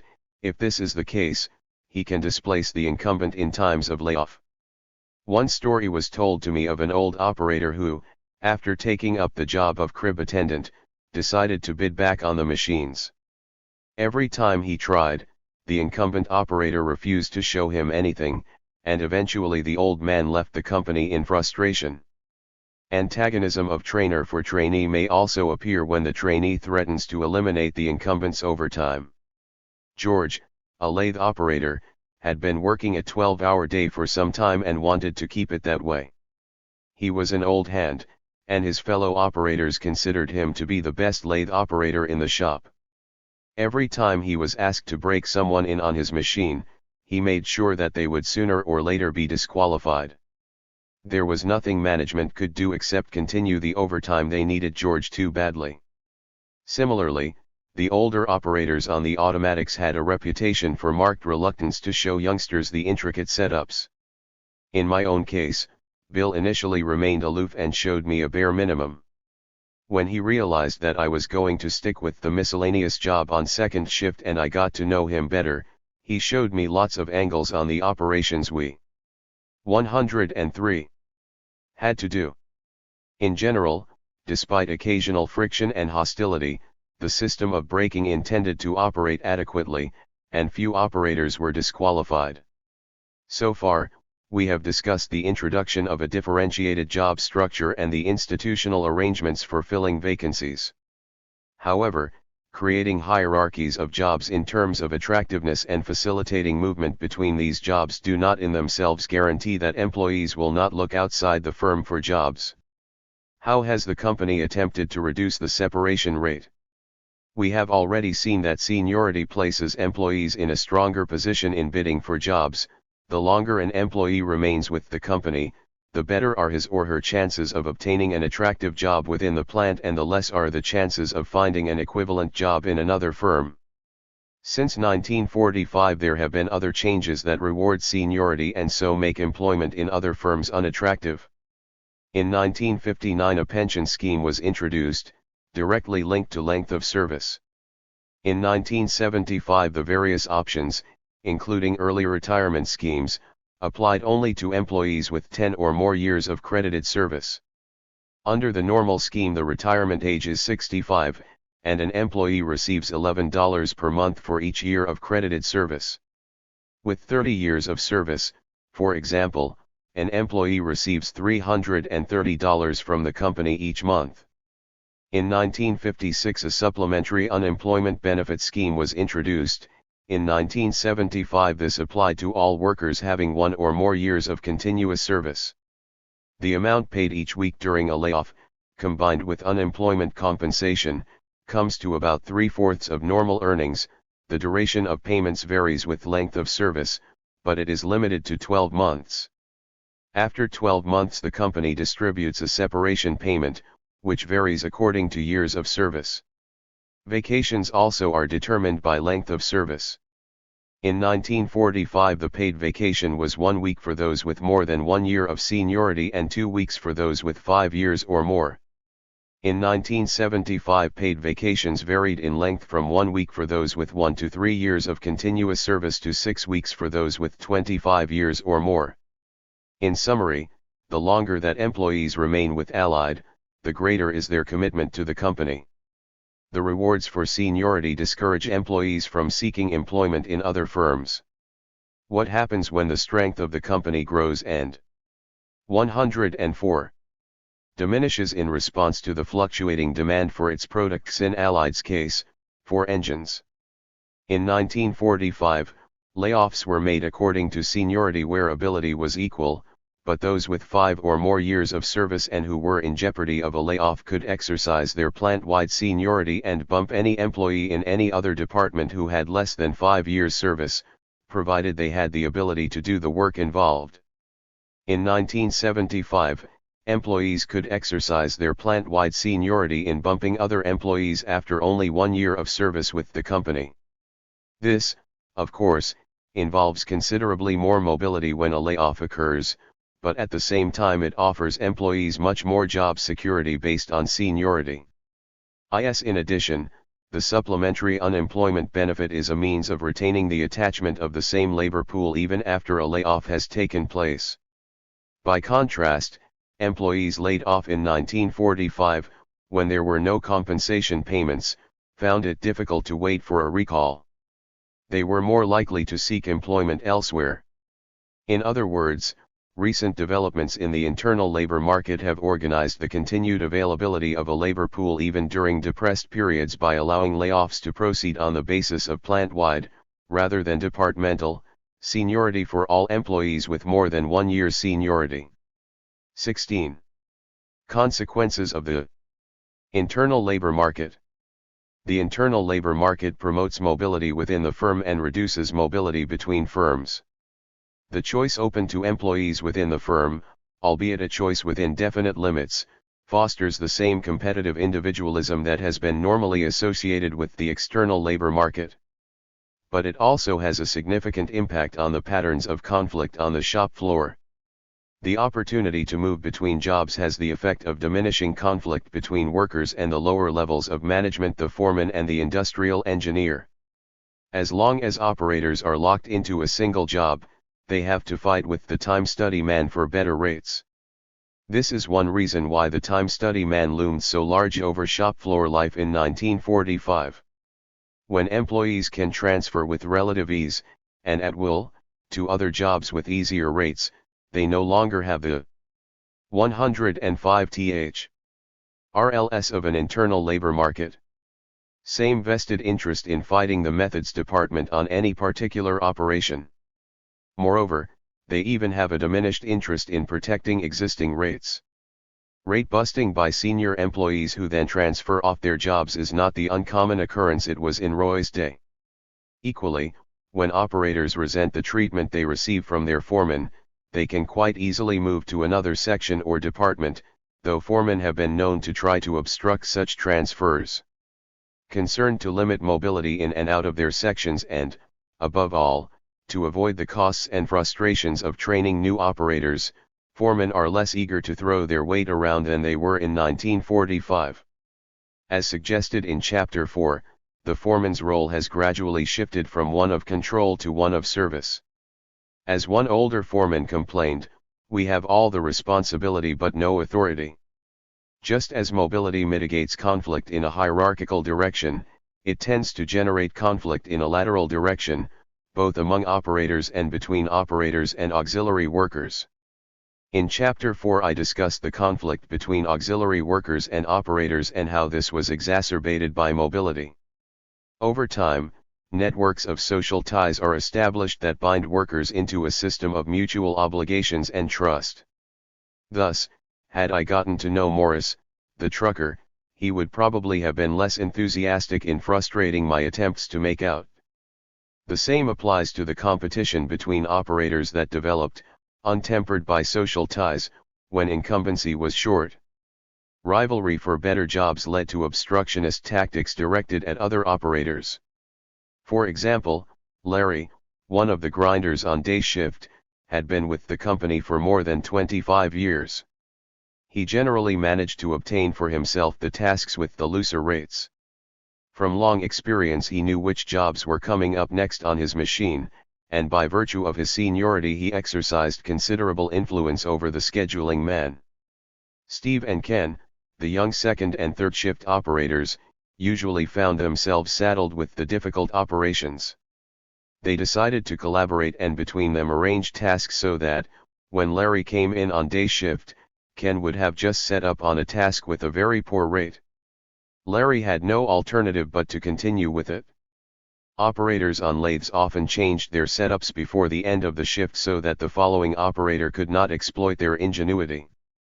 106. In extreme situations, when operators were out to destroy each other, they might hide tools or fixtures. This is, however, but one side of the picture, for there were notable instances of collaboration between operators on different shifts, and operators did sometimes cover up for another's mistakes, share a kitty, or reveal angles on making out. Cooperation was of course more frequently established between operators on the same shift than with those on consecutive shifts. Immediate competition was less, and the time to establish social bonds was greater. Though the evidence is meager, Roy's comments suggest that collaboration may have been greater in 1945. Among workers on the second shift, there was definitely more cooperation then, but Roy says little about relations between operators on different shifts. In his own case, the relationship was generally cool, but he cites the example of Jack Starkey and Al McCann as sharing a kitty. Between radial drill operators today, such sharing would be extremely unlikely to occur, but Jack and Al had been going together for many years. It may be surmised that, the greater the mobility between jobs, the less opportunity there is to develop the necessary relationship of trust that would counteract tension and competition between workers. Training on the job is another feature of the internal labor market that breaks down collectivities based on skill groups and promotes individual autonomy. Skills are acquired as if they are specific to jobs in the particular machine shop. There are no training barriers to movement between skill levels or labor grades. At the same time, as already suggested, the training relationship is one based on bargaining and individual autonomy.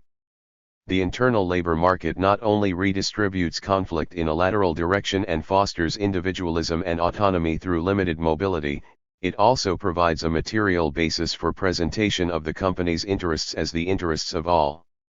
The rewards of seniority, better jobs, improved fringe benefits, job security, social status, and so forth engender a commitment to the enterprise and its survival. Conclusion. The internal labor market contributes to both the obscuring and securing of surplus value in a number of ways. First, it internalizes. 107.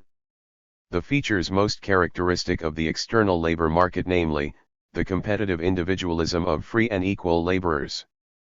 Second, the mobility it engenders at the point of production dissolves some of the tensions between worker and management and generates new tensions among workers. In both these ways the interests of the worker are constituted as those of one individual agent against other individuals rather than those of one class opposed to another class. On the other hand, in fostering a commitment to the enterprise by rewarding seniority, the internal labor market concretely coordinates the interests of capitalist and laborer in the generation of surplus value. This interpretation diverges from that of Dühringer and Pior, who see the internal labor market as an adaptation to enterprise-specific skills. Although this is a by no means unimportant feature, it is difficult to square their theory with Braverman's compelling degradation thesis, the decline of enterprise-specific skills and the ease with which they are acquired. How can one reconcile the rise of internal labor markets with the increasing separation between conception and execution? Certainly Braverman makes no such attempt.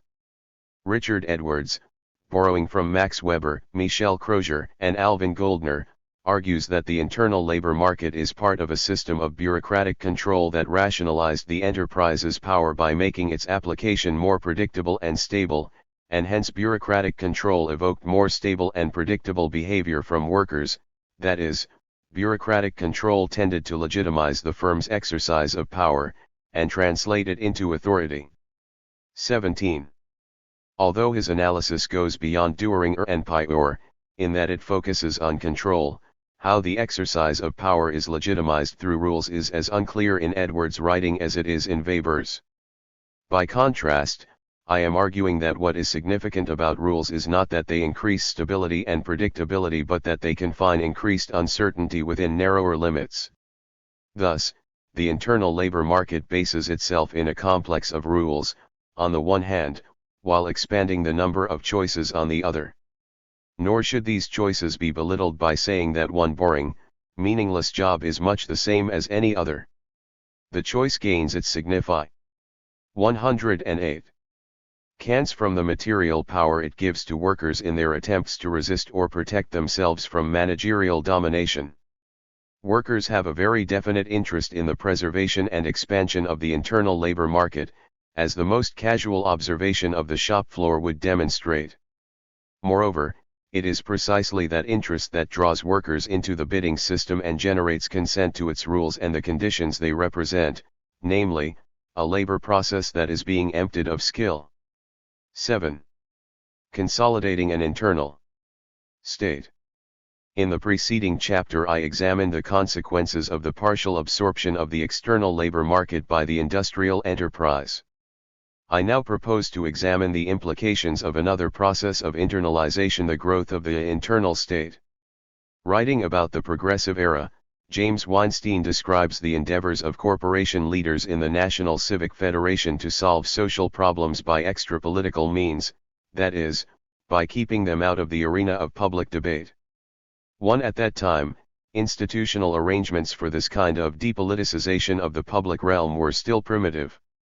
Since then, corporations have managed to provide solutions to many of their social and economic problems by establishing political processes within their own jurisdiction in the form of collective bargaining and grievance machinery.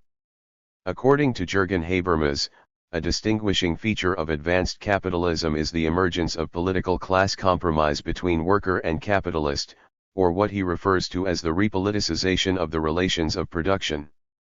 In a somewhat different vein, Selznick has called attention to the rise of private government within industry and the 109. 110. Constitution of the industrial citizen. It follows that if collective bargaining creates a system of government, it does so by helping to reconstruct the managerial process. Management becomes more conscious of rights, and more capable of building that consciousness into the routines of institutional life. The administration of things becomes the governance of men as this reconstruction proceeds. 3. The term internal state refers to the set of institutions that organize, transform, or repress struggles over relations in production and relations of production at the level of the enterprise. It is in no way a new phenomenon, although it takes on a radically different form under monopoly capitalism. Under competitive capitalism, except where craft organization existed, the regulation of relations in production was largely carried out by the despotic overseer. The relationship between management and labor was modeled on master-servant laws. With the rise of the large corporation and trade unionism, the institutions of the internal state have become disentangled from the managerial direction of the labor process and embodied in grievance procedures and collective bargaining. The emerging internal state protects the managerial prerogative to fashion and direct the labor process by imposing constraints on managerial discretion and by endowing workers with rights as well as obligations. The union and its members. The transformation of the internal state from its despotic to its hegemonic form rests on a limited participation by representatives of labor in the government of industry. The trade union must be sufficiently strong and responsive to labor in order to command the allegiance of its members and yet not sufficiently strong to present a challenge to management prerogatives in the organization and control of the labor process. Changes since 1945, slight though they have been, suggest, if anything, that worker support of the union is stronger, while the union's challenge to management is weaker. As mentioned in Chapter 3, union activities were curtailed during the war. A no-strike pledge took away the union's strongest sanction, and a maintenance of membership clause in the contract dampened the recruitment drive. 111. In recognition of the government's wartime labor policy as expressed by the National War Labor Board, the company agrees to the following maintenance of membership and check-off clause. All employees covered by this agreement who on the effective date of this agreement are members of the Union in good standing in accordance with the Constitution of the United Steel Workers of America C.I.O., dated May 13, 1944, a copy of which is attached hereto as Appendix 1, and all such employees who thereafter join the Union, shall as a condition of employment remain members in good standing in accordance with the said Constitution for the duration of this agreement. No strikes, security of membership, and a check-off system made for a passive union. Roy knew of no operators on night shift who would speak favorably of the union.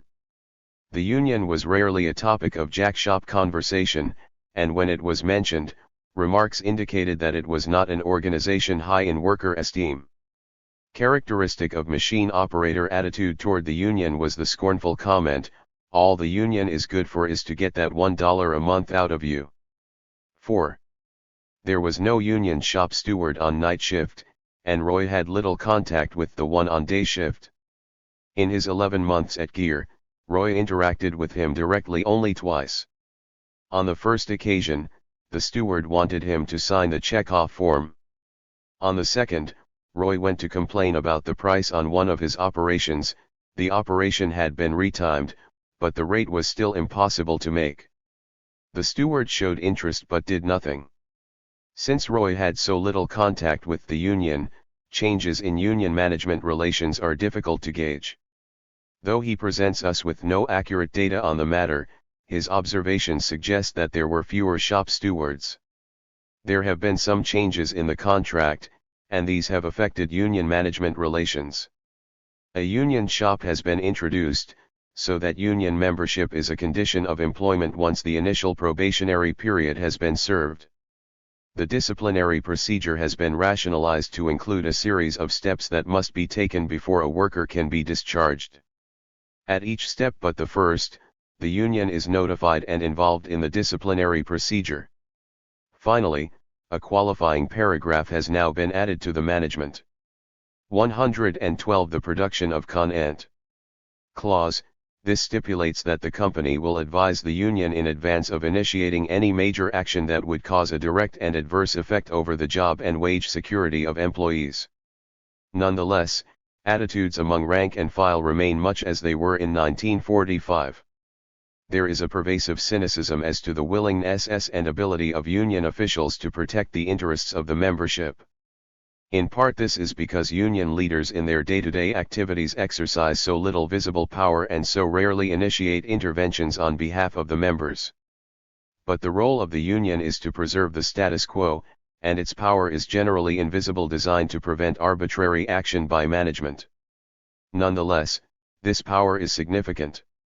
The union's very presence acts as a deterrent to management's violation of the contract. Therefore, to the extent that management plays it fair, the union is seen to do nothing. Indeed, it is to management's advantage to violate the contract from time to time if only to assist the union in preserving its legitimacy and its appearance of autonomy vis-a-vis management.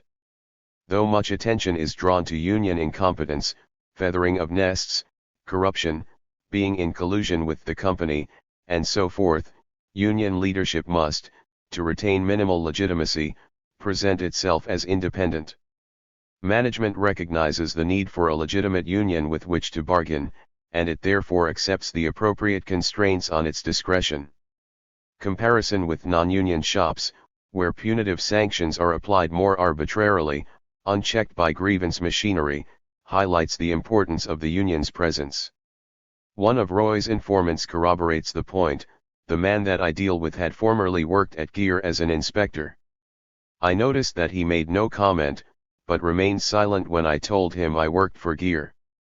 I guess Gear is not regarded very highly, I said. It's been better since the CIO got it, he said. Before the union came in they did not treat the workers fairly.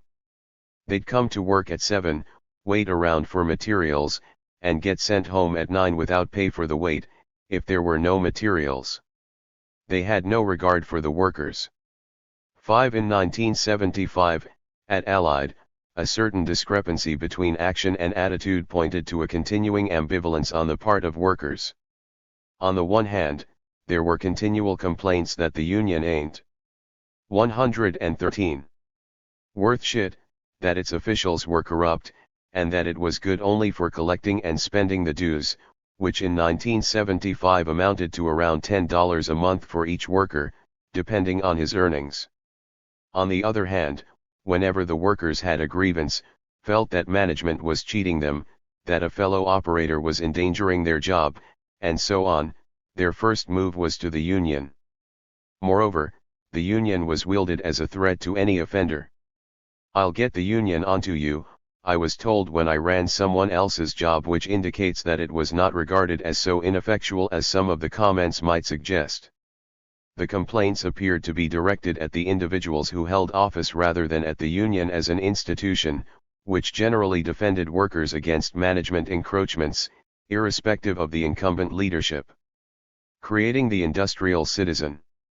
Everyday life under the internal state inserts the laborer into the political process as an industrial citizen with a set of contractually defined rights and obligations, together with a commitment to a more tenuous social contract.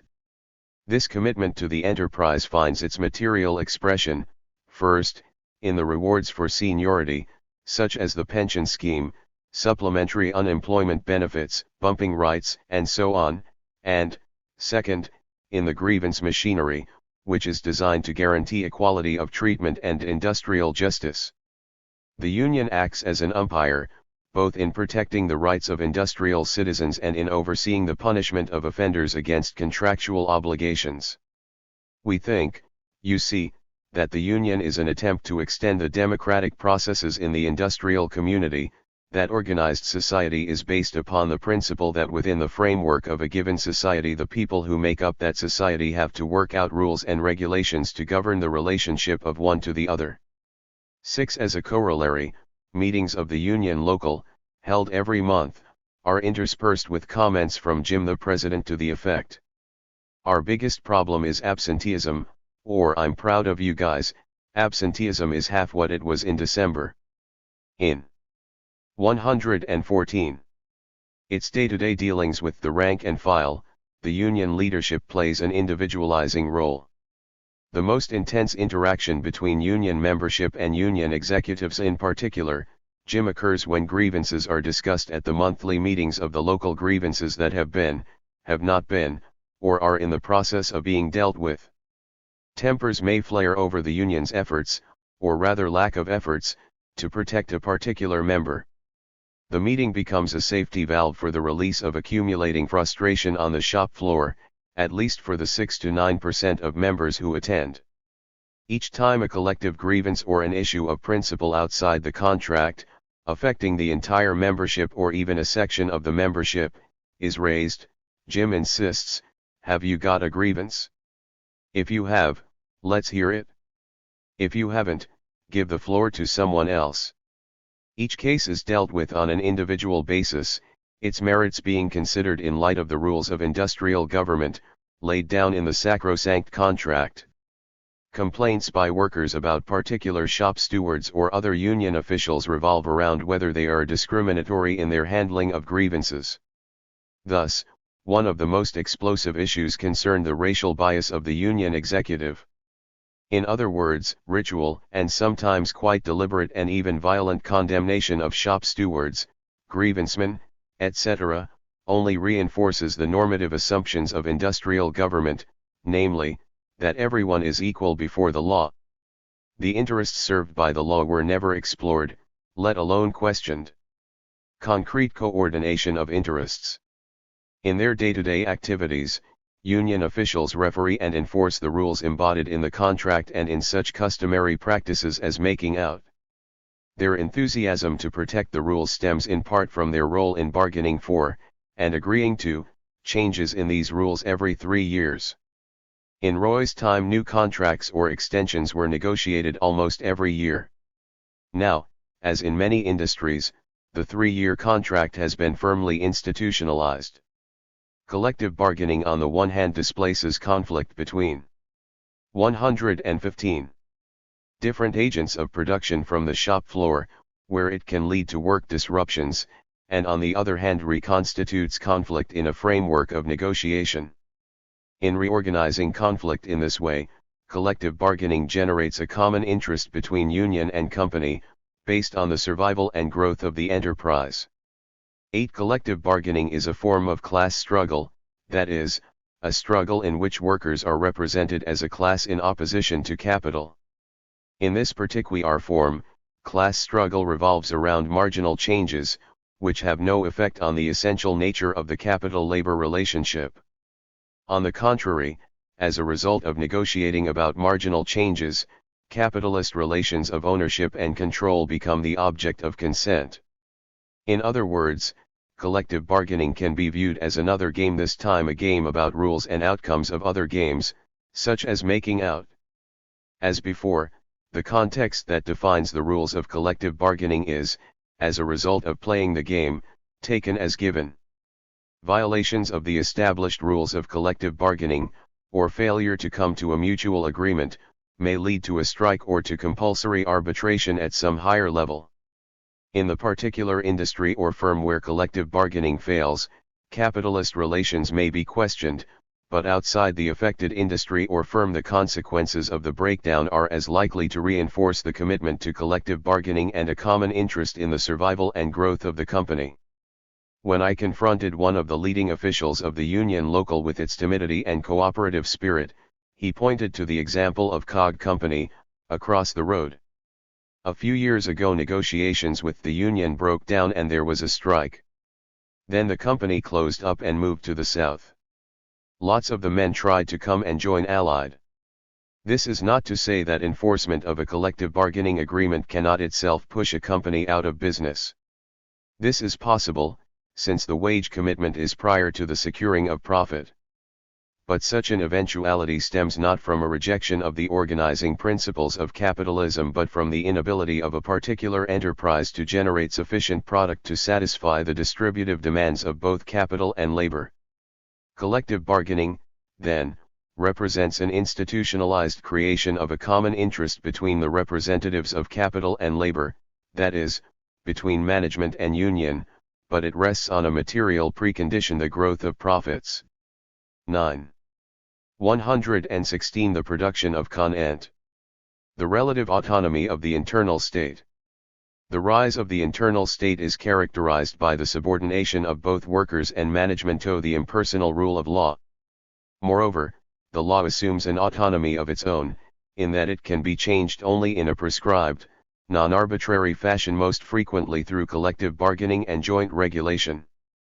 Selznick describes the evolution of the employment relation as moving from prerogative contract, according to which the sale of labor power carries with it few, if any, proscriptions or prescriptions on its consumption by management, to the constitutive contract and to creative arbitration, which does establish procedures and regulations for the utilization of labor. Low restrictions on managerial discretion and arbitrary rule, on the one hand, and enhanced protection for workers, on the other, reflect not only the ascendancy of unions and internal government but also indirect regulation by agencies of external government. This is revealed in the use of government procurement to impose standards on industries that enter contracts with public agencies and regulation developed as a byproduct of legislation or administrative policy directed primarily toward other problems, such as civil rights or the control of industries affected with public interest. Too rarely threatened with outside intervention or regulation, industrial government has been the bearer of a privatization of public policy. It followed that public policy would develop less through an accumulation of regulations than through a process by which parties invoke the authority of public purpose in support of new demands and claims of right. U. Selznick is documenting the relative freedom of the internal state, first from the intervention of external public bodies, and second from the imposition of the immediate economic interests of capitalists or managers. We will have more to say about the relationship of the individual firm to external bodies in subsequent chapters. Suffice it to say that Selznick's analysis finds its expression in affirmative action programs at Allied.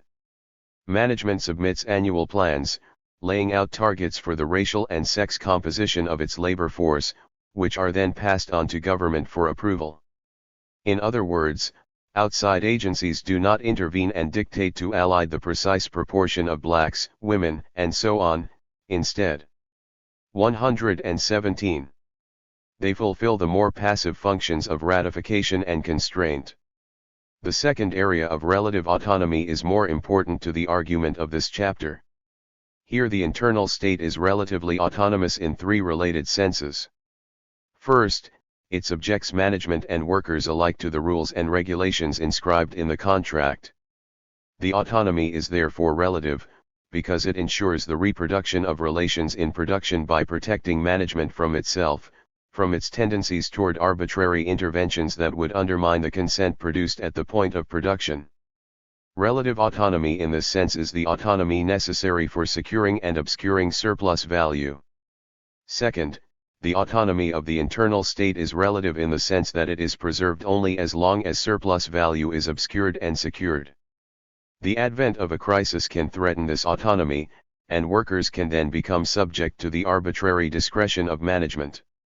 Third, the relative autonomy of the internal state expresses the institutionalized power of management in the context of an organized working class, organized through a trade union having a certain degree of independence and power. Moreover, the negotiation of a contract implies that the union is also relatively autonomous, that is, autonomous within limits defined by the requirements of accumulation. It is in the interests of the company to uphold the relative autonomy of the union leadership if only to legitimate the union as a bargaining instrument. That is to say, agreements between the company and union leadership preserve the relative autonomy of the internal state as long as there is no visible collusion, of the kind normally associated with sweetheart contracts, though it may sometimes assume more subtle forms, such as the super-seniority clause. In the event of layoffs, the officers of the union shall be deemed to have more seniority than any other employee for layoff purposes only. At the beginning of my employment at Allied, the results of the contract negotiations were announced and the union's legitimacy was temporarily impaired. The new collective agreement included, as the most significant gain for labor, a more liberal pensions scheme. It was cynically noted by the rank and file that most of the union executives were close to retirement. Sentiments expressed in my 118 presence were almost entirely opposed to the new proposals. Indeed, everyone I spoke to told me that they were going to vote no. I asked Bill which way he voted. He replied, "They are offering a bigger pension, but that's no use to me, I've got another 15 years to go." "We're all voting no." "What about the wage increase?" I asked. 5%, that's all we've got." "That's nothing. The union officials will accept it, but we won't. They could do with a bigger pension, it suits them." Curiously, however, the official result declared the membership's support for the new contract by a margin of 408 votes to 307. Management was no doubt aware that improved pensions would appeal to the union executives and felt that it was worth risking the consequences of rank-and-file disaffection to get a cheap contract. From the discussions I had with the personnel manager, it appeared that management recognized the importance of preserving the relative autonomy of the union and responsiveness to its membership. He was, for example, concerned about the lack of black representation among the union executives. He understood that the day-to-day policing function of the union can be effectively carried out over the 3 years between contracts only if the terms of the negotiations are minimally acceptable to the rank and file. Failure to negotiate an acceptable contract may impair the union's ability to preserve the status quo, and it may also lead to the overturning of the incumbent officers, particularly the president, in the elections held every 3 years. Since officials usually wish to retain their positions, the mechanism of elections is one way of maintaining the union leadership's autonomy from management, though it is not as effective a mechanism as one might think. But elections have the more significant consequence that they generate among the membership the view that a poor contract, with few gains to labor, is the fault of the incumbent leadership rather than a result of the structure of the union and its relationship to the company. In other words, at the local level, it does not matter whether there is a one-party system or a two-party system in trade union politics as long as there is an effective electoral mechanism for replacing officers. 13 For the electoral mechanism effectively masks and thereby protects the structural context of management-union relations. The relative autonomy of the union as an institution is consistently preserved even. 119.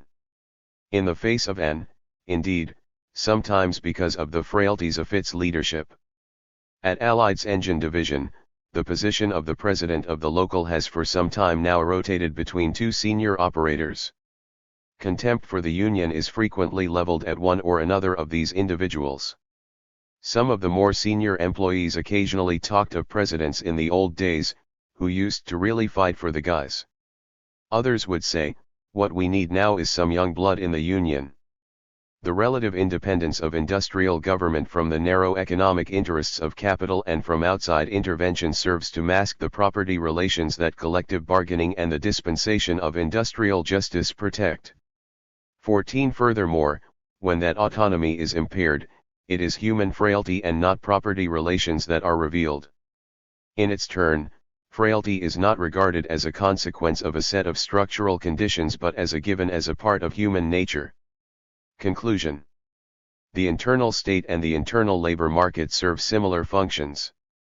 Thus, in this chapter we have seen how the internal state in its relatively autonomous form concretely coordinates the interests of union and management through their joint use of grievance machinery and collective bargaining. It concretely coordinates the interests of worker and corporation in the expansion of profit, which provides material concessions in the form of employee benefits and wage increases. It obscures capitalist relations of production in the labor process by constituting workers as individuals, industrial citizens with attendant rights and obligations rather than as members of a class. Finally, struggles over relations in production are regulated in the grievance procedure and displaced into collective bargaining. On the other hand, the internal state and the internal labor market serve complementary functions in the production of consent. In this chapter and the two preceding it, I have suggested that changes in the labor process and the rise of the internal labor market expand the choices of workers and thus constitute the basis of consent. 120. To degradation. However, this consent emerges only if management does not arbitrarily dictate choices to workers if, for example, transfers are always taken at the initiative of workers and through the bidding process and, further, if punitive sanctions are confined to the transgression of the limits of choice, as when workers decide to stay at home rather than come to the factory.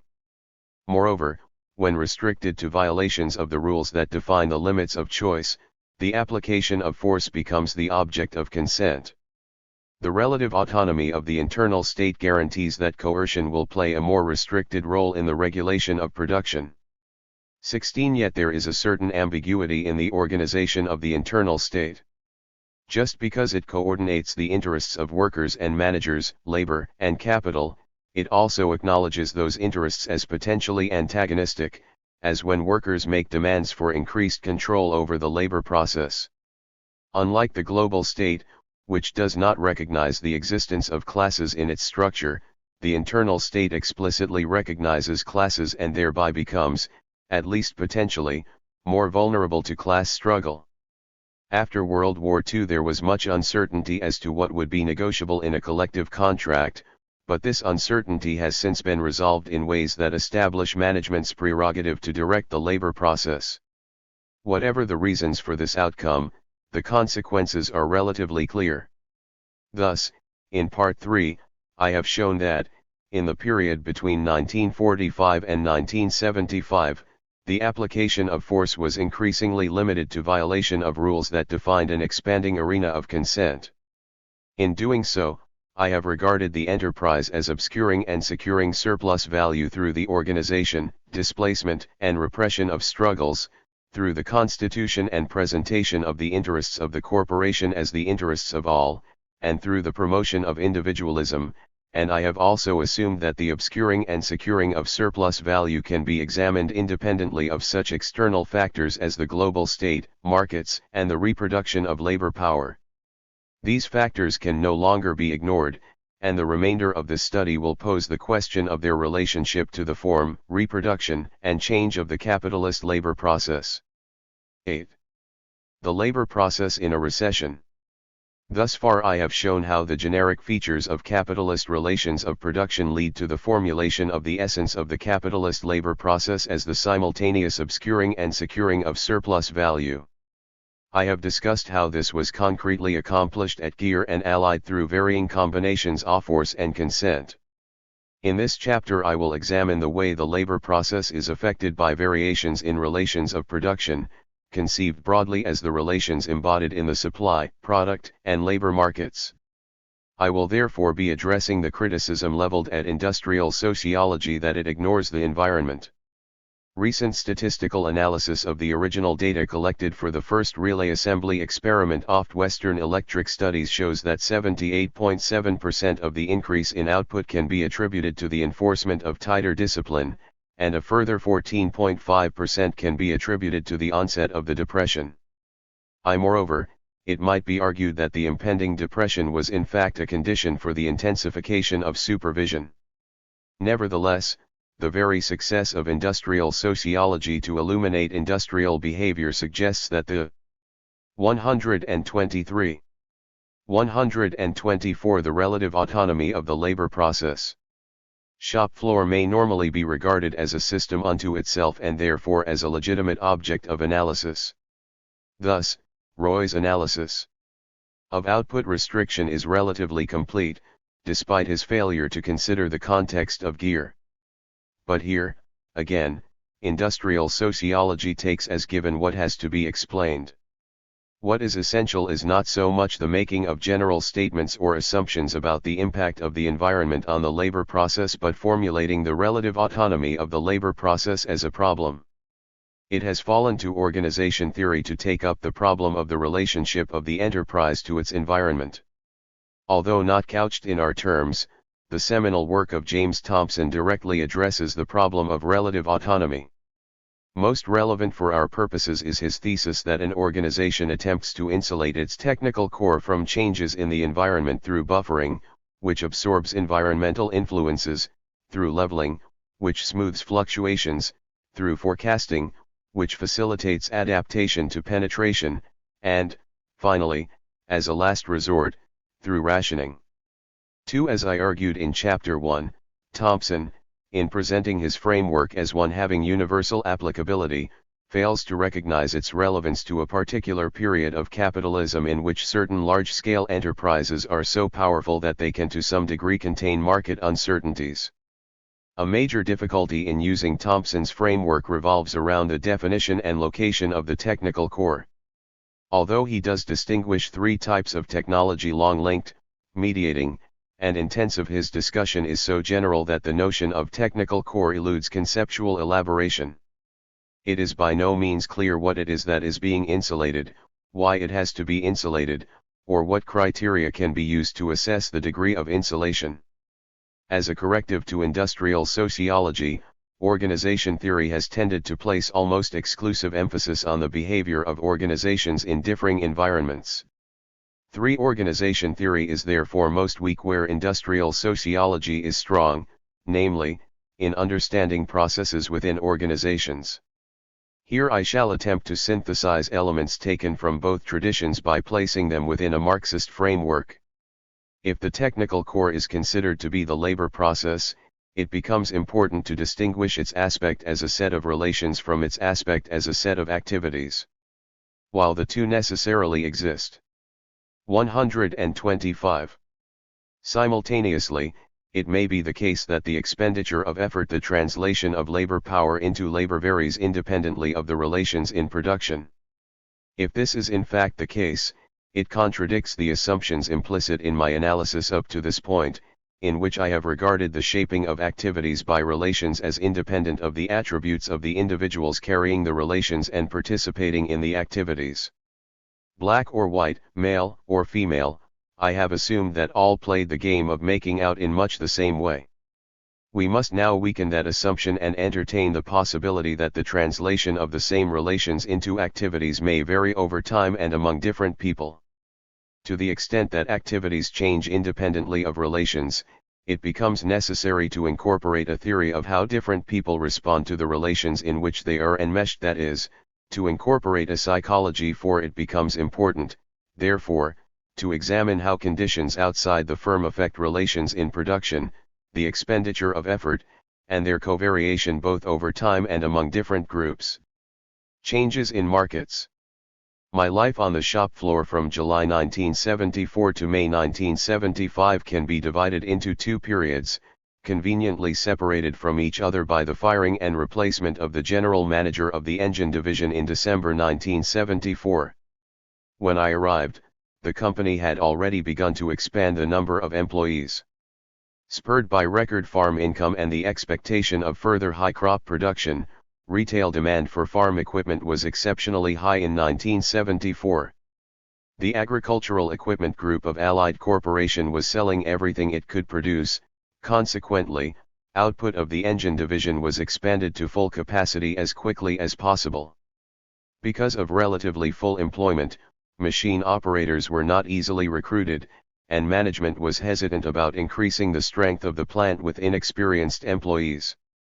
The choice was between, on the one hand, spending time and energy in training new employees, with the possibility of having to lay them off if demand declined, as seemed likely, and, on the other hand, a generous allocation of overtime.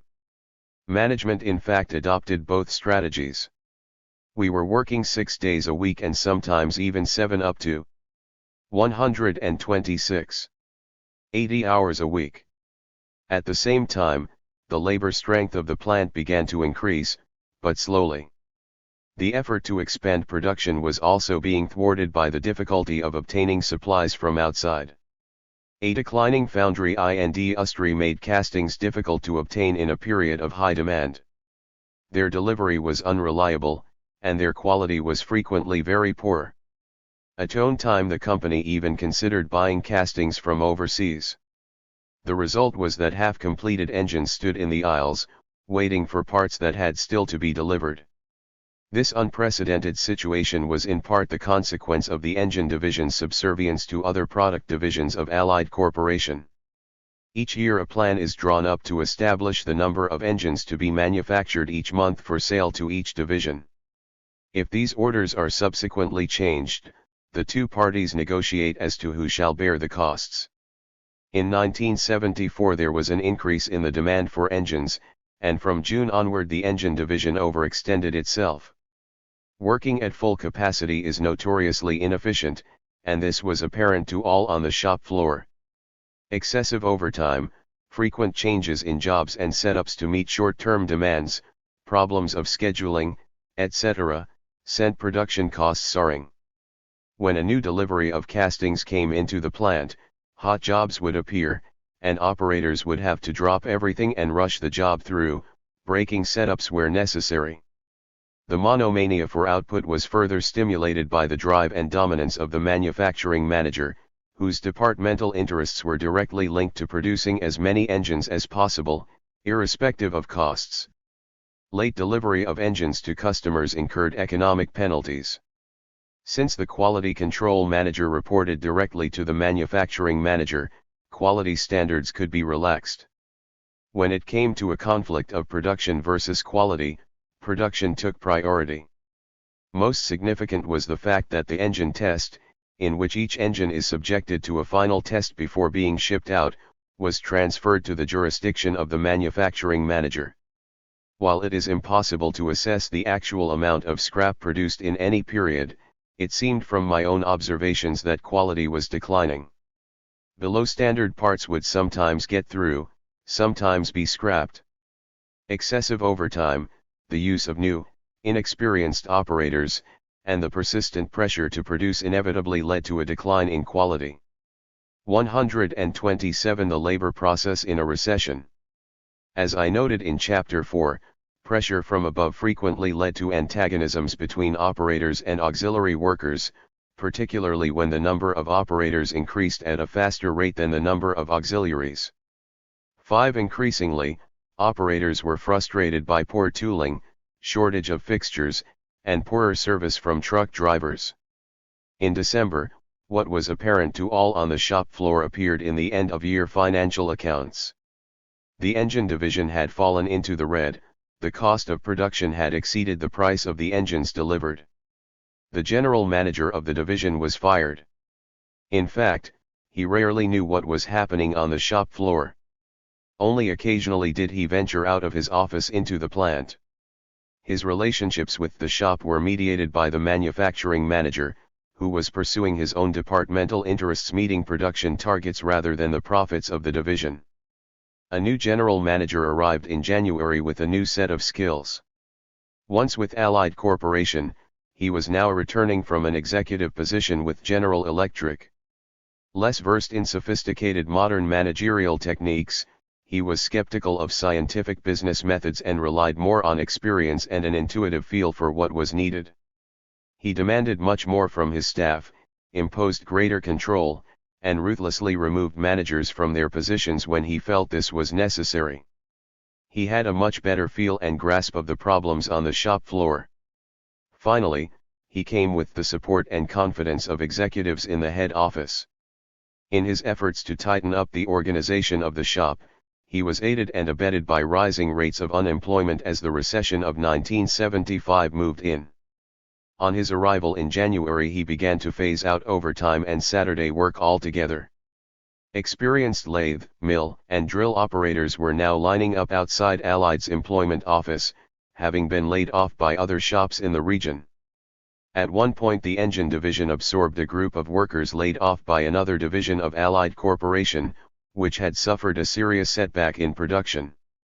Accessions of new workers, therefore, continued to increase, and it was only a matter of time before all three shifts had a full complement of workers.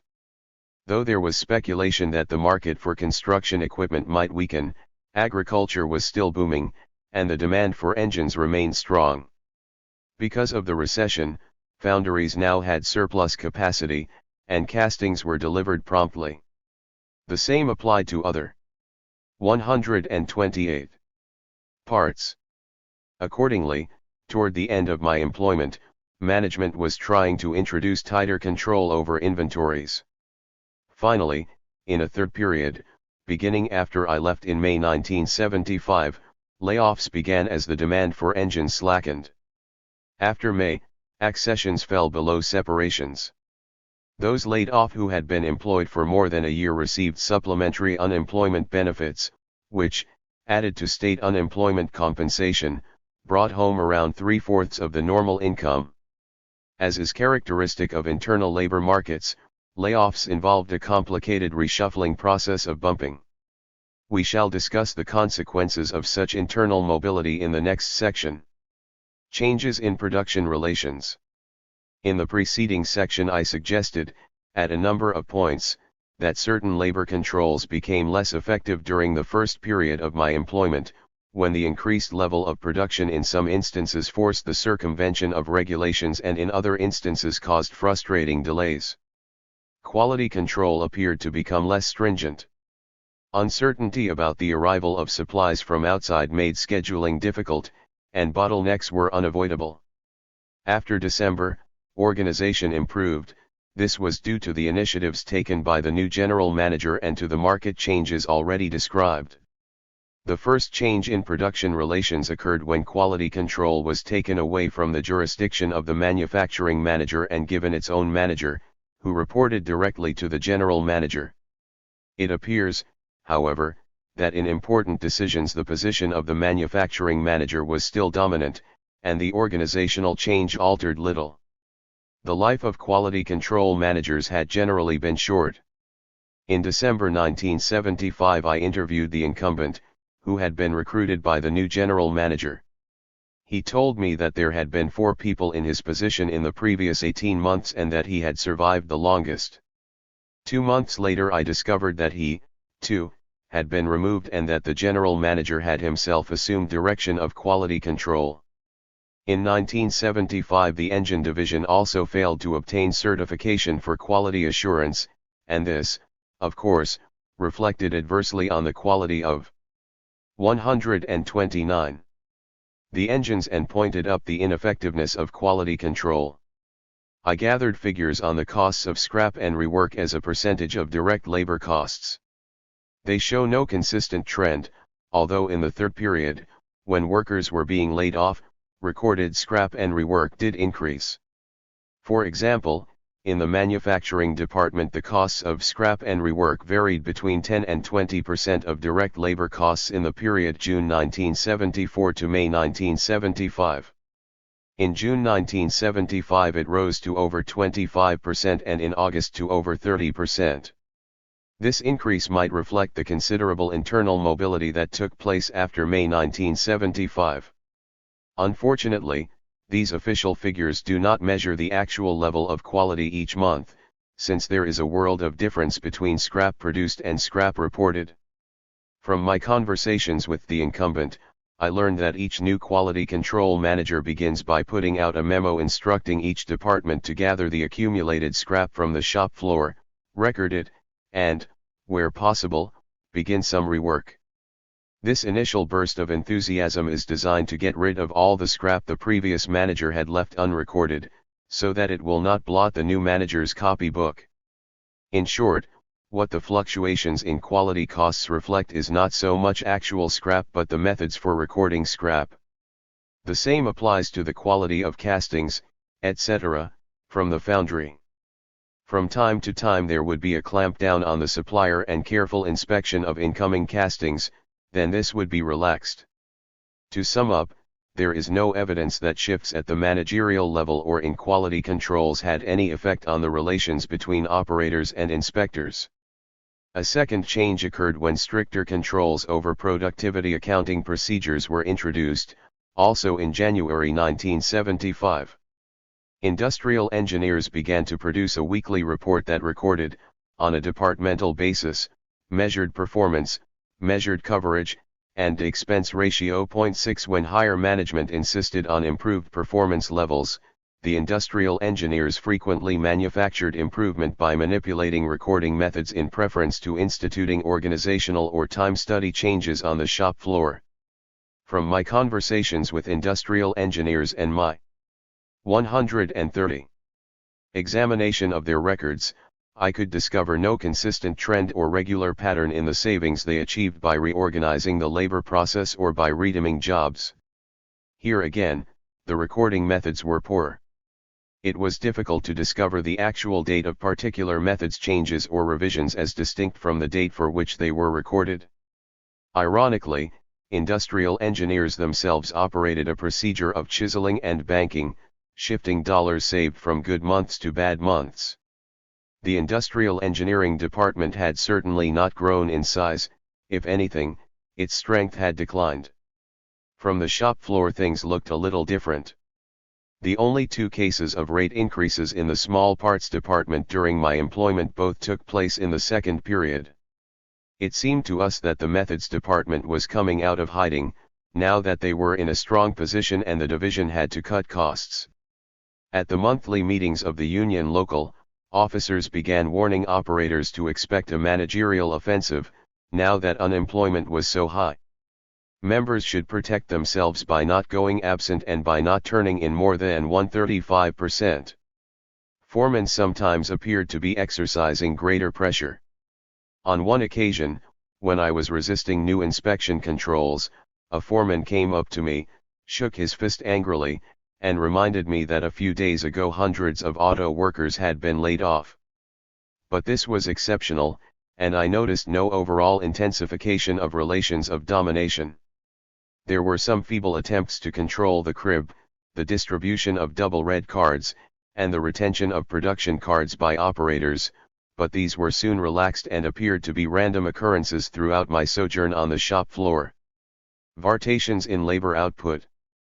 If there were no clearly discernible changes in the relations on the shop floor, what can we say about the actual performance of the laborers?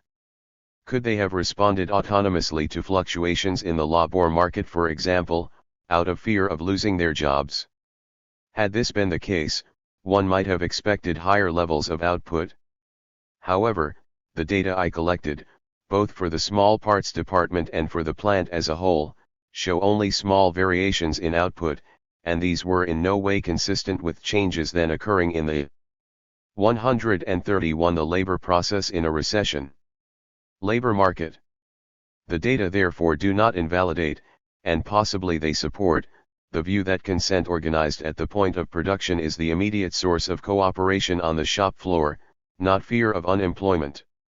There are, however, two qualifications. First, there was a slight dip in output when layoffs began in May 1975, but the original level was restored and even exceeded in the following months. The dip could have been due to a temporary disorganization, caused by the confusion created by bumping, or it could have been the result of a conscious attempt to restrict output in the face of a work shortage. Since I had already left, I have no way of knowing. The second qualification is perhaps more significant.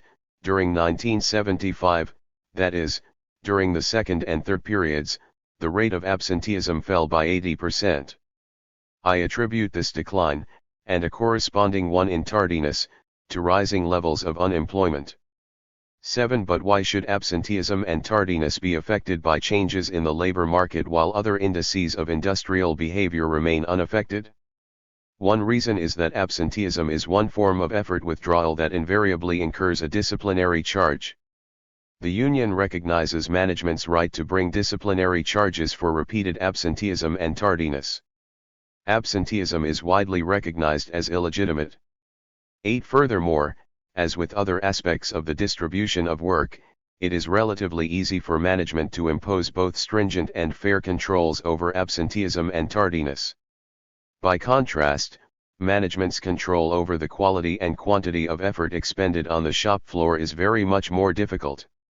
The responsibility for low levels of output and for the production of scrap cannot, like absenteeism, be easily attributed to particular workers. Changes in the labor and product markets are unlikely to directly affect job performance when employees are only rarely disciplined for low levels of output and when layoffs are conducted on the basis of seniority. Indeed, many workers welcome layoffs, since the supplementary unemployment benefits can provide an adequate standard of living for no work. Finally, what effect do changes in the supply market have on worker behavior? From my description of the two periods of my employment at Allied, one might have suspected that the relative 132 order that prevailed in the second period, contrasted with the organizational chaos of the first period, would have facilitated making out. In fact, the data show no such trend, and this suggests that operators were able to manipulate conditions through the use of double red cards, the sacrifice of quality, etc., during the first period. The costs of an unreliable supply market are borne by management, not by the worker, at least in the short run. The contrast between lower levels of absenteeism and tardiness, on the one hand, and the absence of an increase in output on the shop floor, on the other, serves to highlight the distinction between coming to work and working. The data I collected suggest that fluctuations in conditions outside the factory, in particular in the labor market, do not directly affect the labor process. They also suggest that, while coming to work may result in part from coercion, fear of losing one's job, activities on the shop floor are more likely to be the object of consent. Indeed, it might be argued that fluctuations in the markets enhance rather than diminish the consent organized at the point of production, for the major changes that occurred within the plant as a result of changes in the supply, product, and labor markets were of a distributive nature, related, in particular, to jobs and hours of work. When the labor force expands or contracts, there is always a considerable amount of bidding, bumping, and reshuffling of laborers between jobs. A single vacancy can create a long vacancy chain. As I stated in Chapter 6, job mobility recharges individualism, competition, and lateral conflict and reduces hierarchical conflict. At first sight, fear of losing one's job may appear to undermine consent, but three factors work against this hypothesis. First, loss of job affects only those recently hired. Second, losing one's job is generally unrelated to job performance. Third, employees with more than a year's service frequently look forward to a layoff. The seniority system and the internal labor market therefore serve to buffer the effects of fluctuations in levels of employment and, paradoxically, at times of recession and cutback even promote consent. The absence of an internal labor market and a developed internal state at the Hawthorne plant in 1933 might explain, in part, why job performance there was more sensitive to the approaching depression than it was at Allied. 133. Conclusion. We have observed that the engine division was, to a considerable degree, able to protect its technical core from the uncertainties and contingencies of a recession. However, it did so not merely by buffering, leveling, forecasting, and rationing but by externalizing certain costs as well. In 1974, for example, the engine division made a loss, and this was absorbed by the corporation as a whole and ultimately passed on to the consumer. This is a factor that Thompson ignores. The insulation of the technical core is more easily accomplished by large corporations, which have the power to externalize costs by raising the prices of their products. Thompson's formulation of the problem is therefore valid only for the era of advanced capitalism. Since the end of the 19th century, corporations have merged through vertical and horizontal integration and, as a result, increasingly control both supply and product markets. Thus, Allied Corporation no longer relies on an external supplier of engines but directly controls its own supply, made to its own specifications. By amalgamating their competitors, corporations have come to control larger shares of the product market and thereby, to some extent, the prices of products as well. Two processes of control are involved here. On the one hand, the corporation internalizes or incorporates part of the environment, on the other hand, it seeks to dominate those parts of the environment it cannot incorporate. This is as true of the political and ideological arenas as it is of the economic arena. The corporation attempts to protect itself from the vagaries and limelight of the external political and ideological processes in two ways, by exercising indirect and informal control over the apparatuses of the state and, as I have shown, by erecting its own internal state. But it would be wrong to conclude that corporations are always successful in insulating their technical cores. Although my field notes are not adequate for presenting a precise picture, there is little doubt that there were changes on the shop floor during the development of the recession, though these changes were minor and were strongly mediated by the internal state and the internal labor market. Despite these changes, largely occasioned by the redistribution of personnel and working hours, the level of output for each department remained fairly constant. Two alternative explanations present themselves. 134. Either the expenditure of effort and level of output are in fact largely independent of changes in relations, or workers went to greater lengths and expended greater effort in maintaining the same levels of output, in which case changes in relations do give rise to changes in activities. Although I tend to favor the second alternative, it is difficult to come to any firm conclusion. A clearer picture will, it is hoped, emerge in the next chapter, when I explore the effect of consciousness, imported from outside the workplace by different groups of workers, on the translation of relations into activities. 9. The labor process and worker consciousness. Marx defines labor power as the set of mental and physical capabilities exercised in the labor process. These capabilities are objective qualities. Mental capabilities refer to learned skills and not to subjective orientations, such as willingness to work. For Marx, such subjective orientations were largely irrelevant in both coming to work and in the expenditure of effort. Coercion was the paramount factor in shaping what people did. In Part 3 I argued that the organization of consent becomes increasingly critical as wages become more independent of the individual expenditure of effort. I also argued that whatever consent is necessary for the obscuring and securing of surplus value is generated at the point of production rather than imported into the workplace from outside. This position flies in the face of conventional wisdom, which claims that the attitudes, beliefs, theories, in short, consciousness acquired in the family, school, church, etc., shape the relations and activities of the labor process. Curiously, the pioneering studies in industrial sociology largely ignored the values or orientations that workers brought with them to the shop floor. Industrial behavior was for the most part assumed. 135. 136. The relative autonomy of the labor process. To be independent of externally derived consciousness, or at least it could be taken as an unexamined given. In this chapter I shall argue that industrial sociologists, instead of being wrong in their assumptions, as their contemporary critics maintain, simply failed to examine why they were right. They did not examine why externally produced consciousness does not significantly affect the labor process, they simply ignored it. External orientations to work. These closed system studies have received their most far-reaching criticism in the influential work of John Goldthorpe and his associates. 1. In stressing the importance of orientations to work, Goldthorpe et attempt to establish a corrective to two dominant schools of industrial sociology, the School of Human Relations and the School of Technological Determinism and Socio-Technical Systems.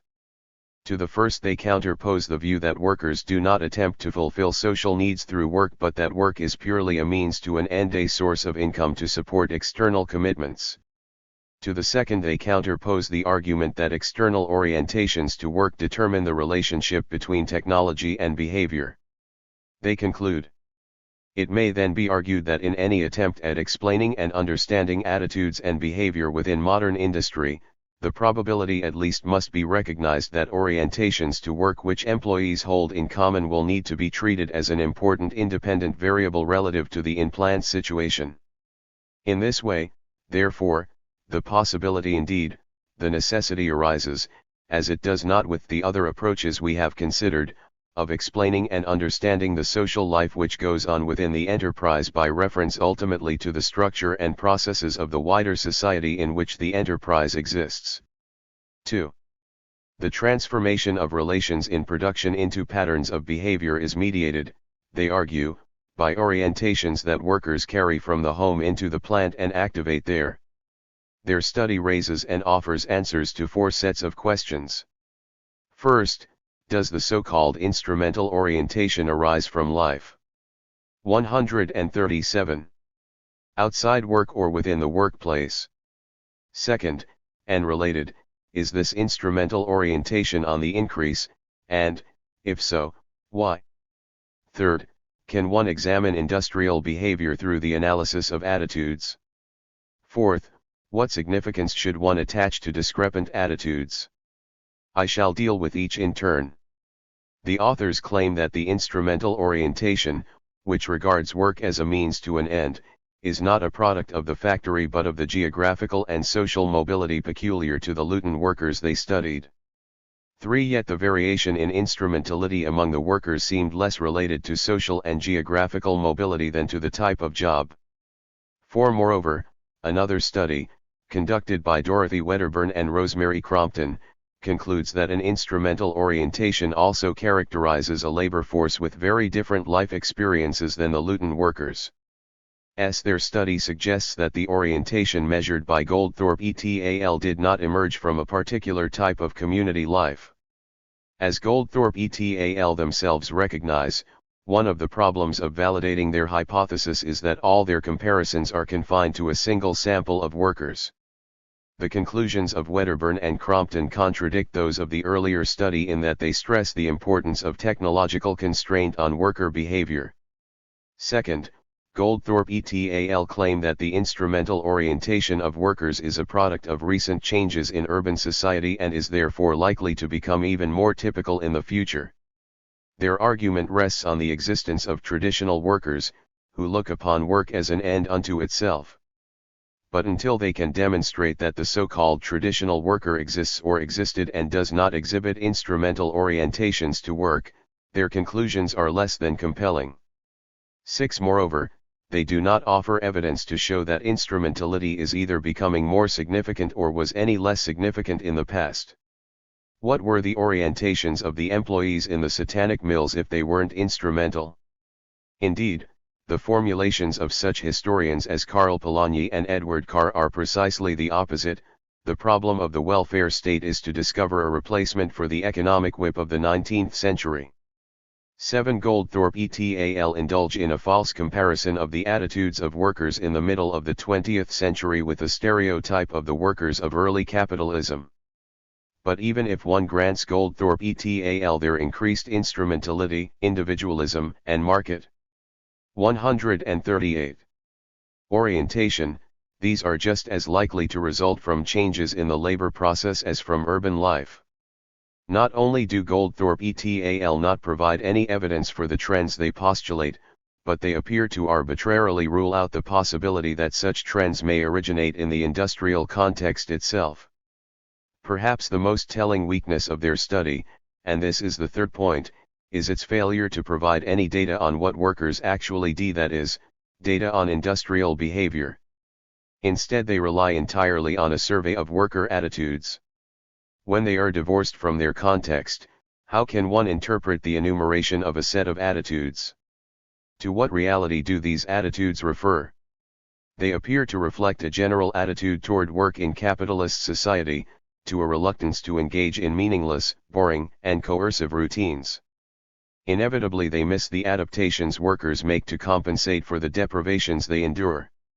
Any familiarity with what goes on in a factory makes it obvious that Goldthorpe et al. Are measuring something far removed from everyday life on the shop floor.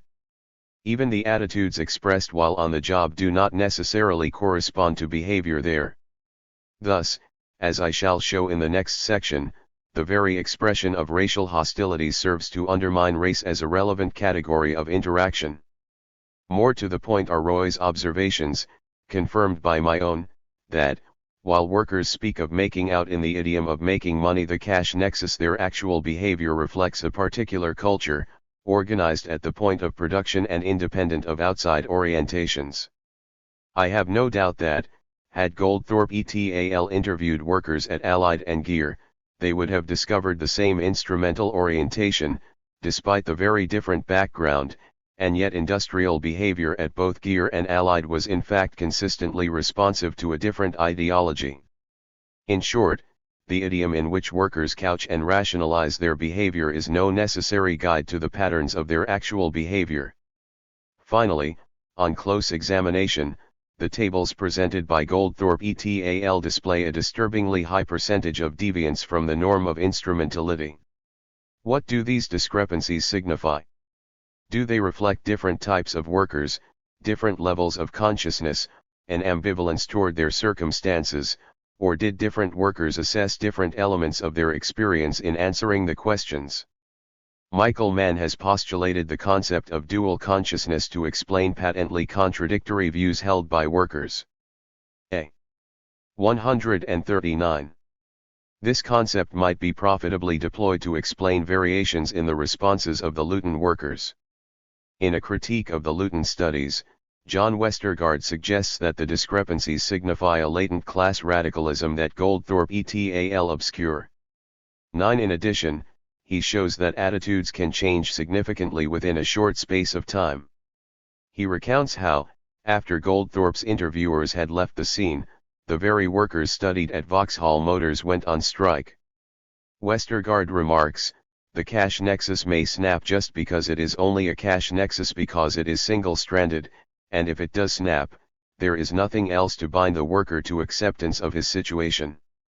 10. He concludes, but the single-stranded character of cash orientation implies a latent instability of workers' commitments and orientations. WHCH is virtually ignored in the interpretation put forward in the Luton study. 2. Westergaard's criticism highlights yet another problem with the Luton studies: their failure to distinguish between coming to work, on the one hand, and working, on the other, that is, between the delivery of labor power and its transformation into labor. The cash nexus is an essential ingredient in bringing the worker to the factory gates, although, even here, ideology plays a critical role in presenting this as natural and inevitable. But the instrumental or cash orientation does not play the same role in the labor process, even under a piece rate system, where monetary reward is directly linked to individual output. To conclude, in presenting a corrective to the human relations and socio-technical systems approaches to industrial behavior, Goldthorpe et al. Tend to dismiss both when the task is rather to combine them. For the labor process is nothing but the human relations into which workers and managers enter as they transform raw materials with particular technical instruments of production. Roethlisberger and Dixon understood this only too well. In their interpretation of the Hawthorne experiments, they argue that it is not improved working conditions achieved, for example, by fiddling around with heating, lighting, ventilation, and so forth, that increased output, but the way the improvements were experienced, or, as Gramsci might say, the way they were mediated by ideology. The question is, then, what is this ideology, and where does it come from? Does it emerge at the point of production, or is it imported from outside? This is a reformulation of the Goldthorpe Group's original 140 question, which they cannot answer because they do not distinguish between the delivery and transformation of labor power, because they are unable to distinguish orientations that originate in the workplace from those that originate outside the workplace, and because they do not have any measures of industrial behavior. In this chapter I will try to examine more carefully whether imported consciousness mediates the translation of relations in production into activities. But first it will be necessary to examine how relations in production are themselves affected by the consciousness that workers carry with them into the plant. Race relations at the point of production. In deciding whether relations in production are independent of the consciousness that people bring with them to the shop floor, it is necessary to have some measure of that external consciousness. I shall work on the assumption that different roles outside work foster different experiences and thus different consciousness. In my own observations, however, not all external roles were recognizable. I could, of course, distinguish different age groups, sexes, and races without much difficulty. Although sex may have been a significant influence on the formation of relations in production, the fact that there were only 2 women on second shift in the small parts department makes it impossible to draw any conclusions. The second variable, age, was too highly associated with other variables, such as family size and seniority, which determined which jobs were held. Race was the only variable that provided the basis for a distinctive consciousness and also cut across positions within the plant. There have been 1 or 2 studies of the effect of racial differences on the organization of work. Everett Hughes gives striking examples of the control a dominant white group can exercise over a new black group, forcing the latter into subordinate, marginal positions that in some cases led them to quit their jobs. At the same time, he argues that managerial policy may have a significant effect on the work behavior of blacks. The individualistic or rabble hypothesis of industrial management that each worker is an individual who may be induced, and 141 the labor pros and worker consciousness. who ought to be able to be induced to work for his own ends without regard to his fellows, is almost unconsciously applied with redoubled force to the Negro worker. The behavior it encourages is, in its essence, the behavior of the ambitious person. The ambitious white worker may dissociate himself from his fellows to some extent, and in spite of being somewhat disliked he may get promotions for it. The Negro worker apparently feels and is made to feel in some situations that he has to dissociate himself from others and be a solitary in order merely to keep his job. 12. In other words, it is not being black per se but the particular racial bias of the organization of work that contributes to the different patterns of behavior. What happens when there are no formal managerial mechanisms for the reproduction of race relations on the shop floor? William Kornblum, in his study of a South Chicago steel mill and its community, writes, "Seniority and skill are the main criteria in making work assignments, and attachments forged over a lifetime in the mills often cut across the racial, ethnic, and territorial groupings which may divide men in the outside community." 13. His observations show that coalitions across racial and ethnic boundaries are as natural within the steel mill as they are unnatural in the community outside. The situation at Allied is similar. There, cliques based on race, age, and common interests tend to be more important on informal occasions. On both first and second shifts, race was the most significant basis of association at lunch breaks. On first shift, the second most important criterion of association was seniority, followed by department and then job. On second shift, employees were relatively new, and so seniority was less important than department and job in shaping informal ties. Interrupting work for gossip or drinking provided occasions for informal interactions, which were frequently across racial lines. On the shop floor a mate was often someone working on a similar machine, and the association was established on the basis of mutual assistance in setting up, etc. Again, this interaction frequently crossed racial boundaries and extended to drinking at the vending machines. Despite, or perhaps because of, everyday cooperation, racial and ethnic prejudices were a persistent idiom of shop floor life. At one moment, operators, auxiliary workers, and foremen would be 142. Privately uttering some racial or ethnic slur, the next minute they would be assisting a member of the insulted race or ethnic group as readily as they would assist a member of their own group. Thus attitudes or prejudices were imported from urban settings, such as housing and education, which continuously reproduce race relations, while activities on the shop floor were largely unaffected by racial divisions. In this connection, joking relationships assume a central significance by allowing and even reproducing a dislocation between attitudes and behavior. Radcliffe Brown describes the joking relationship as follows: social disjunction implies divergence of interests and therefore the possibility of conflict and hostility, while conjunction requires the avoidance of strife. How can a relation which combines the two be given a stable, ordered form? There are two ways of doing this. One is to maintain between two persons so related an extreme mutual respect and a limitation of direct personal contact. The alternative to this relation of extreme mutual respect and restraint is the joking relationship, one, that is, of mutual disrespect and license. Any serious hostility is prevented by the playful antagonism of teasing, and this in its regular repetition is a constant expression or reminder of that social disjunction which is one of the essential components of the relation, while the social conjunction is maintained by friendliness that takes no offense at insult.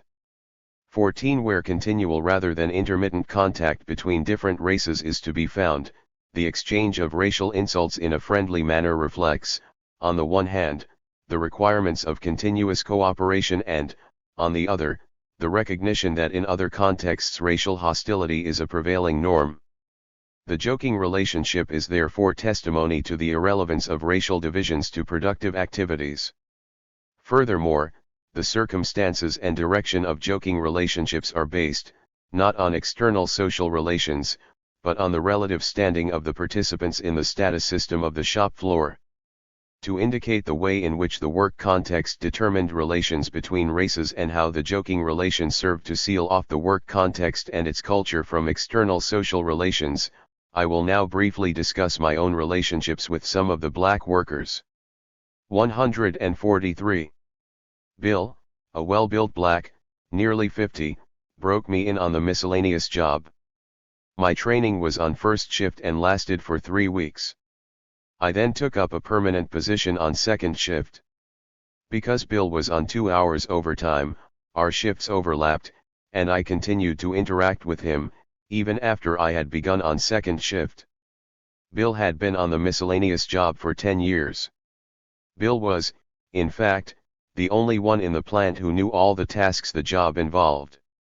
He'd broken in many operators, but none stayed more than a few months because the job was so tough and dirty. At first he maintained a discreet distance, instructing me in only the bare essentials of what I had to know in order to get by. Frequently, he complained about how incompetent and slow I was and said that I would never make out at the rate I was going. On this job there ain't no time to fuck around, you gotta work, man. In that early period I was more interested in staying alive and keeping my job than in making out. After our relations had mellowed a little and I had become more accustomed to the job, he began to show me a few angles on how to make out. Bill also began introducing me to others as my Englishman. The hostility aroused by my racial identity was being drawn attention to and, in a joking manner, pushed aside as being of little relevance in the present setting. However, at this early stage I could not push aside his racial identity. Only later, when I had established a firmer association, assisting whenever I could, covering up for him, looking after his tools, and eventually sharing a kitty with him, would I dare to call him Super Dude. That is, a symmetrical joking relationship emerged only when I no longer depended on his advice and assistance in order to carry out my work. A few months later I was broken in on the broach by another black first shift operator, Howard. Even though I frequently worked on the broach on second shift, I never established the cordial relations with Howard that I had with Bill. He consistently looked on me with contempt, either because of my incompetence or because I was taking away much. 144. Of his overtime, or both. He used race to establish a distance between us, but the hostility was not based on racial antagonism. This was merely a convenient idiom. Instead, it emerged out of our respective positions in the productive process. This conclusion is confirmed by the generally amiable relations Howard had with other white operators on first shift. Intermittent interaction with Howard was negotiated on the basis of latent hostility. Intermittent interaction with Leroy, the black first shift overhead crane operator, was based on mutual respect. Leroy always worked overtime, and 2 or 3 times a week he would bring me stock to cut on the power saw before he went home. On those occasions we would talk about politics and economics. He would tell me how we were little men and how it was the big men who ruled the world and had all the money. I would talk about socialism, how capitalism was doomed, and how a depression was looming up. The different form of relationship I had with Leroy, as compared to Howard, stemmed from his different position in the productive process. Joking relationships, whether symmetrical or asymmetrical, can be established only on the basis of at least a minimal trust. They are also defined by, and confined to, a particular situation. Without a minimal level of intimacy or in an inappropriate setting, an intended joke can quickly shade into hostility and can sometimes erupt into violence, as it nearly did when a time clerk once insulted a black operator whom he did not know very well. Until a new context has been established, relations of hostility are carried over from an external setting, and only a minimal cooperation binds the two races. Joking relationships were less frequent between myself and several younger blacks on my own shift with whom I would discuss and debate but with whom I was not directly linked in the process of production.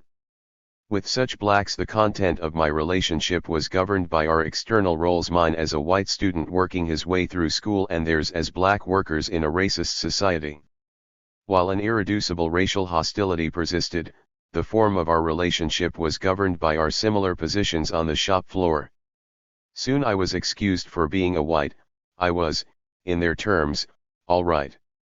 But only once did I go drinking with them, in other words, I was alright only on the shop floor. 15. 145. In summary, the joking relationship permitted the coexistence of racial prejudices and everyday cooperation between races and the convergence of interests at work and their divergence outside work.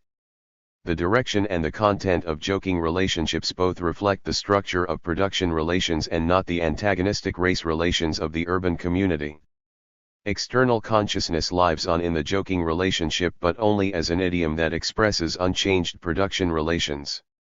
16. If the consciousness carried into the plant does not affect the relations in production, does it mediate the translation of these relations into activities? Consciousness and the transformation of labor. Power into labor. Early studies of machine shops, conducted at the end of World War II, suggest the importance of social background in the determination of output. 17. Thus, Dalton characterizes the rate buster as likely to come from a family of higher socio-economic level than that of other members of the work group, or, if he does not, he is trying to reach such a level, to be a nominal Protestant, to be an Anglo-American or an immigrant from Northwestern Europe. To be a Republican and read a conservative newspaper, to be a family man, accompanied by a relative indifference to the community at large. Despite his restricted social life and extremely individualistic behavior, the rate buster is not personally disorganized. 18. Two comments are relevant. First, Dalton seems to miss the item that most significantly characterizes the 9 rate busters. He considers their age. Only one was younger than 45, and their average age was 50 only rather than age per se. It is probably seniority that is closely associated with rate busting. The more senior the employee, the more secure he or she will feel in breaking group norms. Apparently a girl who is socially well established in the group can consistently break the rate a little with only mild teasing as punishment. But outsiders who break the rate are severely punished by 146. Ridicule and scorn. If they persist, they remain outsiders and, if associations are important to them, they may be forced off the job. 20. Second, with the rise of the hegemonic organization of industrial work, the rate buster is increasingly likely to be an employee whose skill and seniority place him in a relatively strong position. Only such a worker can escape the sanctions of fellow workers and plant management.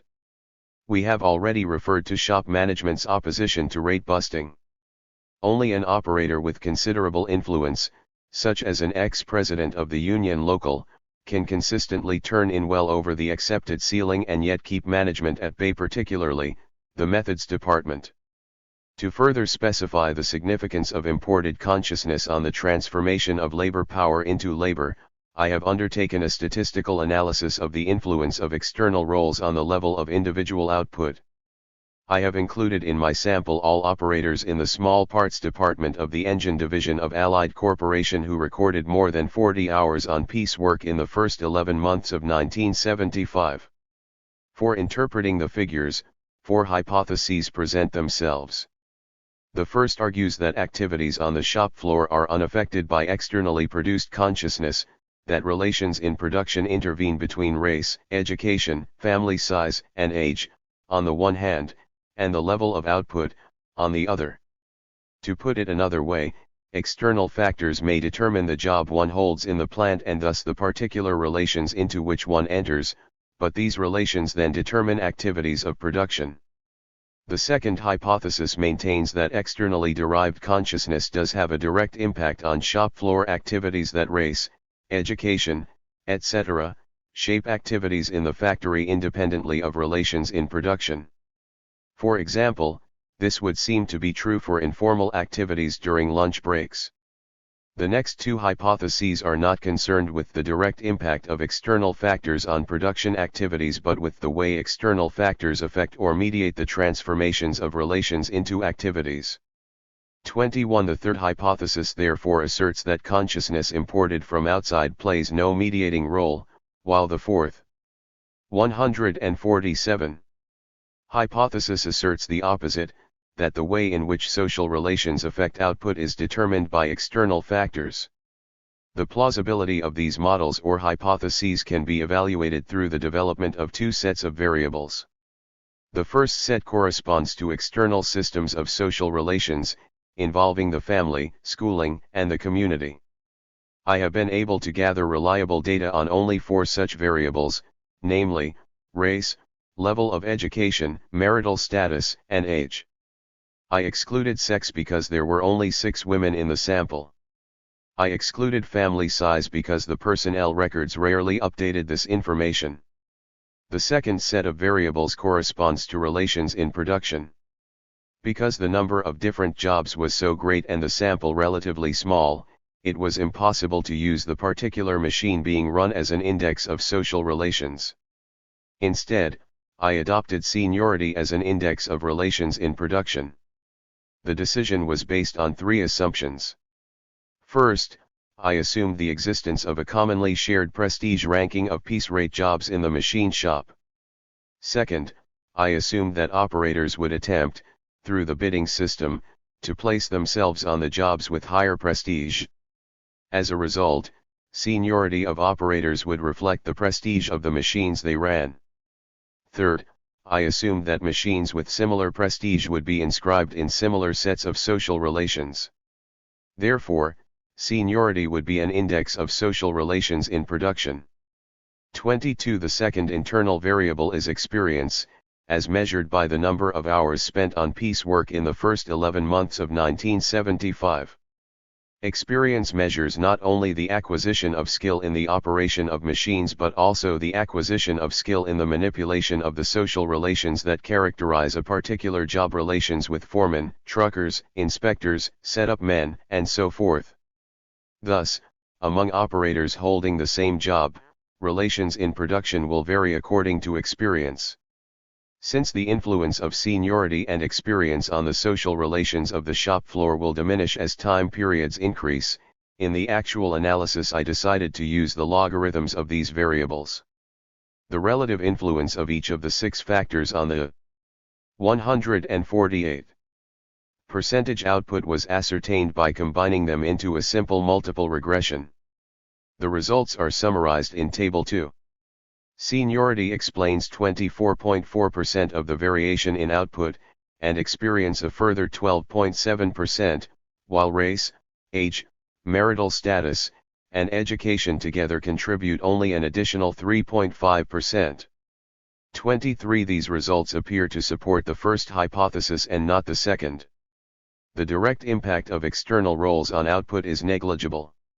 24. However, we are still left with 60% of the variation in output unexplained. What can we say about it? The first point to be emphasized is the indeterminacy of the outcomes of particular strategies. Operators may attempt to make out, but their success is uncertain. It is precisely because work is constituted as a game that the levels of output exhibit random fluctuations, for the feature responsible for drawing workers into the game is their lack of complete control over outcomes. Uncertainty is inscribed in the labor process, in the fastidious inspector, in the faulty casting, in the dull drill, and so forth. While social relations in production may be the most significant factor in determining the level of output, this determination usually displays some variability. It is neither so great as to make the game frustrating nor so small as to make it boring. Accordingly, the regression of average percentage output for any given week on the 6 independent variables, and on the internal ones in particular, is much weaker in its predictive power than the regression using an 11-month average output. For example, the regression equation for the next to the last week in November 1975 explained only 21.1% of the variation in output. 25. The indeterminacy of the outcomes of activities inscribed in the game of making out is one source of unexplained variance. Another source lies in the crude measures we have used to measure social relations in production. It quite frequently happens that senior employees do not attempt to bid on the more prestigious jobs but are content to remain on one they know well. There could be a number of reasons for this. My day man, Bill, for example, said he was too old to start something new. More significant, however, was the satisfaction he derived from the challenge and power that the miscellaneous job offered. Al McCann, Roy's workmate, clearly found satisfaction in the prestige he commanded by virtue of his mastery of the angles in making out on the radial drill. At Allied, the most prestigious jobs, such as the automatic lathes, were unattractive in terms of making out, since, once the setups had been mastered, they presented no challenge or uncertainty. A second problem with the seniority index lies in the possibility that vacancies on the more prestigious machines may be filled from outside. When management felt that there were no satisfactory bids on some of the more sophisticated machines, they sometimes brought personnel in from outside. In such cases, seniority would not be a measure of job. 150. Prestige. A third problem, involving a lack of correspondence between social relations and seniority, concerns the distribution of difficult piece rates to prestigious jobs, as happened on some of the lathes. Since piece rates are themselves expressions of social relations, any lack of correspondence between seniority and easy piece rates will contribute to the unexplained variance in the first regression. Yet another source of error may be sought in the problem of using experience as a measure of within-job variations of relations in production. It often happens that an operator has had prior experience on a particular machine, but this would not show up on our measure of experience, which was confined to 1975. These are just some of the factors that must be introduced if social relations at the point of production are to explain more than 37% of the variance. It is also possible that the heterogeneity of the population of workers may impose definite limits on the amount of variation in output that can be explained by relations in production. So far, I have assumed that workers respond to the social relations of the machine shop in ways independent of their background. This assumption is, in fact, our third hypothesis, which asserts that workers may be regarded as supports or agents of particular sets of social relations. These social relations are treated as prior to the individuals who carry or support them and who act in accordance with the rationality that springs from them. Workers fill empty places defined by the labor process. The relations in production give rise to a lived experience that is independent of the particular individuals who fill the empty places but that shapes their activities. Making out emerges out of the organization of empty places and is prior to the individual worker who is inserted into the game. Outcomes are dependent on an acquired skill at playing the game of making out and on the social relations that define each particular job. It might be argued that skill is somehow determined by external factors, but our hypothesis claims, further, that skill develops at the point of production, through experience and training on the job. The alternative and fourth hypothesis conceives of workers as carrying around in their heads a consciousness formed by various 151 processes of internalization or socialization. Consciousness acquired in one setting mediates the effects that relations have on activities in a different setting. Socialization patterns learned in the family, school, and community are activated at work and determine how operators will respond to a piece rate system, whether they will play the making out game or some other game or even no game at all. In order to examine the mediating influence of imported consciousness, I divided the 185 operators into S subpopulations: white and black, young and old, married and single, grade school graduates and high school graduates. In tables 3 and 4 I have compared the influence of log seniority and log experience on output for the different groups.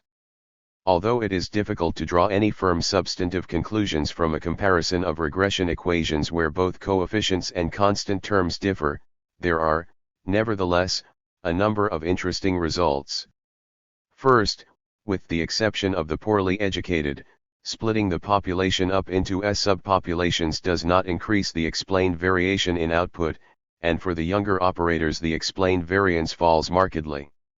Second, with the exception of blacks, the young, and possibly the unmarried operators, the standardized coefficients that measure the effects of log seniority and log experience on output for the subpopulations are close to the coefficients for the entire population. Both results suggest that the heterogeneity of the population, that is, the different backgrounds of the operators, has only a limited mediating effect. 26 Without doubt the exceptions provide interesting material for speculation on the source of the mediating effects that do exist. Let me deal with each in turn. The most interesting deviant group is made up of people born after 1946.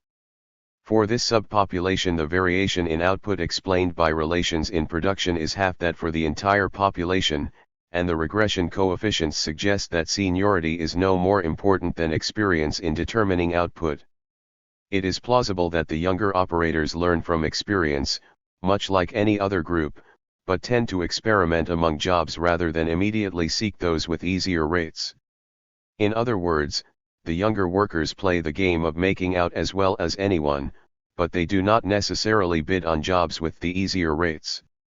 152. Rather, they attempt to accumulate skill on as wide a variety of machines as possible. The opposite is true for the poorly educated. Almost 50% of the variation in output is explained by relations in production. For the grade school graduates, experience contributes more to the explained variation than seniority, whereas for the population as a whole seniority is twice as important as experience.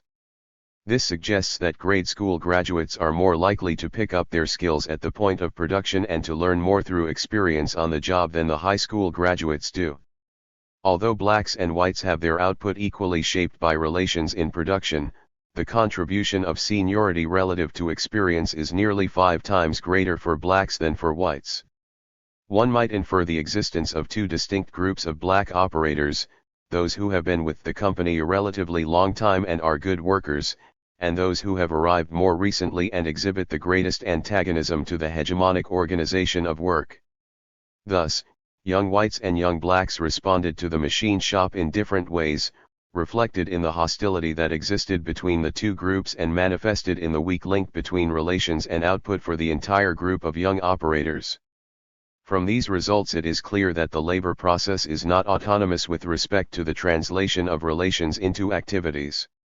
Consciousness molded in practices outside the factory do affect, although within narrow limits, the way operators respond to production relations. However, if the labor process is not autonomous, it may be relatively autonomous. That is, the labor process may itself determine the effect of imported consciousness.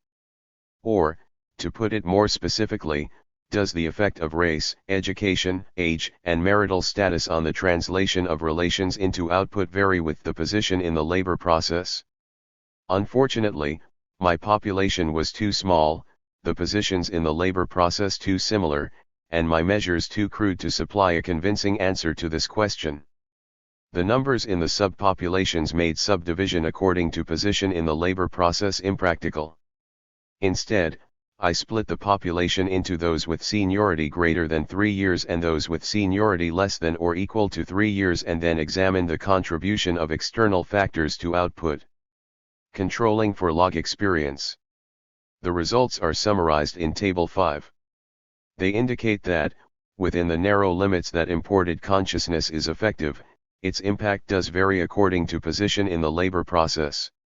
27 Obviously, this is no proof of the relative autonomy of the labor process at Allied. At best it is suggestive. Conclusion. In this chapter I have tried to show, first, that variations in imported consciousness do not give rise to different relations in production, second, that imported consciousness mediates the translation of relations in production into activities, but only within narrow limits, and third, that the mediating effect of such consciousness varies in accordance with position in the labor process, that is, its effect is shaped by the labor process itself. These very tentative conclusions, based on flimsy data, converge with those of Chapter 8, where I tried to show how changes in markets, brought on by the 1974 recession, affected the labor process in ways determined by the organization of work, the internal labor market, and the internal state. From all these findings I concluded that the labor process at Allied is relatively autonomous, that is, it autonomously shapes the outcomes of external changes, and, as we shall see in the next chapter, it creates its own characteristic dynamics. However, it would be wrong to conclude that what happens to workers outside the factory is of little importance to what they do inside it, on the grounds that variations in imported consciousness do not significantly affect either the relations in production or the expenditure of effort. The variations in consciousness between blacks and whites, young and old, grade school graduates and high school graduates, and married and single persons may be merely small variations around a common consciousness that capitalism inculcates in all its subjects. 28. A more adequate assessment of the importance of externally produced consciousness would have to be based on a comparison of the responses of workers in a capitalist society with the responses of pre-capitalist workers. I address this problem in the appendix, where I suggest that the organization of work may vary with the social, political, and economic context, but that the behavior of workers is in accordance with the organization of the labor process and largely independent of any pre-capitalist consciousness they carry with them. The more we dissociate the experiences of workers outside work from the responses in work, the more we are forced toward postulating invariant human characteristics, that is, the more we are driven toward outlining a theory of human nature. Already I have made a number of assertions about how workers generally adapt to 157. The exigencies of capitalist work by the construction of games, the instinct to control, and so on. Are these human universals? Ultimately, no Marxist can avoid advancing a theory of human nature, a theory of what Marx called species essence, of the potentiality inherent in the human species. Such a theory is indispensable to understanding the nature and possibility of an emancipated society. Apart from what we all share, there is a second reason why what happens outside work can be critical for what happens on the shop floor. In normal times, variations in the form and content of schooling, family, and the mass media may not affect the subordination of workers to the labor process. However, at moments of crisis, when lived experience is momentarily questioned, when what exists no longer seems so natural and inevitable, a variety of theories can become an effective force, that is, can become ideologies. What is taught in schools, what is disseminated in the mass media, and what is experienced in the family can then become critical in organizing the collective will and in shaping workers' responses to capitalism. 10. Struggles on the shop floor. In Part 2 I described changes in the organization of work, and in Part 3 how these changes contributed to the obscuring and securing of surplus value. In Part 4 I discussed the degree to which the labor process was insulated from external changes and the consciousness workers acquire outside the factory. I turn now to my last task, the explanation of observed between 1945 and 1975 at Gear Company and Allied Corporation. In this chapter the discussion is focused on struggles on the shop floor, while the next chapter takes the discussion beyond the workplace. Economic struggles. The object of economic struggle on the shop floor is the effort bargain, that is, the monetary reward for labor expended or the reward for effort. Management determines the reward for effort through the piecework system. Thus, in 1945 each operation on each piece was assigned a price. The hourly wage was computed by multiplying the number of pieces turned out by the price per piece. 161. 162 The motor of change. In addition, workers were guaranteed a basic hourly wage when they failed to produce the expected number of pieces. In 1975 the system had changed from one based on prices to one based on rates, that is, each operation on a given piece had a standard rate, fixed at so many pieces per hour. If the operator exceeded the standard rate, he or she earned a bonus, worked out as a proportion of his or her hourly basic earnings. When they fell short of the standard rate, operators received the basic earnings. However, in both systems we can construct a reward for effort curve, which indicates the reward an operator receives for turning out so many pieces per hour, that is, for expending a certain level of effort. For any given operation we can also construct an effort curve that indicates the returns to capital and labor for any given level of effort. Moving up on the effort curve constitutes making out. We have already referred to the hierarchical conflict that can attend the pressure and frustration of making out and how this can be redistributed into conflict among workers. This hierarchical conflict is not a form of struggle, since it is part and parcel of making out. Rather, it is a form of competition. And it takes as given the distribution of economic rewards, the rules of the game, and the hierarchy of preferred outcomes. Economic struggle, on the other hand, refers not to moving up on the effort curve but to the displacement or reshaping of the effort curve so that the relative returns to labor and capital change. Management seeks to cut prices or increase rates, while workers strive to do the opposite. In the labor process, struggle of this nature is initiated, most usually, by the methods department, whose responsibility it is to establish the shape and position of the effort curve. However, since 1945, as we shall discover below, the methods department has increasingly withdrawn from the shop floor, and day-to-day struggle around the effort bargain has accordingly diminished. Time study in 1945. The methods department at Gear employed a crew of time study officers as watchdogs of efficiency, emblems of scientific management. They were to be found, stopwatch in hand, constantly prowling about the shop floor, timing jobs in their search for good prices, which offered gravy work for the operator. Only perpetual vigilance on the part of operators kept them at bay. If the big shots were disagreeable to the operators as symbols of more work, the time study men held the expanded significance of more work for less pay. Worker hostility toward members of top management was tempered by manifestations of a sense of humor. Relations with the time study men were grim business all the way. The time study men were agents of speed up, always trying to cut the piecework prices. It was even suspected that they received a commission or bonus for the amount of money they saved the company. This was not true, as Roy later discovered, but it is significant that many operators believed it. How else could they explain the persistent attempts to undercut the operators? The tactics of the time study men were met with unqualified opposition.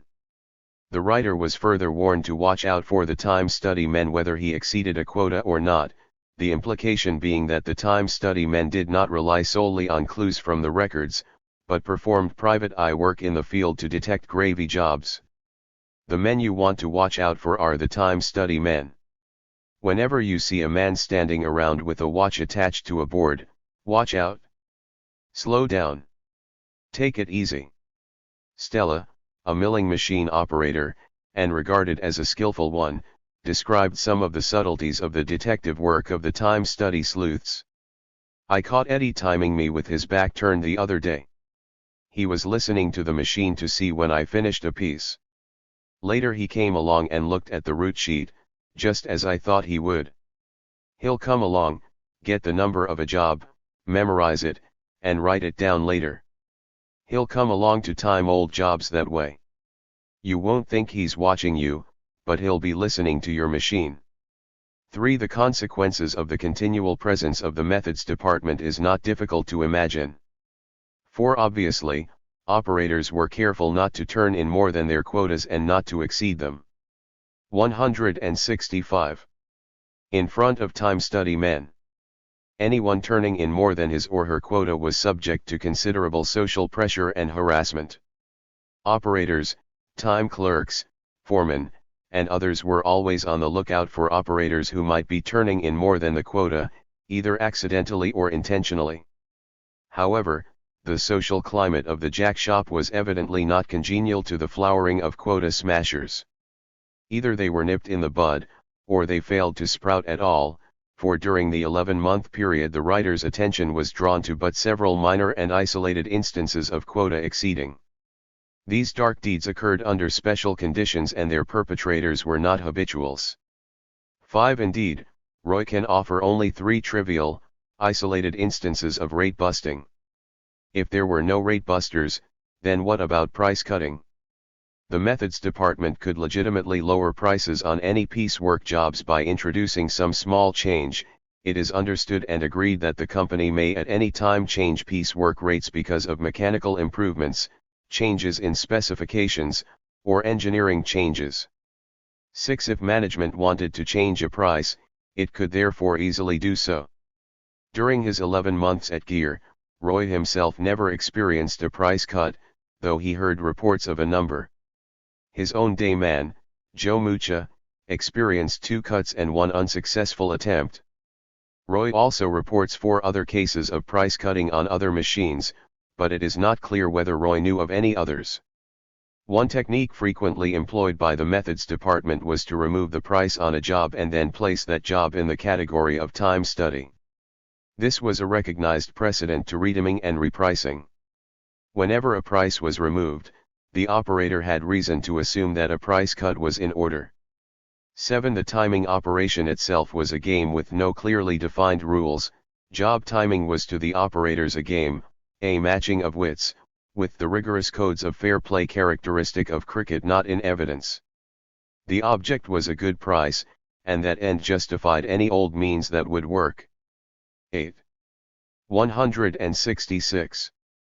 Operators commonly tried to fight back by adding extra movements and running the job at low speeds, but the time study officer was, of course, attuned to these and other tactics, and they therefore could not be relied upon to achieve a good price, as Roy discovered to his own cost.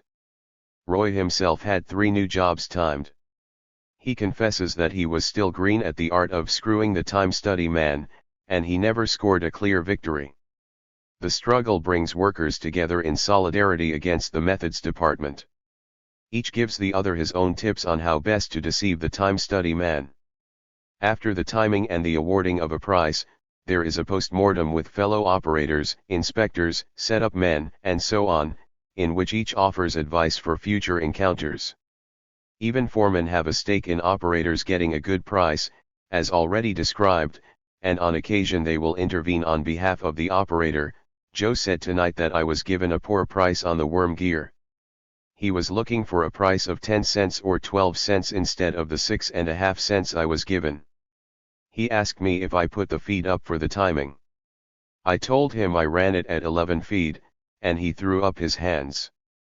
According to Joe, they were going to time him shortly before 3 o'clock, and tried to get him to run at 610 speed and 11 feed. He tried a piece at 610 and 11, but Rosie told the time study man that the work was unsatisfactory at that speed and feed. Instead of timing the job at 445 and 7, the time study man walked away and came back later to time me at 445 and 11. 9. On the other hand, operators were constantly on the lookout for foremen or other management officials who might be in collusion with the methods department. Although the line foremen on the second shift were never accused of the greatest of offenses, collaboration with the methods department, were never branded with the epithet company man, the feelings of the machine operators toward them were by no means of complete approval. 10. As has frequently been pointed out in the literature, foremen are middlemen and in an ambiguous position, inclining them to support different sides of industry in different situations. Leaving the foreman aside, the pervasive influence of the time. 167. Study men and the constant fear of price cutting served to generate a solidarity among workers. Struggle with management tended to counteract the patterns of conflict associated with making out, namely, the diffusion of hierarchical pressure into antagonisms and competition among workers. Animosity toward one's day man, toward the inspector, toward fellow operators and others was tempered by the continual creation of a common interest in opposition to management as represented by the methods department. Industrial engineering in 1975. Over the past 30 years the situation has changed dramatically, for reasons I will explore in the next chapter. Today, time study men have been replaced by industrial engineers, who spend most of their time in some distant office with pencil, paper, and pocket computer. Time study has been professionalized and made more scientific.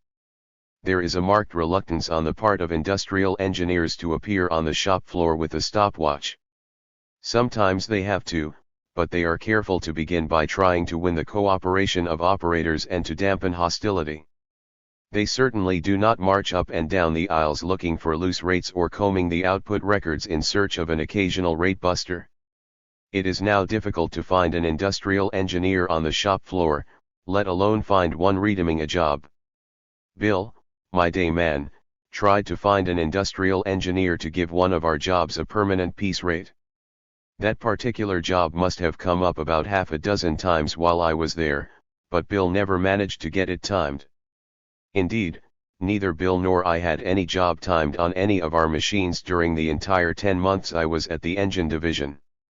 Yet the fear of rate increases remains a pronounced feature of shop floor culture, and so it remains the basis for continued enforcement of quota restriction. The fear is well founded, but, as I shall indicate below, rate increases do not result from the decision of an idiosyncratic, rapacious time-study man on the prowl. Instead, they follow a predictable pattern. To my knowledge, there were 3 instances of rate increases in the small parts department during the 10 months I was there. In each instance, the rates on a number of jobs run on the same machine were affected. In one case, the rates 168 were first drastically increased, but then, a few weeks later, were restored to their original level for reasons that remain unclear. A second case involved an automatic lathe. One of the operators, Ed, handed in suggestions for increasing a number of rates on his machine, a very unusual but not unprecedented event. Indeed, it was not the first time Ed had done this. If suggestions are workable and therefore save the company money, the operator receives a bonus. The bonus, of course, goes only to the worker who makes the suggestion, not to other operators on the machine in question. Once a step of this nature has been taken, there is little that any operator can do to convince management that the new rates are unfair. Not surprisingly, feelings of intense hostility are directed at the worker who makes the suggestion, and he is almost totally ostracized on the shop floor, for his action not only infuriates the operators who are directly affected but is a direct affront to the entire community. Ed himself, who was a senior employee, with over 30 years at Allied and Gear, appeared unconcerned about the animosities he had aroused. Helpless, his night shift worker could demonstrate his hostility only by bidding off the job. However, given the existing high level of unemployment, management had little difficulty in finding a skilled substitute. Union officials stood by and watched. They claimed they could do nothing about the situation, but one steward intimated that, if he had been working on that machine, he would have given Ed something to think about. The foremen were also disturbed by Ed's action, for it upset the policy of assigning loose rates to the more skilled jobs. As I pointed out in a previous section, this is necessary because tight rates lead to high mobility between jobs, and, when an automatic lathe is involved, mobility can be costly in terms of training, production of scrap, and efficient operation of the machine. For the simpler jobs in the shop, such as the speed drill, where most novices begin, little training is necessary. The rates are difficult to make and turnover is therefore considerable, but it is not costly. Operators who manage to get placed on the more sophisticated machines tend to stick with them. Thus, if rates on an automatic lathe are increased, the job is less attractive, and foremen are then faced with the problem of stability. However, the methods department, whose 169 operations are evaluated on the basis of dollars saved by methods revision and time study, was only too pleased to put Ed's suggestions into effect. The third case of rate increases was contested more vigorously. It concerned one of the final operations in the production of gears, shaving the teeth. The job required a certain amount of expertise in setting up, and both of the operators who were involved were senior employees. Art had had over 20 years with the company and worked on day shift, while Bruce had had 11 years and worked on night shift. Art had been turning in 150% for the past year, and the company had eventually decided to intervene. To increase an established rate, the methods department had to introduce a technical change. It was decided to reduce the number of passes over the teeth. Since both Art and Bruce were experienced operators and gears are the most essential parts of the engine, they were in a relatively strong position to fight the change. They adopted two strategies. First, they both submitted bids to one of the automatic screw machines. Second, they staged a go-slow. For 2 weeks management officials stood around the shavers, to monitor the quality of the gears that came through, following the technical change, and doubtless to discourage Art and Bruce from slowing down. The struggle continued by other forms of withdrawal from work, such as absenteeism and taking casual days. This had the planned effect: gears were not coming off the line quickly enough. Eventually a compromise was struck: if the operators would make every effort to catch up on the backlog, management would increase rates only on the small gears. A few weeks later, Bruce left the gear machine to take a job on one of the automatic screw machines. Art remained on first shift, and a new operator took over from Bruce. Throughout the struggle with management there was hostility between Art and Bruce, stemming from their different relations to the union and from Bruce's resentment of Art's rate busting. This did not help in their fight against the changes.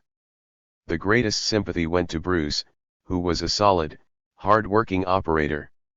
Art's rate busting only reinforced the unpopularity he had acquired as president of the union. 170. Thus, with the exception of the mysterious first instance, operators lost their struggles with management. As Frederick Winslow Taylor demonstrates so well in his narration of a similar case of rate increasing, the company, by virtue of its greater power, can ultimately force operators into submission, if only because it can easily replace operators by drawing on both the internal and the external labor markets. 11 Rate increases do generate economic struggles, but these struggles both reinforce the rules of making out and intensify conflict among workers. By playing the game according to the rules, that is, by increasing only those rates that operators have consistently and openly demonstrated to be loose, management escapes confrontation with an antagonistic and cohesive group of workers. Instead of being directed at the methods department, hostility is largely directed against workers who bust rates or hand in suggestions. Everyone in the department comes to hear about rate increases, and gossip surrounds the guilty operator for years to come. Some operators threatened to beat up Ed, others wanted to tinker with his setups or hide his tools. Foremen point out to their subordinates that they have only themselves to blame for rate increases. Breaking norms and its punishment: rate increases serve to restore or reinvigorate commitment to the rules that are violated. Rate increases are the occasion for ritual affirmation of the norms of making out and of the coincidence of management and worker interests that they symbolize.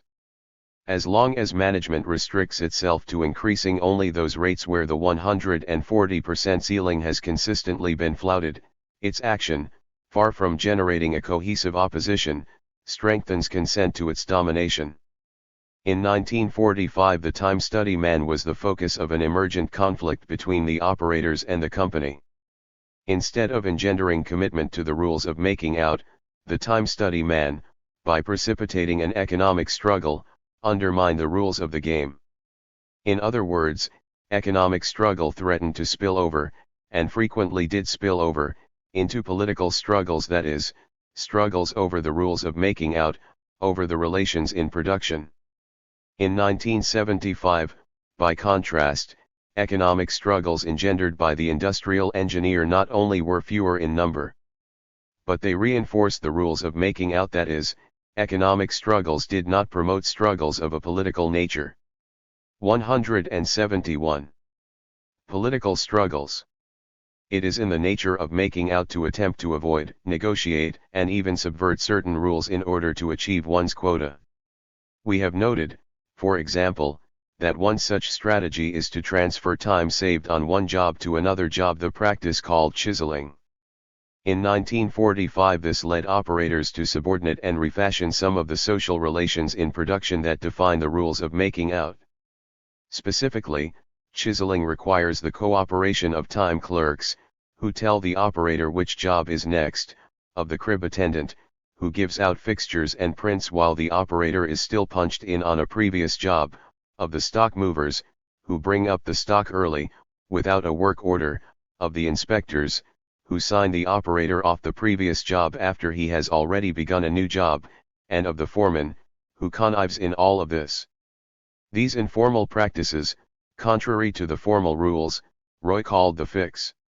12. We have also noted in earlier chapters how other angles, involving the subordination of social relations to the operator's interest in making out, were arranged with the cooperation of the foreman, who would, for example, fix time cards, or with the inspector, who might change the time of punching off setup, and so on. Between March 1945 and May 1945, a new set of rules was promulgated from on high to restore and enforce the formal set of relations in production at Gear Point 13. The first new ruling concerned the crib attendants, who were no longer to allow prints and fixtures out of the crib until operators brought them a yellow card, which showed that they had punched off the previous job. This only created more work for the crib attendants, since operators could no longer help themselves to fixtures and had to return them at the end of the shift. However, setup men could still steal into the crib to pick up the fixture needed for the next job.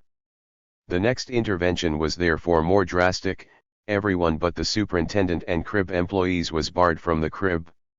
This created confusion and bottlenecks outside the crib, serving to frustrate operators, crib attendants, and foremen alike. At quitting time I noticed Gil talking to Walt at the crib window. Gil seemed very serious. Walt was waving his arms and otherwise gesturing in a manner indicating 172. Rejection of responsibility. I didn't catch any words, but gathered that Gil was voicing disapproval or warning, and after Gil left I said to Walt, "Looks like you're behind the 8 ball now." I noticed that Walt's hair was mussed, and he looked a little wild. He denied that he was in any trouble whatsoever, nor was he worried about anything whatsoever. "I am just working here," he exclaimed. "I just go by the cards and beyond that I've got no responsibility." 14. Obviously accustomed to such new rulings, Hanks predicted that this one would not last out the week. In another move to reduce the autonomy of the operators, stock movers were instructed to bring stock to the machines only when presented with a work order and not before. This meant that operators first had to punch off one job and onto another before they could receive any stock. Time clerks were no longer to pass out information about subsequent jobs. Johnny, the setup man, was rudely ejected from the time cage when he tried to find out what Roy's next job would be. Inspectors had to introduce the red tag system, which involved tagging any machine that was running scrap, checking pieces every hour, and recording that check on a worksheet. 16. But this was just too much work for the inspectors. Sam was busy checking tonight, and he did not like it. "To hell with this goddamned system," he remarked on one occasion as he made a routine check nearly 3/4 of an hour late. He dated his check back from 8:15 to 7:30. I have never seen Sam so disgusted. I couldn't help ribbing him just a little. "You'll have to get around a little earlier for your first check after this," I said solemnly, when he checked my first one at 5:20. He responded with profanity. I looked closely at Sam several times, and I actually think he was perspiring. 17. Moreover, inspectors now had to count the pieces completed by the operator at the end of the shift, and their ability to connive in the chiseling process was also made more difficult. Even foremen were subject to restrictions. During the crackdown period, Gil reported that his days of fixing cards after the end of the shift were over. 18. These changes were introduced over a period of 2 months, but it 173 was only a matter of weeks before things were back to normal. I experienced a similar set of events. Inspectors were instructed to introduce a green tag system. The green tag, stamped with the date, operation, and inspector's number, was attached to the first piece okayed by the inspector. If one assumed that operators did not switch the tag to another piece, the responsibility for scrap could be accurately attributed to a particular operator or inspector. New inspection cards were also introduced. These provided space for the operator to record periodic checks of the pieces he turned out. Foremen would come around to check whether operators were properly filling in the cards. There was also a crackdown on foremen who were handing out double red cards too liberally or were awarding too many hours, at setup man pay, for breaking in new operators. Time clerks were instructed to keep production and setup cards in the time cage and not let them out on the floor. This may have been directed at operators, like myself, who were penciling in the times rather than having them punched in on the clock. But the bombshell of 1975 fell, as it had in 1945, when the crib was locked to all but the general foreman and crib attendants. This created havoc on second shift, where there was only one crib attendant. For example, one of the machines I frequently ran was the broach. A piston pulled a long steel shaft, the broach, tapered with sharp teeth horizontally through the inside rim of a pulley or gear, cutting a keyhole of a prescribed size. The trickiest part of setting up was finding the correct broach with which to run the operation. The broaches were kept in the crib, but the crib attendant hardly knew one broach from another, and I always went into the crib to fetch them myself. With no one allowed in the crib, a crisis descended over the broach operations. I had to get special permission to enter and find what I needed. All these changes proved as unworkable in 1975 as in 1945, and it was not long before things were back to normal. The sources of political struggle. The crackdowns of 1945 and 1975 were not isolated or unusual events. They were, according to both Roy's and my own informants, integral to shop floor dynamics and therefore recurrent events. 174. Hanks knew that the new rulings wouldn't last, just as Bill, my day man, did. As Bill put it, they're always introducing some new shit like this. Hierarchical control produced intergroup tensions, but these in turn gave way to cooperation as informal alliances sought to circumvent managerial rulings. Sooner or later this process led to renewed attempts from on high to reimpose strict controls. But why has this been such a persistent feature of shop floor life since before Roy's time? Roy interprets these events as indicating that, under certain circumstances, efficiency can be maintained only through informal channels, that efficiency is not the prerogative of management, and that the informal work group does not necessarily obstruct but may in fact facilitate the pursuit of managerial goals. He is making a telling criticism of the Hawthorne experiments and providing an important corrective to those who see only mischief and obstructionism, from management's point of view, in the informal group. But if rules hamper production, as both Roy's and my own observations suggest, why does management persist in imposing them? Roy appears to have no answer. To argue that management does not understand the requirements of efficiency or is ignorant of what is going on at the shop floor level is to commit the same mistake that Elton Mayo did when he charged workers with not understanding managerial efficiency. So what are we to make of the cyclical dynamics? First, the dynamics are inscribed in the relations in production, namely, operators' autonomy vis-a-vis their machines, coexisting with their dependence on auxiliary workers. Departmental specialization means that auxiliary workers are responsible to their own managerial hierarchy, which is motivated by concerns different from those of production management. For example, during my last days at Allied I noted that materials control management was clamping down on the distribution of stock to the production departments. Up to that time, foremen had been able to inflate doubling or tripling the amount of stock specified on the shop order. In this way the high costs of frequent setups on the automatics were avoided, and operators would receive long runs on their jobs. Now the distribution of stock was limited to the amounts specified on the shop order. This move was part of a drive to cut 175 back on inventories, but savings in this area were cancelled by increased production costs elsewhere. Moreover, the change stimulated conflict between operators and foremen, on the one hand, and between operators and the stock distributor, on the other. Another focus of conflict is quality control management, which is always at odds with production management. A new quality control manager frequently begins by imposing stricter control over inspectors, and this in turn leads to antagonisms between operators and inspectors. Conflict can give way to continued production only if workers collaborate in breaking rules, where this is mutually advantageous, even though reimposition of the original rules by higher management appears to be the inevitable consequence. In other words, the dynamics stem from the juxtaposition of the interdependence of production and auxiliary workers and the relative autonomy of the corresponding departments. But managers, who are often themselves products of the shop floor, must be aware of the consequences of enforcing restrictive rules, in particular, their inevitable demise. Why then do they persist in these apparently futile efforts? A possible explanation is that the cyclical intensification of obsolete rules constitutes a ritual affirmation of managerial domination. In the day-to-day play of the game of making out, workers exercise considerable control over their own activities. The occasional introduction of rules is designed to remind them, or has the consequence of reminding them, that they are indeed subordinates and that their autonomy is confined within definite limits. It serves, in other words, to discipline the labor force.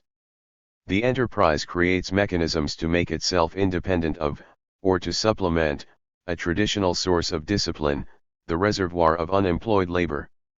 However, when the rise of internal labor markets and internal states produces greater security of employment for the workers, management has to find alternative means of discipline. But this explanation is not entirely satisfactory, since the organization of work, as I have described it, is designed to eliminate the need for discipline and to concretely coordinate the interests of worker and manager. Ritual punishment through the imposition of rules serves only to reintroduce hierarchical antagonisms and to undermine the organization of hegemony on the shop floor. 176. I am therefore led to look at the dynamics in another way, as a struggle between shop management and higher management. Shop management is responsible for securing surplus value, which is at the same time obscured. Being unable to monitor its own success in securing surplus value, shop management allows the labor process to drift in accordance with the dictates of making out, which increases costs and reduces quality. The operators constantly interact with their foremen and pressure them to be lenient in distributing double red cards. They pressure inspectors to OK pieces that barely pass acceptable standards. They pressure the crib attendant, and this can lead to disorganization if operators enter the crib to help themselves or if they keep fixtures at their machines, where others can't find them. Pressure on the time clerks can lead to extensive chiseling. Since auxiliary workers frequently share the operator's interest in subverting rules and refashioning relations, these tendencies, if not reversed, can lead to a profit crisis. However, where it does not actually encourage them, shop management turns a blind eye to these practices. It is higher management that introduces new rules with the object of protecting profit. Higher management is less involved with the direction of the labor process, the obscuring and securing of surplus value, than with the realization of surplus value in the form of profit. It falls to higher management, therefore, to impose limits on costs and quality. Since, however, it is distant from the shop floor, it can exercise control over these factors only by imposing rules that turn out to be incompatible with the organization of the machine shop labor process. 19. The continued obscuring and securing of surplus value rests on the relaxation of these rules, and the relaxation eventually produces another profit crisis. In short, struggles over relations in production and the cyclical dynamics to which it gives rise are the concrete expression of the simultaneous obscuring and securing of surplus value. The obscuring of surplus value in the labor process leads higher management, concerned with the realization of surplus value, to impose rules to counteract tendencies that undermine the securing of surplus value. It is in the nature of the machine shop labor process that, as a remedy, these rules are worse than the disease. They have to be relaxed. Then the cycle begins again. 177. Conclusion. In this chapter I have distinguished two types of shop floor struggles: economic struggles, whose object is the effort bargain, and political struggles, whose object is the relations in production. In 1945 the economic struggles could, at least potentially, lay the basis for political struggles. In 1975, the economic struggles had the effect of reinforcing consent to existing relations in production. Yet, in both periods, political struggles produced a cyclical imposition and relaxation of the rules created by higher management rules that worked against the interests of shop management. The cyclical dynamics can be viewed as a specific expression of the defining character of the capitalist labor process, the simultaneous obscuring and securing of surplus value.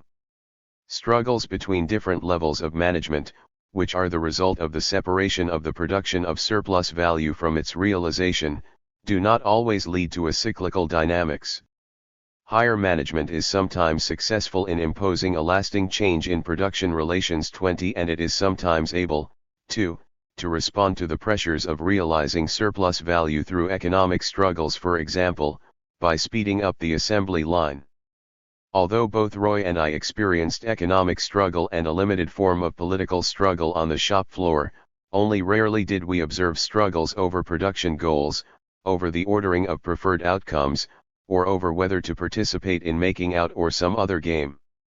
Isolated instances of such ideological struggle were regarded as deviant, and, as such, they renewed commitment to, rather than undermined, the goals of making out.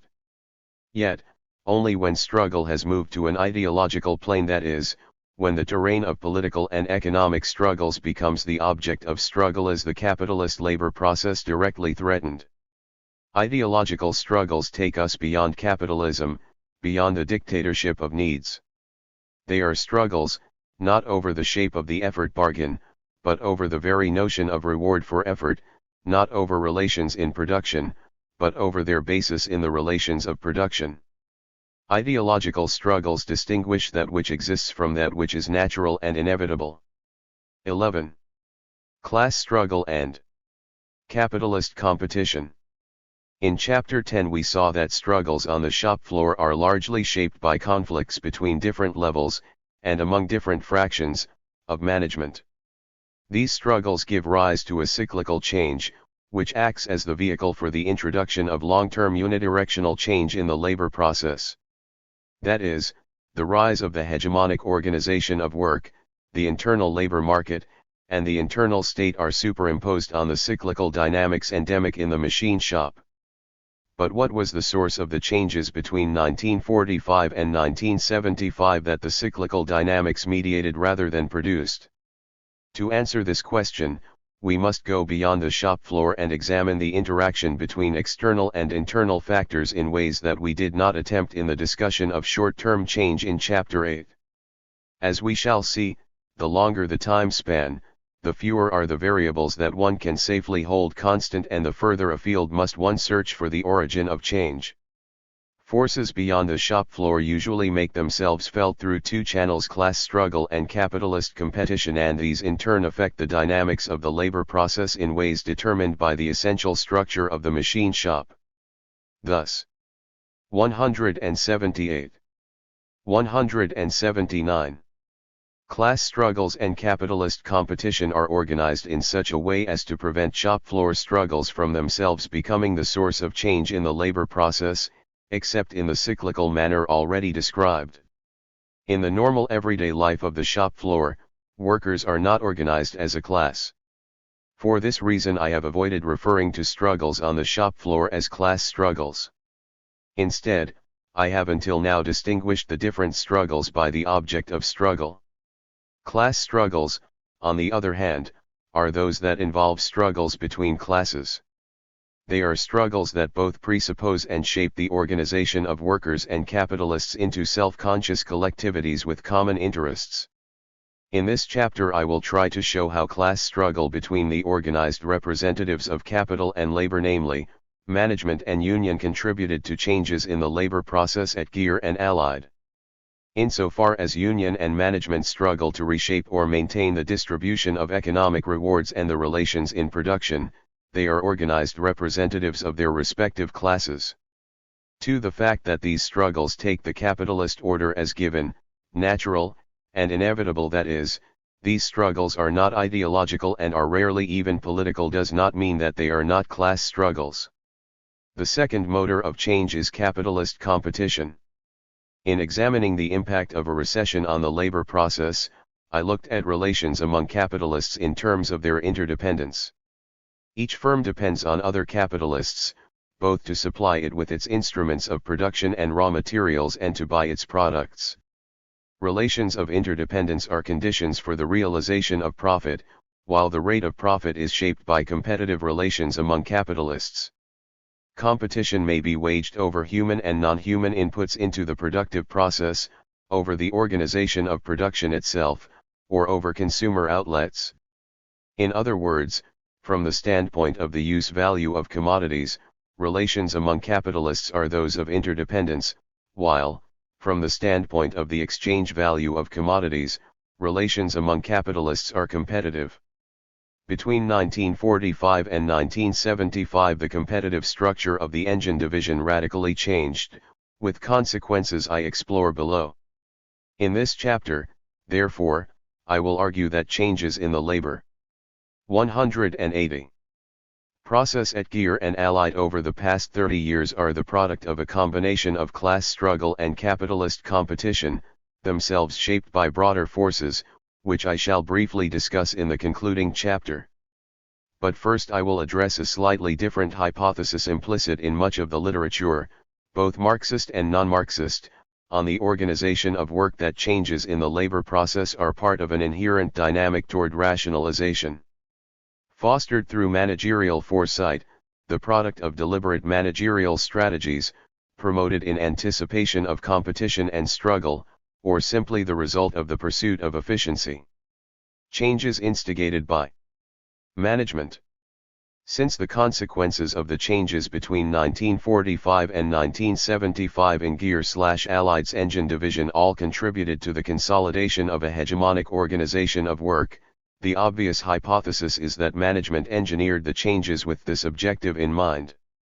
According to such a theory of concessions, management initiates changes and dispenses benefits in order to forestall future conflict and to preserve industrial harmony. That is, management introduces change, not as the result of struggle, but in anticipation of struggle and in an attempt to secure the workers' active consent. There have indeed been periods in American history when an enlightened fraction of the dominant class has been influential and has managed to introduce limited concessions of this nature.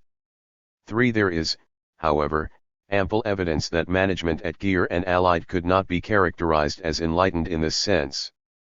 Many of the changes that have occurred have been the consequence of struggles between union and management, and those that were not, as I shall show, were the result of changes in the competitive position of the engine division or of competition within management.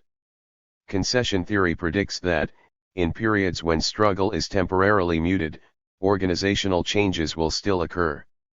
World War II was one such period.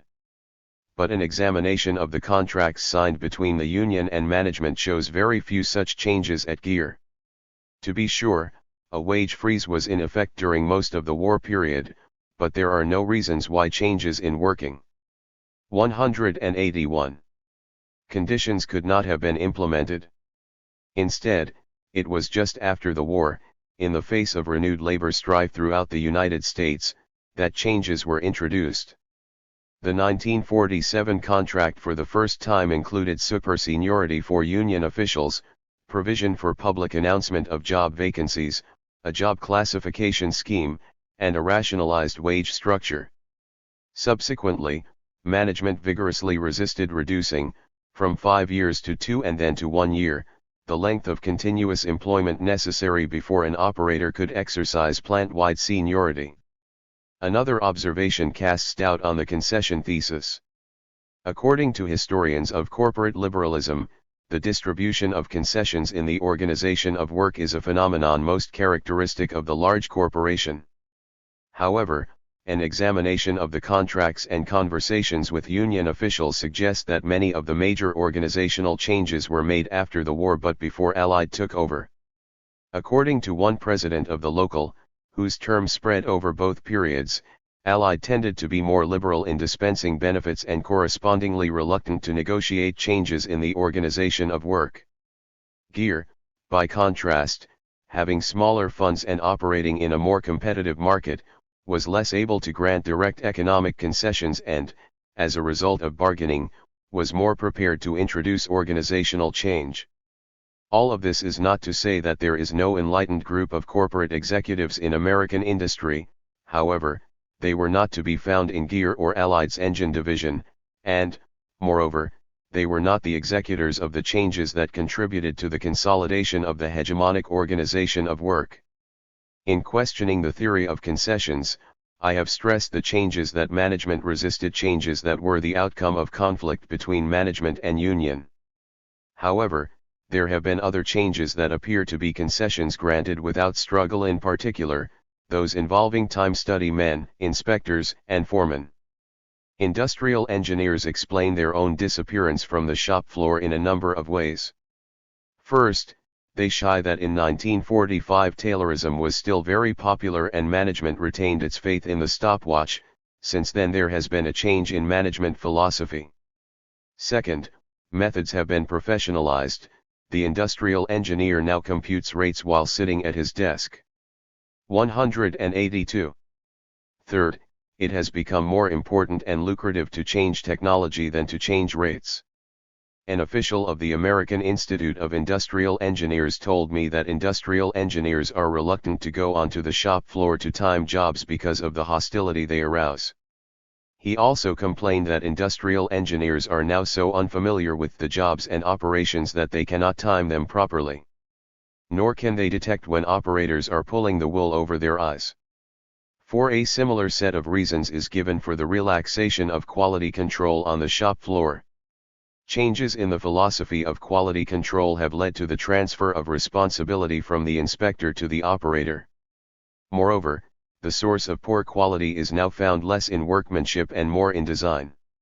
Rather than insisting on improved quality on the shop floor, more is to be gained by insisting that suppliers of castings, for example, meet certain specifications for the quality of their products.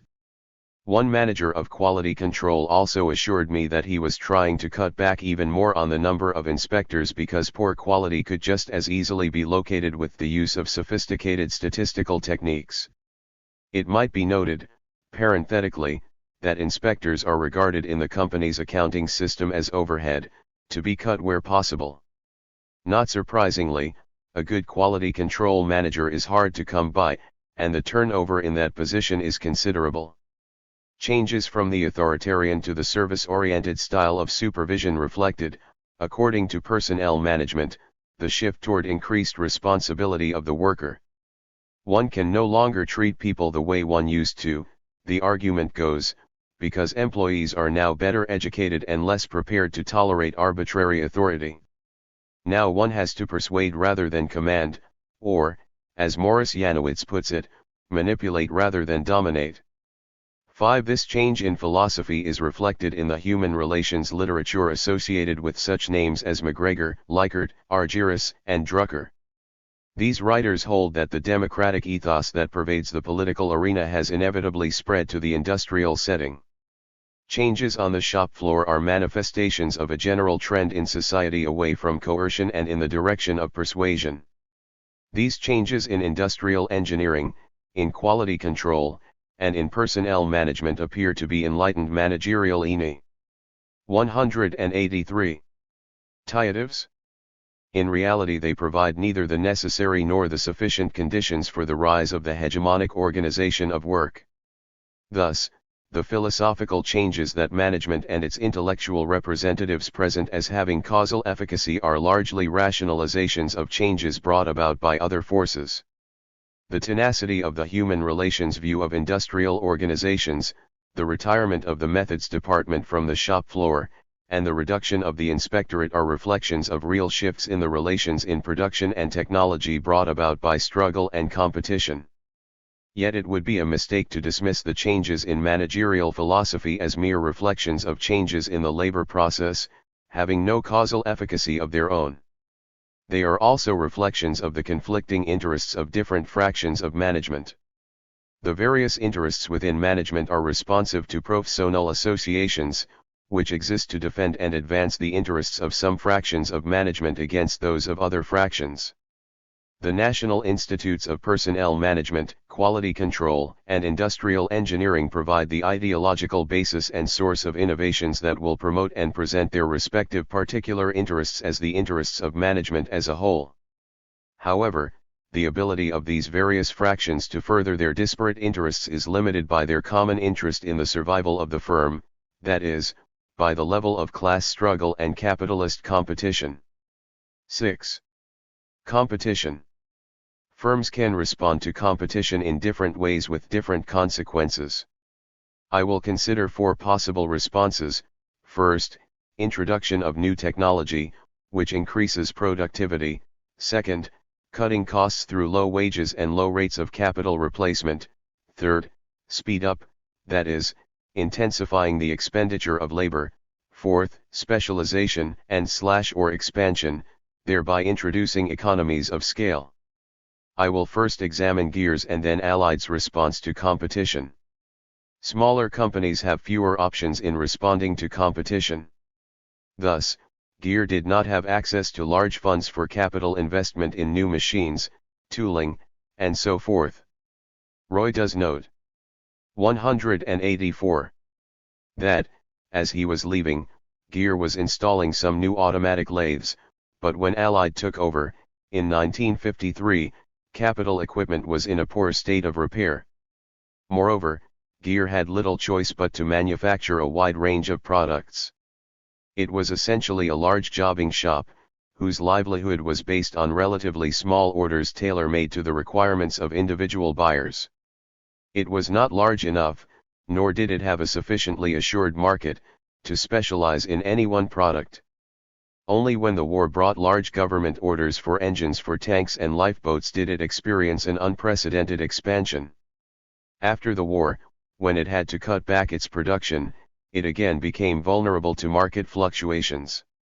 Almost inevitably it merged with a larger corporation. Therefore, in responding to competition, Gear relied on maintaining relatively low wages and benefits and low rates of capital replacement. Roy and his co-workers were always complaining about the inadequate tooling and fixtures.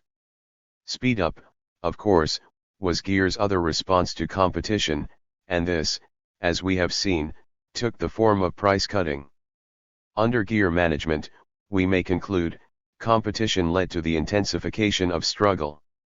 Allied has responded to competition in a different way, reflecting the larger resources at its command and the captive market of the engine division.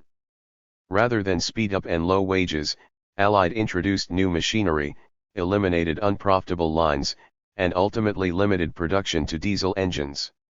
In 1957 Allied brought in its own general manager.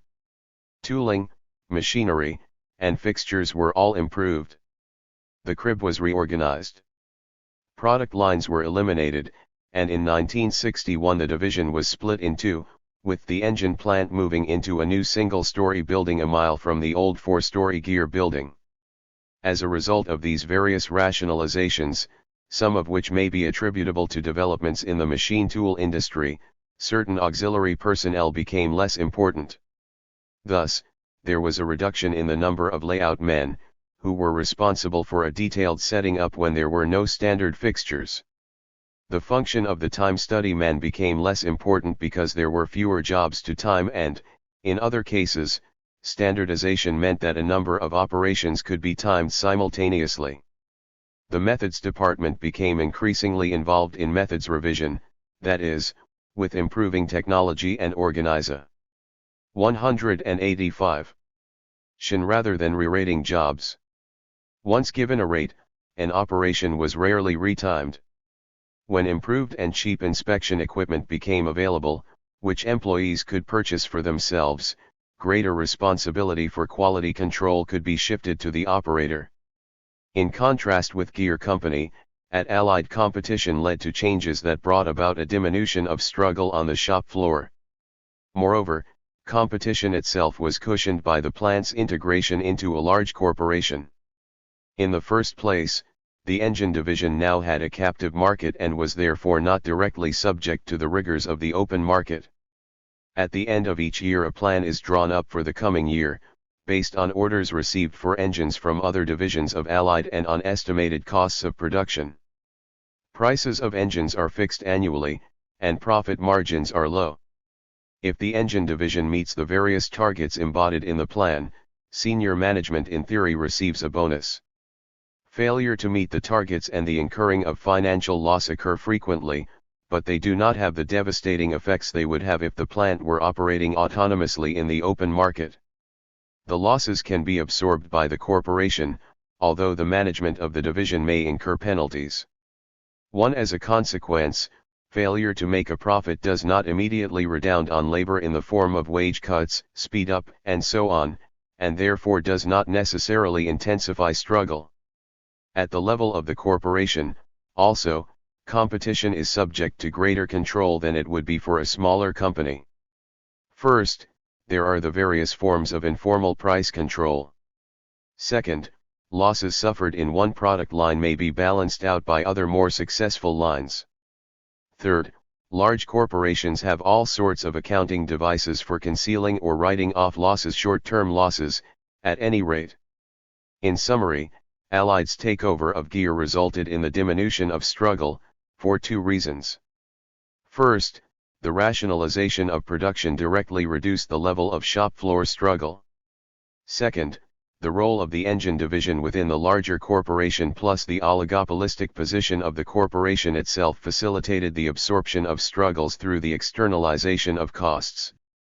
186. Struggle.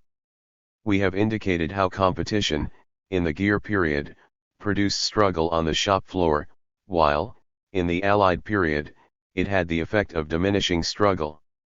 But struggle takes place at the bargaining table as well as on the shop floor.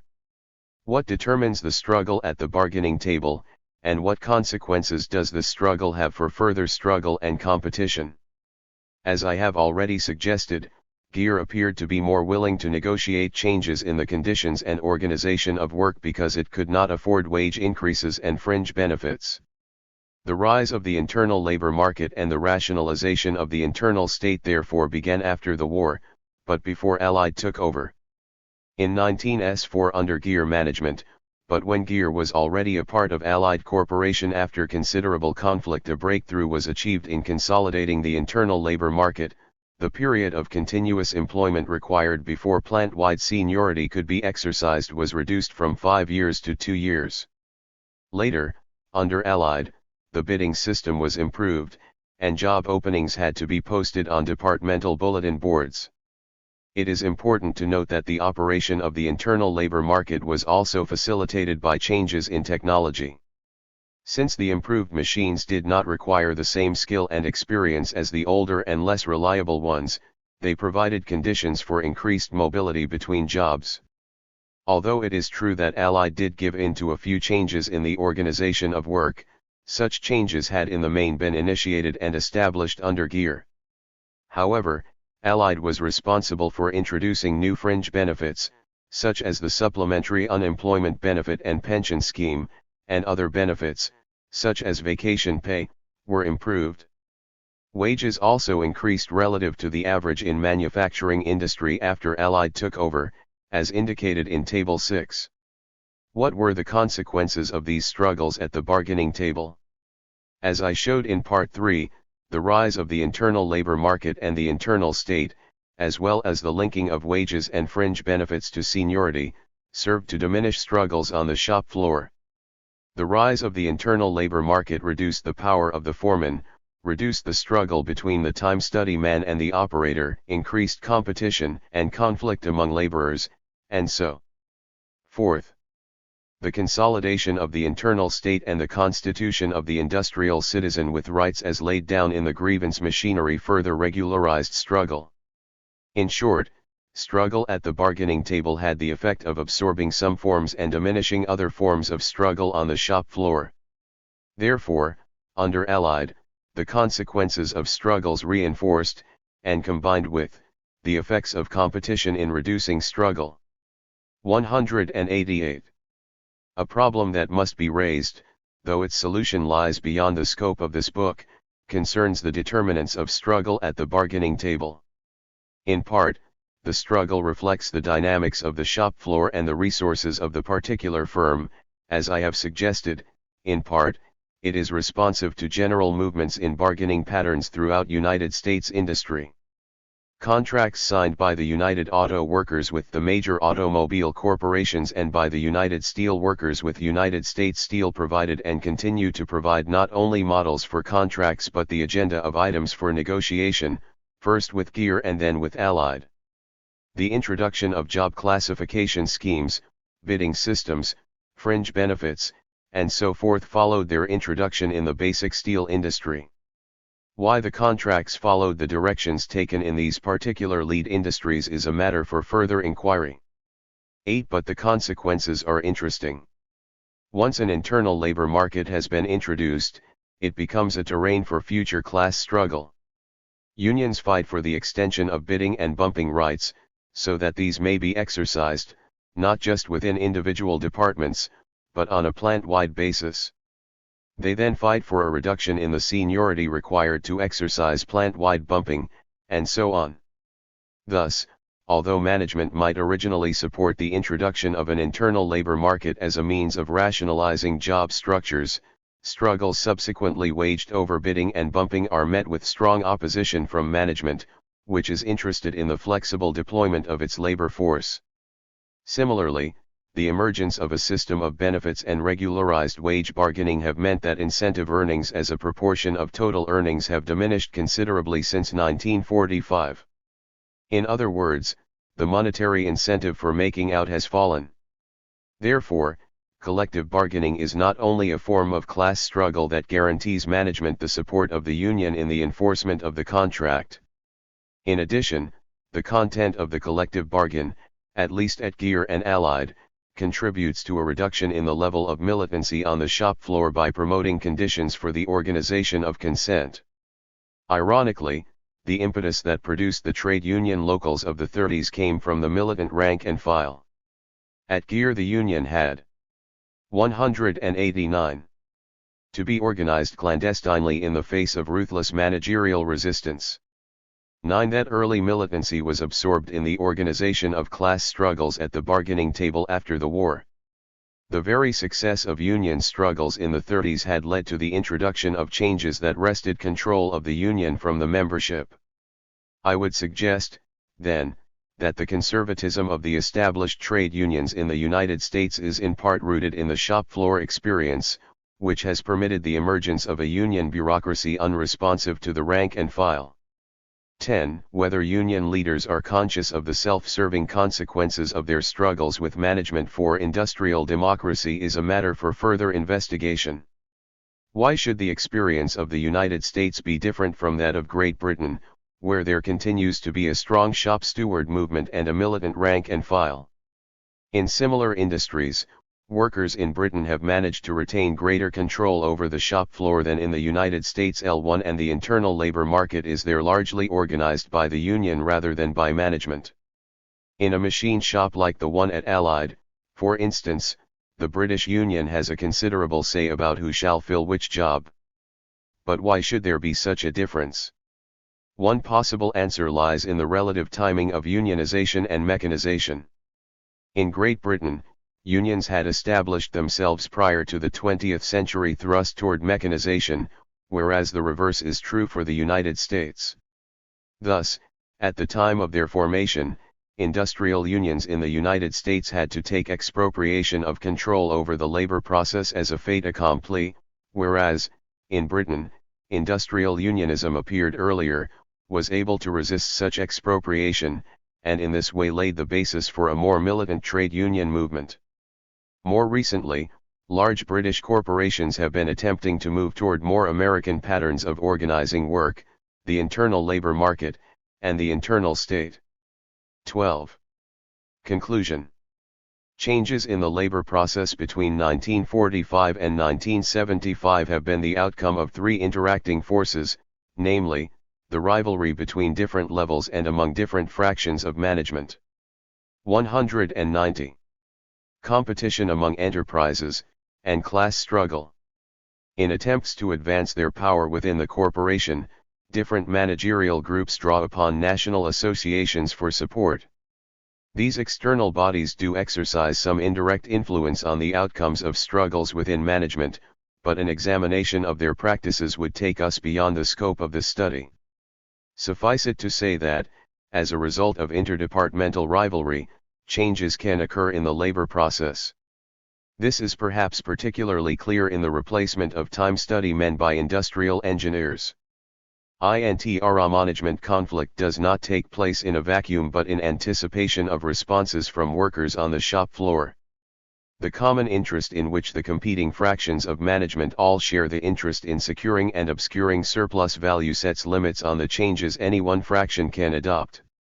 However, conflict within management is not limited simply by the anticipated reactions of workers by the power of constraint. The more direct pressures of class struggle and competition with other enterprises also play a limiting role. When engaged in collective bargaining, management represents a common interest vis-a-vis the union. Similarly, when it is competing with other enterprises, management presents a united front. At Allied's engine division, senior management has a common interest in achieving the targets of its annual plan, since bonuses are attached to its fulfillment. Inevitably, however, individual departments will express their specific interests as matters of common interest. Just as class struggle and capitalist competition set limits on conflict within management, so they also set limits on each other. On the one hand, the competitive standing of gear constrained its ability to dispense economic concessions and compelled it to bargain over working conditions, whereas Allied's oligopolistic position and the engine division's service role with respect to other divisions of the corporation not only permitted increases in wages and benefits but were the necessary price of retaining control over the labor process. On the other hand, struggle, by extracting varying concessions from management, affects the competitive position of the company.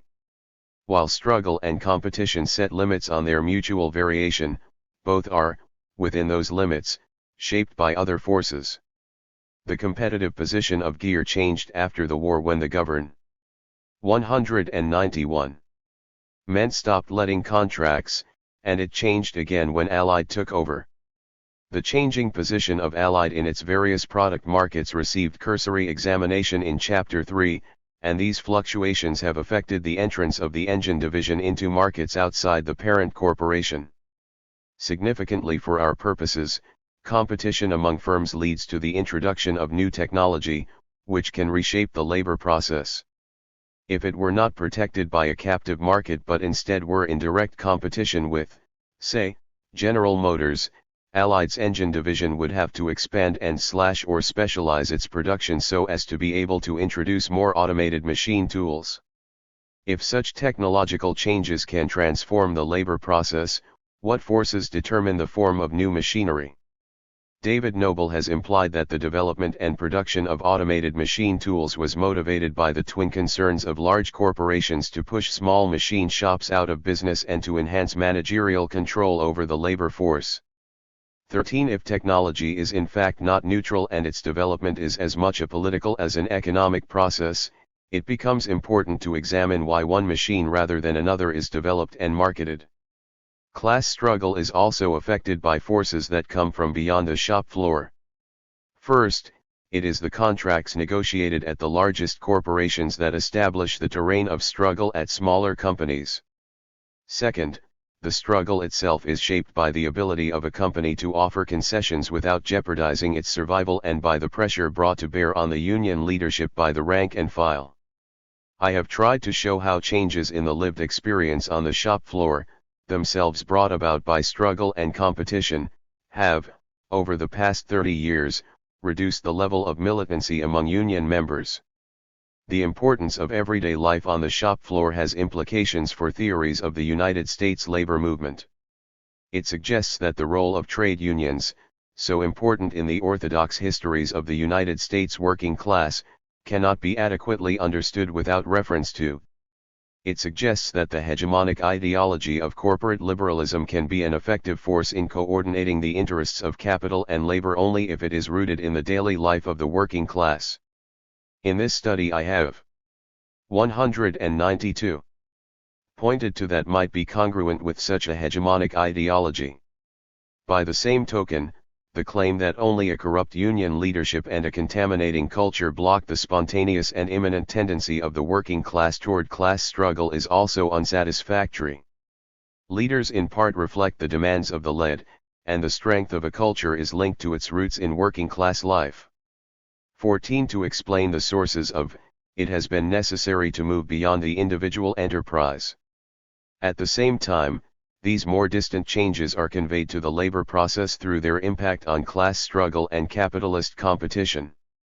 Moreover, struggle and competition do not have any unique consequences for the labor process, such as the reduction of uncertainty, the separation of conception and execution, the intensification of shop floor struggles, and so on. Rather, the effect of changes in pattern bargaining, in the competitive structure, in industrial engineering, and so on, is shaped by the already existing relations in production, that is, by the imperatives of obscuring and securing surplus value. The scope of this study does not allow me to explore the specific dynamics of these more distant changes. Instead, I will present, in the next and final chapter, a more general picture of the transformation of the political and economic context in which all these changes have occurred. 12. From competitive to monopoly capitalism. I began this study by contrasting the capitalist mode of production with the feudal mode of production, in this way deriving what is distinctive about the capitalist labor process, the simultaneous obscuring and securing of surplus labor. We explored the generic features of capitalism that contribute to the obscuring and securing of surplus labor, namely, the system of wage labor, the subordination of the worker to the labor process, and the mystifying effects of the market. Beyond these, a variety of different mechanisms contribute to the same end. Thus, in examining the labor process at Gear and then at Allied, I drew attention to the changing patterns of force and consent brought about through the development of a relatively autonomous internal state and the emergence of an internal labor market, as well as changes in the organization of work and the system of piece rates. All these contributed to the growth of individualism, the dispersion of hierarchical conflict, and the concrete coordination of interests between capitalist and laborer, as well as between manager and worker, and thus to the obscuring and securing of surplus labor. We 193. 194.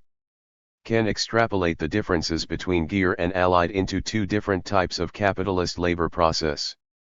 The first is the despotic organization of work, in which coercion clearly prevails over consent. Here the expenditure of labor on the shop floor critically determines the survival, not only of the laborer, but of the firm itself. Workers have no ways to defend themselves against the arbitrary whims of the manager or overseer who hires and fires at his own discretion, just as the entrepreneur or manager has few ways to defend himself against the caprice of the market. Anarchy in the market leads to despotism in the factory. The second type of labor process, the hegemonic organization of work, is based on consent predominating over coercion. Here the wage and therefore the survival of the laborer are only weakly linked to the expenditure of labor, and the firm is able to insulate itself from, or directly control, the market. Subordination of the market leads to hegemony in the factory. How do our two types of labor process relate to changes in capitalism? In this study I moved outward from the shop floor to examine the impact of markets, professional associations, schooling, family, competition among capitalists, struggles between unions and corporations, and so forth, to appreciate the broader significance of and, in particular, of the two types we have constructed.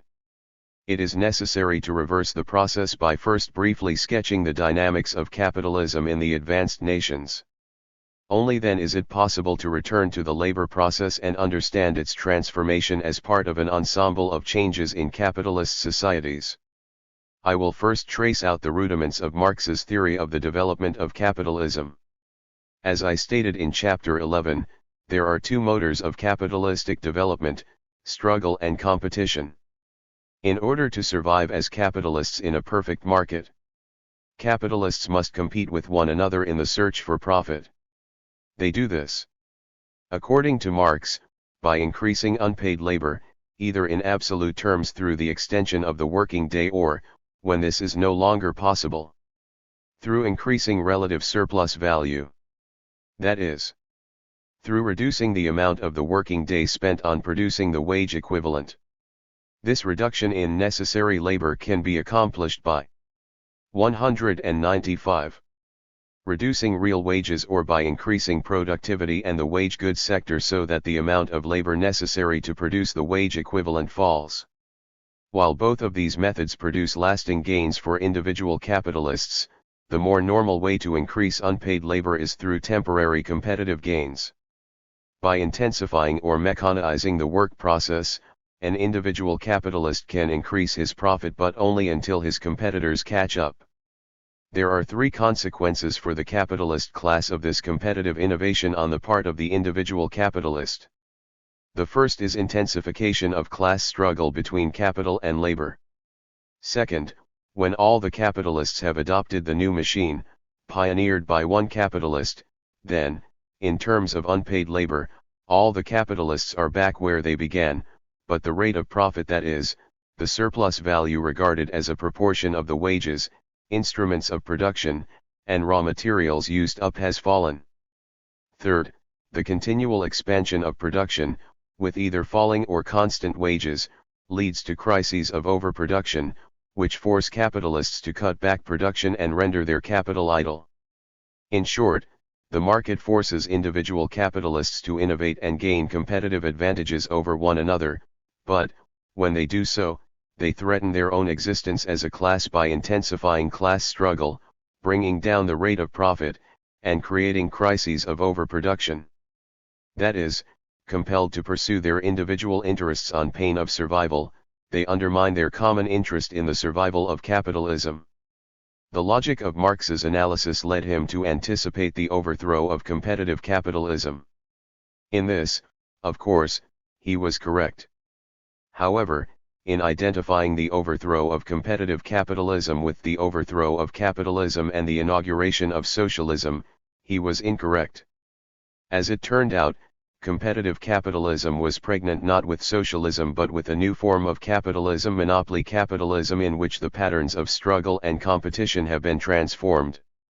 What Marx missed was the possibility of tempering the worst effects of competition without undermining competition completely, and the possibility that class struggle not only could be contained within the parameters of capitalism but could be harnessed to the reproduction of capitalism if workers extracted concessions that would make it more tolerable.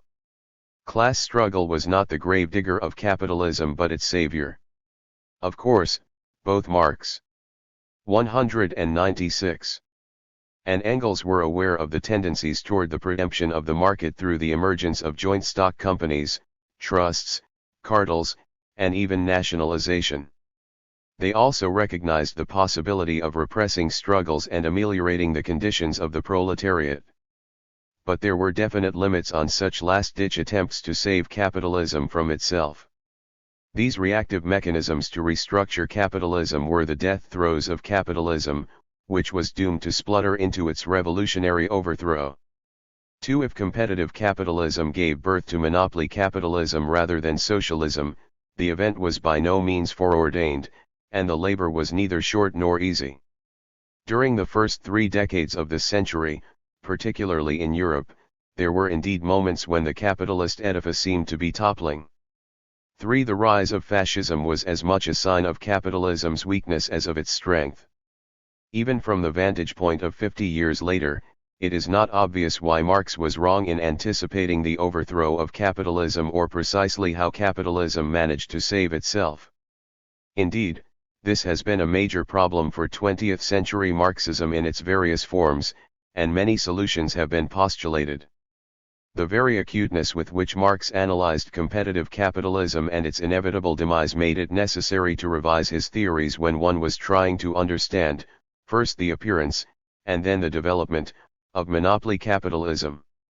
Some of the assumptions on which Marx based his analysis no longer held under monopoly capitalism.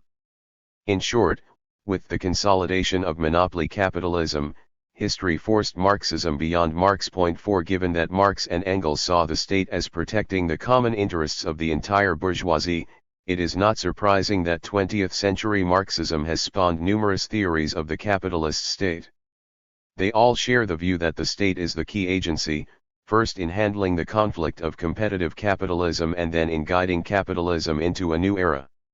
On the one hand, the state takes over some functions of the market and complements others.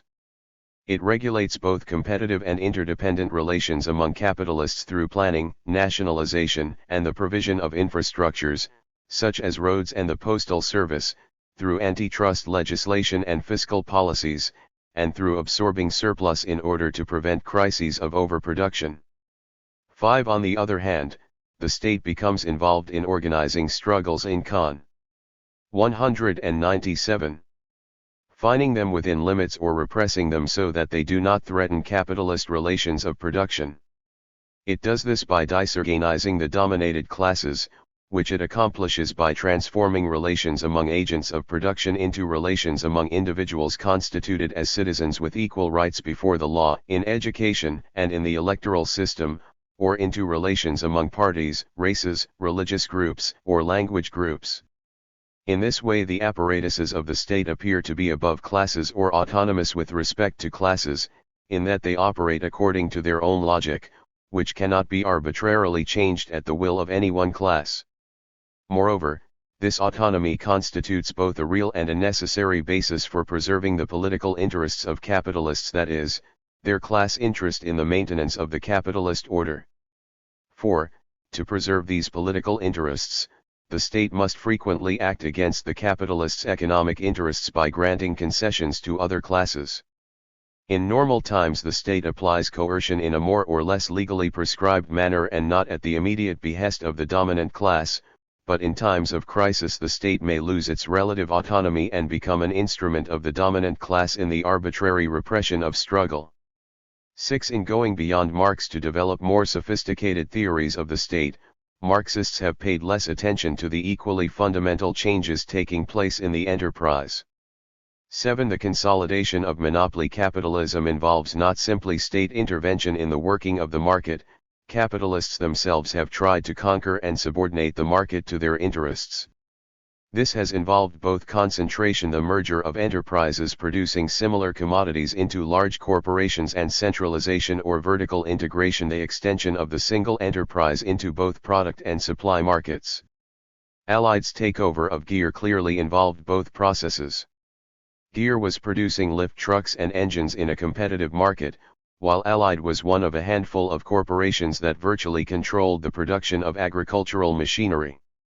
Gear was limited in the commodities it produced and was therefore dependent on suppliers and buyers. Allied, by absorbing Gear, sought to preempt one more market, namely, the market for engines, and thus reduce its dependence on outside suppliers. Concentration and centralization have obvious implications for 198. The organization of work. If competitive, supply and product markets are subject to control, it then becomes essential to control the labor market as well. To control some markets and not others would be a self-defeating process.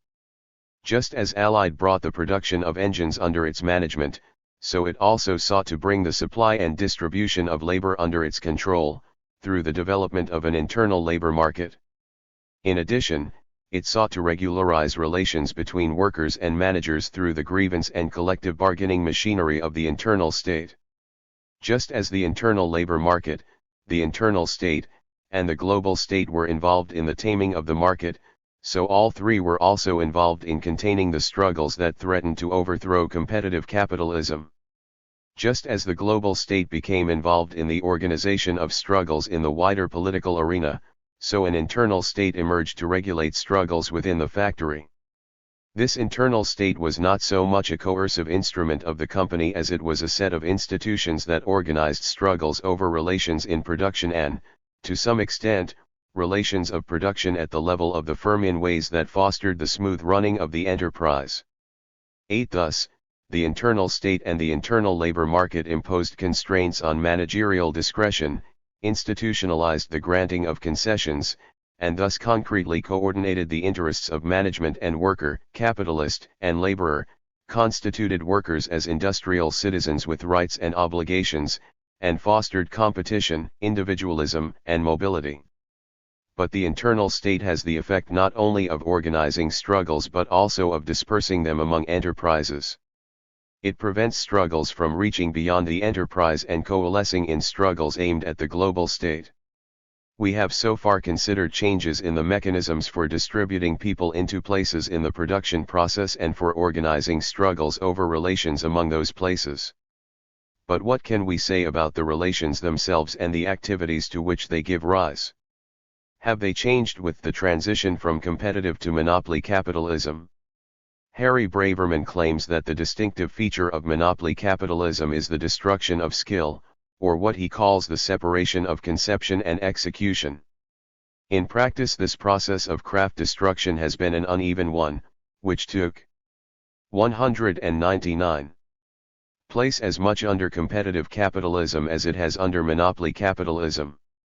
Furthermore, if we are to understand changes in the labor process, it is equally important that we note the way in which the labor process is reconstituted once skill has been expropriated, that is, we must note the particular mechanisms through which conception dictates to execution, once they have been separated. Inasmuch as these relations in production are shaped by technology, we can make few generalizations, since the impact of machinery on the labor process has been so varied. 9. However, we can draw some general conclusions about the way the internal labor market and the internal state have affected the relations in production and the corresponding activities. Both have offered workers a very limited but nonetheless critical freedom in their adaptation to the labor process. The rise of rules and, with them, constraints on managerial intervention, have opened up an area of choice within which workers can constitute work as a game.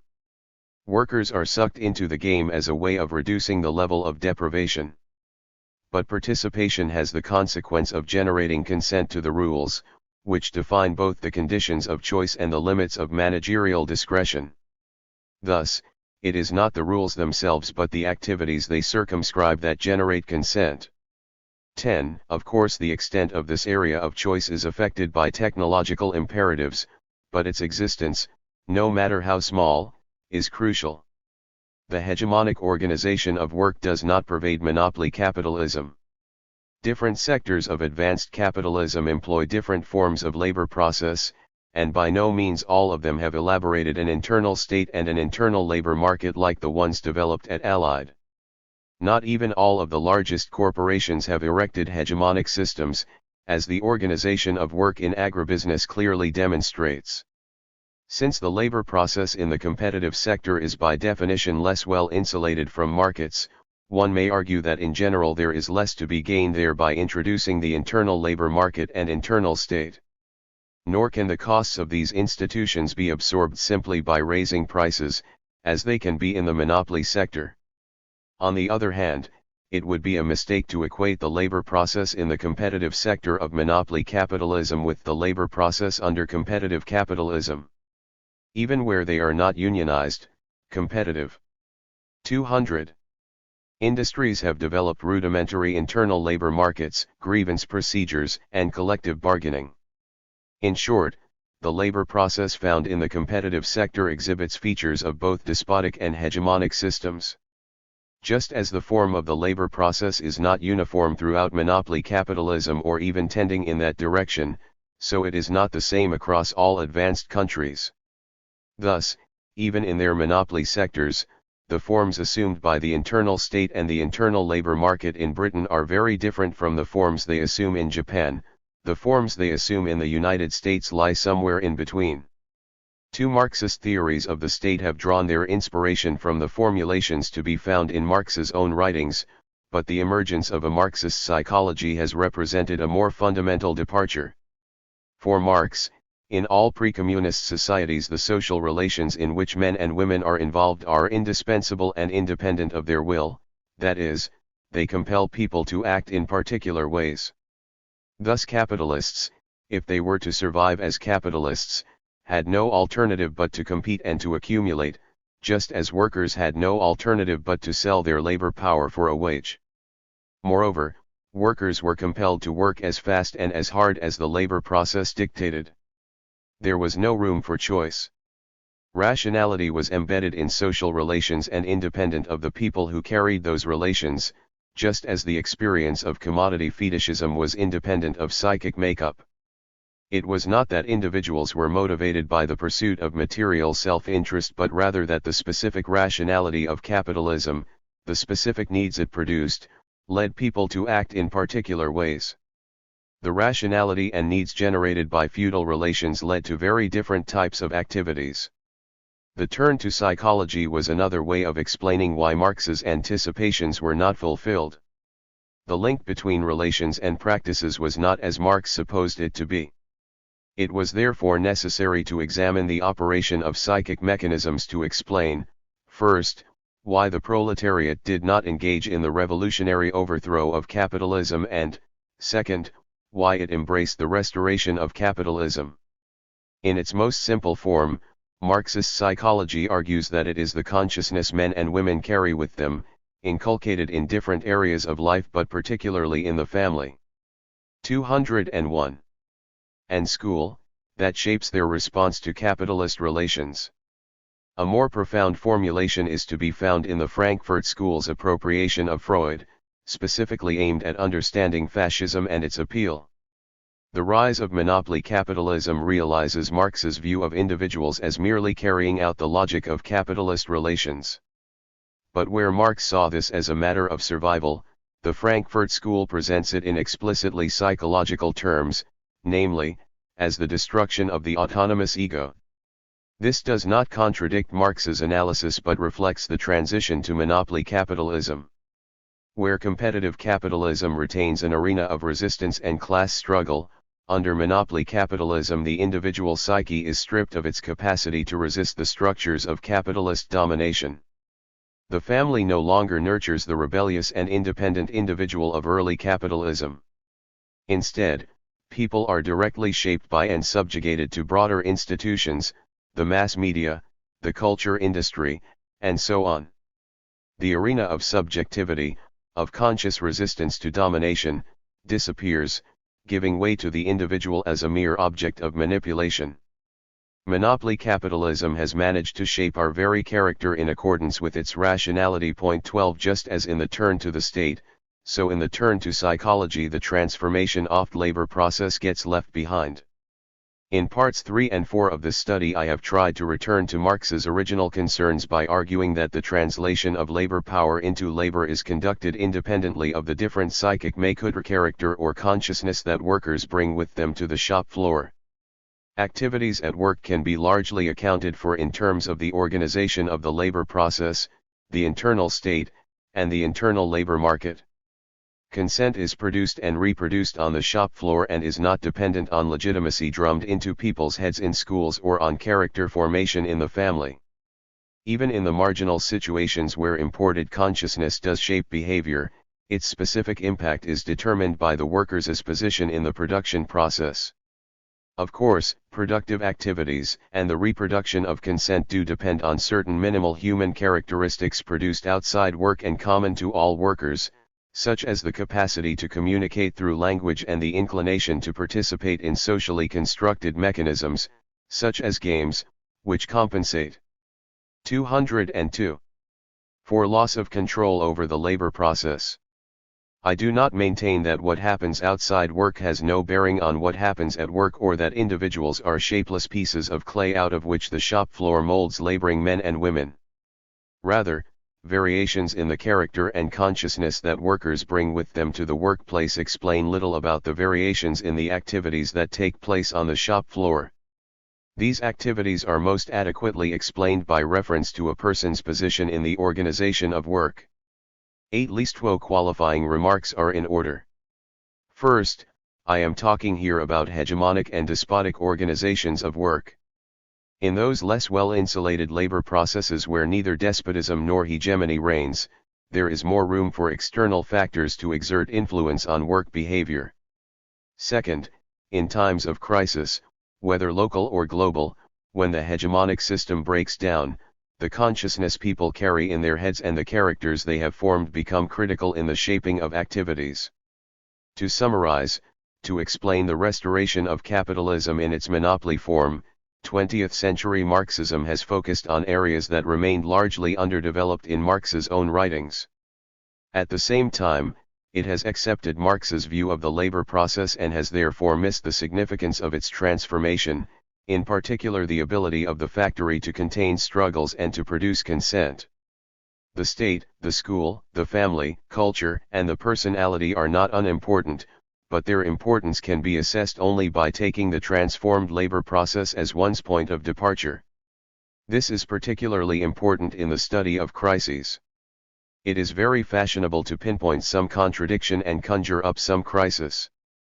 Crisis theory is a blossoming area of Marxist discourse.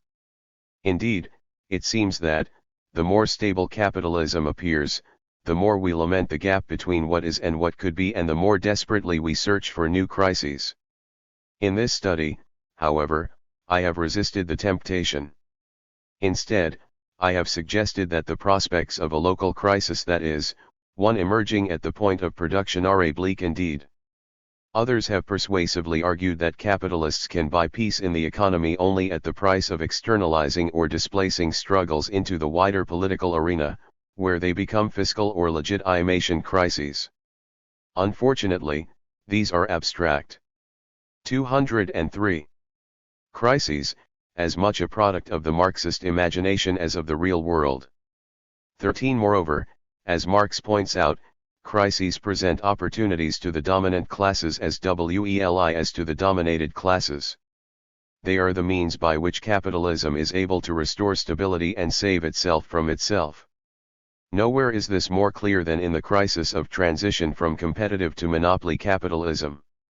This pessimism brings us to a third overtaking of Marx by Marxism, again brought on by the events of the 20th century, specifically in the underdeveloped nations of the world. Marx's sometimes qualified anticipation that socialism would appear first in the most advanced capitalist societies was premised on the collapse of competitive capitalism. The transition to monopoly capitalism has not merely postponed the emergence of socialism in capitalist countries, but, it is convincingly argued, has made it more likely that socialism will first emerge in the underdeveloped nations. 14. The stability of monopoly capitalism has been won, not only by a restructuring of the economy and the state, but also by an incorporation of the peripheral regions of the world into a system of international capitalism. For the advanced nations this has meant a certain uneven development, while for the poor nations it has led to a greater underdevelopment. At the same time, the expansion of repressive apparatuses in the post-colonial states reflects a growing resistance to continued incorporation within world capitalism and the search for some alternative. It is therefore in the Third World, and possibly in some European countries, that the most significant experiments have been made and that socialism is very much on the agenda. Appendix. Comparative perspective. Change and continuity in the Zambian mining industry. Changes in industrial behavior are primarily rooted in changes in the organization of work. That was a major theme in parts 4 and 5. I illustrated this relative autonomy of the labor process by examining the impact of short-term fluctuations in markets, the impact of variations in externally derived worker consciousness, the dynamics of shop floor struggles, and the effects of changes in class struggle and capitalist competition over the past 30 years. The argument developed in these chapters should be as relevant to international variations in industrial behavior as it is to changes over time within a single country. According to that argument, differences in the behavior of machine operators of different countries should be largely explained by variations in the organization of machine shops. The more conventional view regards national work traits as a function of the attitudes, ideas, orientations, and so forth, that laborers carry around in their heads and that originate outside the workplace.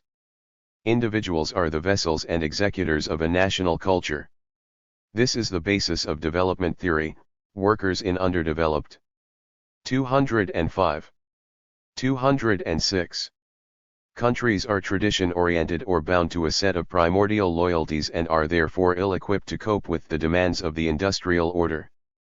A more sophisticated view argues that the national culture not only affects individual consciousness through agencies of socialization but, in addition, molds the form of the industrial enterprise. This latter, eclectic, position does not attempt to comprehend the relative importance of two different theories of human behavior. Nor does it develop an understanding of the relationship of the industrial enterprise to its political and economic context. Elsewhere I have shown how different political and economic contexts shape the organization of the machine shop and how these in turn mold the activities of workers on the shop floor. That earlier study upholds the theory elaborated here, but a comparison of industries that produce very different forms of industrial behavior in different countries would be more useful. I therefore draw here on the history of the development of copper mining in Zambia, since this provides a vivid contrast with mining in other parts of the world. I will try to show how the organization of work emerged historically through forms of struggle shaped by a colonial political order. Only when the labor process had developed a compatibility with the colonial political economy did it become relatively autonomous. Accordingly, when the colonial order was transformed after independence, the relative autonomy of the labor process was placed in jeopardy. But even under these relatively turbulent conditions, in their activities in the mine the workers have continued to respond to the organization of work rather than to the changing political order. Creation and reproduction of relative autonomy. The distinctive features of mining organization originate in the inescapable environmental uncertainty of the underground ore bodies from which minerals are extracted. Unable to control the geological environment, work organization can adapt to uncertainty in two opposed ways. On the one hand, the work group can be constituted as its own decision-maker, independent of managerial supervision. A self-regulating group can make the necessary rapid 207 change and continuity in the Zambian mining industry. Adjustments to the exigencies, dangers, and unpredictability of underground mining. 3. On the other hand, rapid adjustments at the underground workface can also be accomplished with a strict, coercive, and well-disciplined hierarchical organization of work, in which subordinates unquestioningly respond to the instructions of superiors, who unilaterally decide how the organization shall adapt to uncertainty. Such an organization is normally associated with management's complete lack of trust in the willingness or ability of subordinates to perform the work effectively. Point 4. In their study of British coal mining, Trist et al. Concluded, longwall systems, because of their greater degree of differentiation, require much more integration than single-place systems, but the conventional pattern of organization has broken up the traditional, self-regulating cycle group into a number of segregated single-task groups, each bound within its own concerns. These groups depend entirely on external control in order to carry out the indivisible primary task of completing the cycle. The existing pattern of management through the wages system can only partially supply this control. Full control would require either a degree of coercion which would be both impracticable and unacceptable, or a degree of self-regulation which implies a different organizational pattern. 5. Despite mechanization, the autonomous self-regulating group controlled by the wages system is still the most effective form of work organization. By contrast, the organization of mining in southern Africa would be characterized by a degree of coercion which would be both impracticable and unacceptable in Britain. Why does mining assume a very different form of organization in southern Africa? There is no space to go into the details of the historical development of mining in southern Africa. A brief summary will suffice. 6. The organization of both gold and diamond mining began in South Africa in the last quarter of the 19th century as a system of subcontracting. Africans were brought together in gangs to work for small white entrepreneurs, using rudimentary techniques of excavation. When such primitive operations no longer 208 paid dividends, mining companies were created, using foreign capital to establish large-scale industrial organizations based on wage labor from two sources.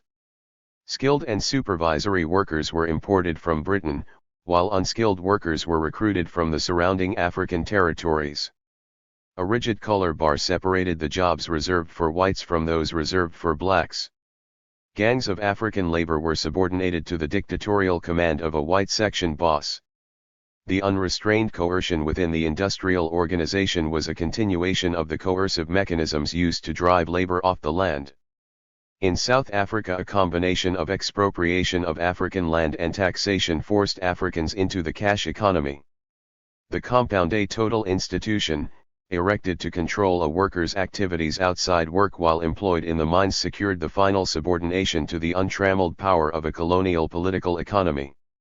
When not employed in the mining industry, African workers would be forced back to the diminishing areas known as reserves through the enforcement of a series of pass laws, which regulated their movement. Whereas in Britain the enclosure movement permanently ejected laborers from the land, in South Africa expropriation of land stopped short of the creation of a completely landless proletariat. Instead, the areas known as reserves were established as a means of externalizing and absorbing problems of urban social control and reducing the costs to the mining companies of reproducing labor power. The political and economic subordination of blacks stands in marked contrast to the strength of the white workers, who consistently made gains at the expense of the Africans. Against this setting, the origins of a coercive bureaucratic organization of work are clear. Colonialism in southern Africa implied particular types of external labor markets and a particular form of political and economic domination. In combination, these stamped their character onto the organization of work. The South African gold mines have provided a model for the colonial organization of work in other territories of southern Africa. The widespread adoption of this coercive form of mining casts grave doubts on any theory of technological determinism. It suggests that 209 change and continuity in the Zambian mining industry. The form of the labor process reflects the requirements of and the possibilities open to the colonial order. Evidence from Zambia suggests that the organization of work, and possibly even the technology itself, may be quite consciously adopted for purposes of coercively controlling and disciplining the labor force. 7. For illustrative purposes, I will summarize a study conducted in 1971, 5 years after independence, of one particular job known as lashing. 8. All Zambians entering the mining industry in a productive capacity had to spend an initial period lashing. This involved shoveling ore, blasted on the previous shift from the ore face, into a wheelbarrow and carrying it to a tip. It is one of the toughest and most exhausting jobs in the industry. It received the minimum pay grade, even though the job evaluation scheme placed it at a higher pay grade. Apart from removing ore, hand lashing serves two other functions. First, as an internal labor reservoir, it provides workers for vacancies that open up elsewhere in the organization. Second, as an initiation ceremony, it prepares and disciplines the labor force, weeding out the weak and irresolute and preparing the remainder for the harsh realities of a colonial labor process. That it was seen in these terms became apparent to me from the comments of management and from the fact that expatriate shift bosses were not subjected to lashing but black shift bosses were. However, it is more difficult to uncover evidence that would suggest that the mining operation was deliberately organized to create ore faces, inaccessible to mechanical ore removers and therefore requiring hand lashing. Nevertheless, following independence, one of the two mining companies successfully abandoned hand lashing, but the other company did not. Even if it is not clear whether the choice of mining technology and the manner of excavation were shaped by the colonial political order, there is little doubt that, once technology had been chosen, it was then harnessed to a colonial organization of work. Response to political change. What happens when the external relations in which an organization is created, and to which it has adapted, are transformed, as when colonialism gives way to a democratic political order? Arthur. 210. Stinchcombe has examined the tendencies of organizational forms to persist despite changes in the environment in which they were originally shaped.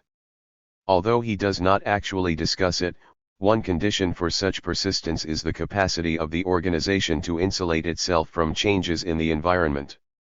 9. But this is not always possible, particularly when the change is as dramatic as a political revolution.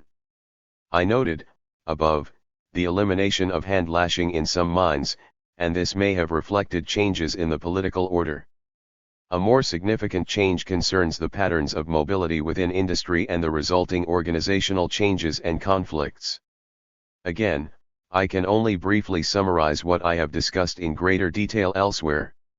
10. As long as Africans had few if any rights, either within industry or in the political system, and white workers possessed both economic and political rights, the dual wage structure, together with the color bar, was impregnable.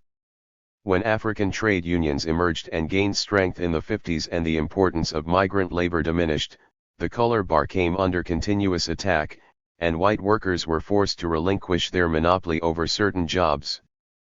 But the principle of the color bar that no white should ever have to take instructions from a black worker was never itself undermined, even after independence. Instead, it was displaced into higher reaches of the organizational hierarchy.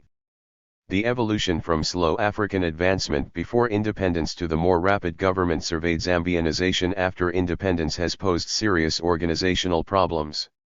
Here I will confine myself to three. First, discriminatory pay scales and the heritage of colonial industrial relations could no longer be sustained. Africans performing jobs hitherto monopolized by whites would have to receive similar levels of pay. This in turn led to demands for general wage increases among the entire mine labor force, increases that cut into profits and forced up wages in other sectors of the Zambian economy. Second, the continued vesting of power and authority in expatriate personnel led to organizational distortions designed to accommodate Zambianization programs, the preservation of a color bar, and the creation of new jobs for some of the displaced white. 211. Change and continuity in the Zambian mining industry. Employees. Third, Zambians promoted into supervisory positions did not command the same unquestioned authority as their white predecessors, nor could they draw on the same support from their supervisors. Furthermore, the arbitrary, coercive sanctions, characteristic of the colonial era, could no longer be imposed by either white or black supervisors. As a result, the coercive apparatus and total subordination of the labor force so necessary for the bureaucratic organization of mining were no longer feasible. Changes in work behavior reflected changes in the political order mediated by the organization of industry. Inefficiencies and conflicts within the organization, stemming from the incongruity of organizational form and the demands of the prevailing political order, were concealed by the ideological castigation and exhortation of the black mine worker. It is to the changing response of miners themselves that I now wish to turn. The myth of the traditional worker. I have explained the characteristic features of mining in southern Africa in terms of a reaction to colonialism. Management and colonial ideology justified the tyranny to which African workers were subjected by reference to their traditional, tribal, etc., background. The African worker is lazy, has to be taught industrial discipline, has to be coerced into work, is a target worker, not interested in providing more than a bare minimum, etc., because of his pre-modern attachments. The resemblance to early British entrepreneurial ideology is clear. 11. Much of the development literature, dominated by a Weberian tradition, is concerned with the impact of traditional values on economic behavior. Ideology and reality are only too frequently confused. Studies such as Bendix's work and Authority in Industry provide little evidence for what they assume to be true, namely, that industrial behavior is modified by external social relations such as village kinship ties and work patterns.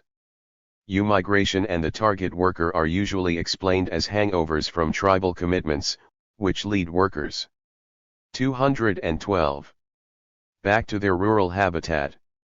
African workers supposedly have higher absenteeism records than modern workers because they have not developed a work ethic or are unable to free themselves from primordial loyalties. The reality is more austere. Colonial governments, and the South African government to this day, created a coercive state apparatus to drive laborers back and forth between rural and urban areas. Moreover, with the relaxation of such extra economic compulsion, turnover in the Zambian mining industry has fallen rapidly and is now very low by any standard. Even before the myths of development theory had gained widespread currency, there was ample evidence for a more realistic assessment. As Max Gluckman wrote, "An African townsman is a townsman, an African miner is a miner. The urbanized African is outside the tribe but not beyond the influence of the tribe. Correspondingly, when a man returns from the town into the political area of his tribe, he is tribalized again, urbanized though not beyond the influence of towns." 13. Gluckman's insistence on a situational analysis laid the basis for the seminal work of the Manchester School of Social Anthropology. Thus, Epstein's study of African mine workers shows that tribe becomes irrelevant when laborers organize on the basis of their common interest as miners. 14. It is as miners, not as tribesmen, that Africans strike against the company. Where tribalism is significant, namely, in the compounds, it is so only as the result of management's deliberate reconstruction of tribalism as a mode of social control. Moreover, as Clyde Mitchell demonstrates, tribalism in towns is a very different phenomenon from tribalism in the village.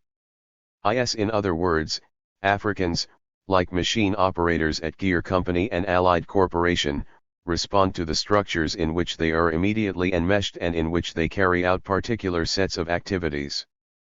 But the switch of action patterns from rural to urban set of objectives is as rapid as the migrant's journey to town.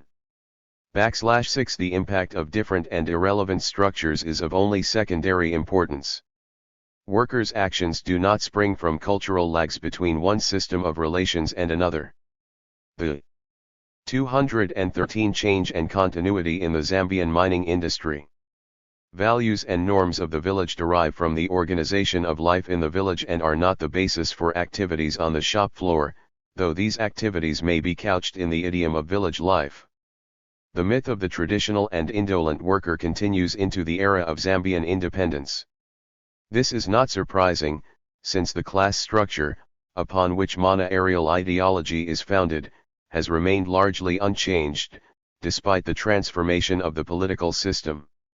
11. Moreover, management is no longer alone in justifying the imposition of punitive sanctions and harsh discipline. The Zambian government, in the pursuit of development and its class objectives, has taken over the ideological whip, admonishing the labor force for its absenteeism, lack of patriotism, and so on.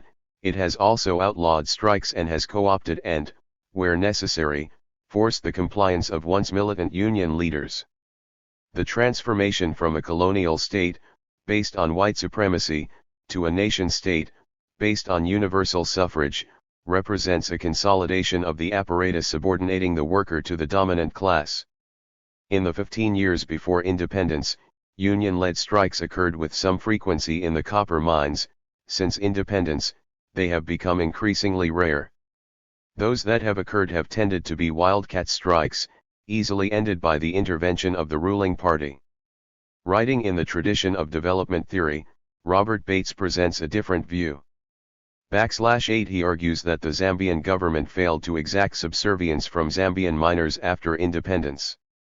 Elsewhere I have shown in detail that Bates adopts government ideology as a definition of reality, that he fails to critically examine the publicly available statistics he uses to document the failure thesis, and that other statistics, collected by the mining companies, do not uphold his conclusions.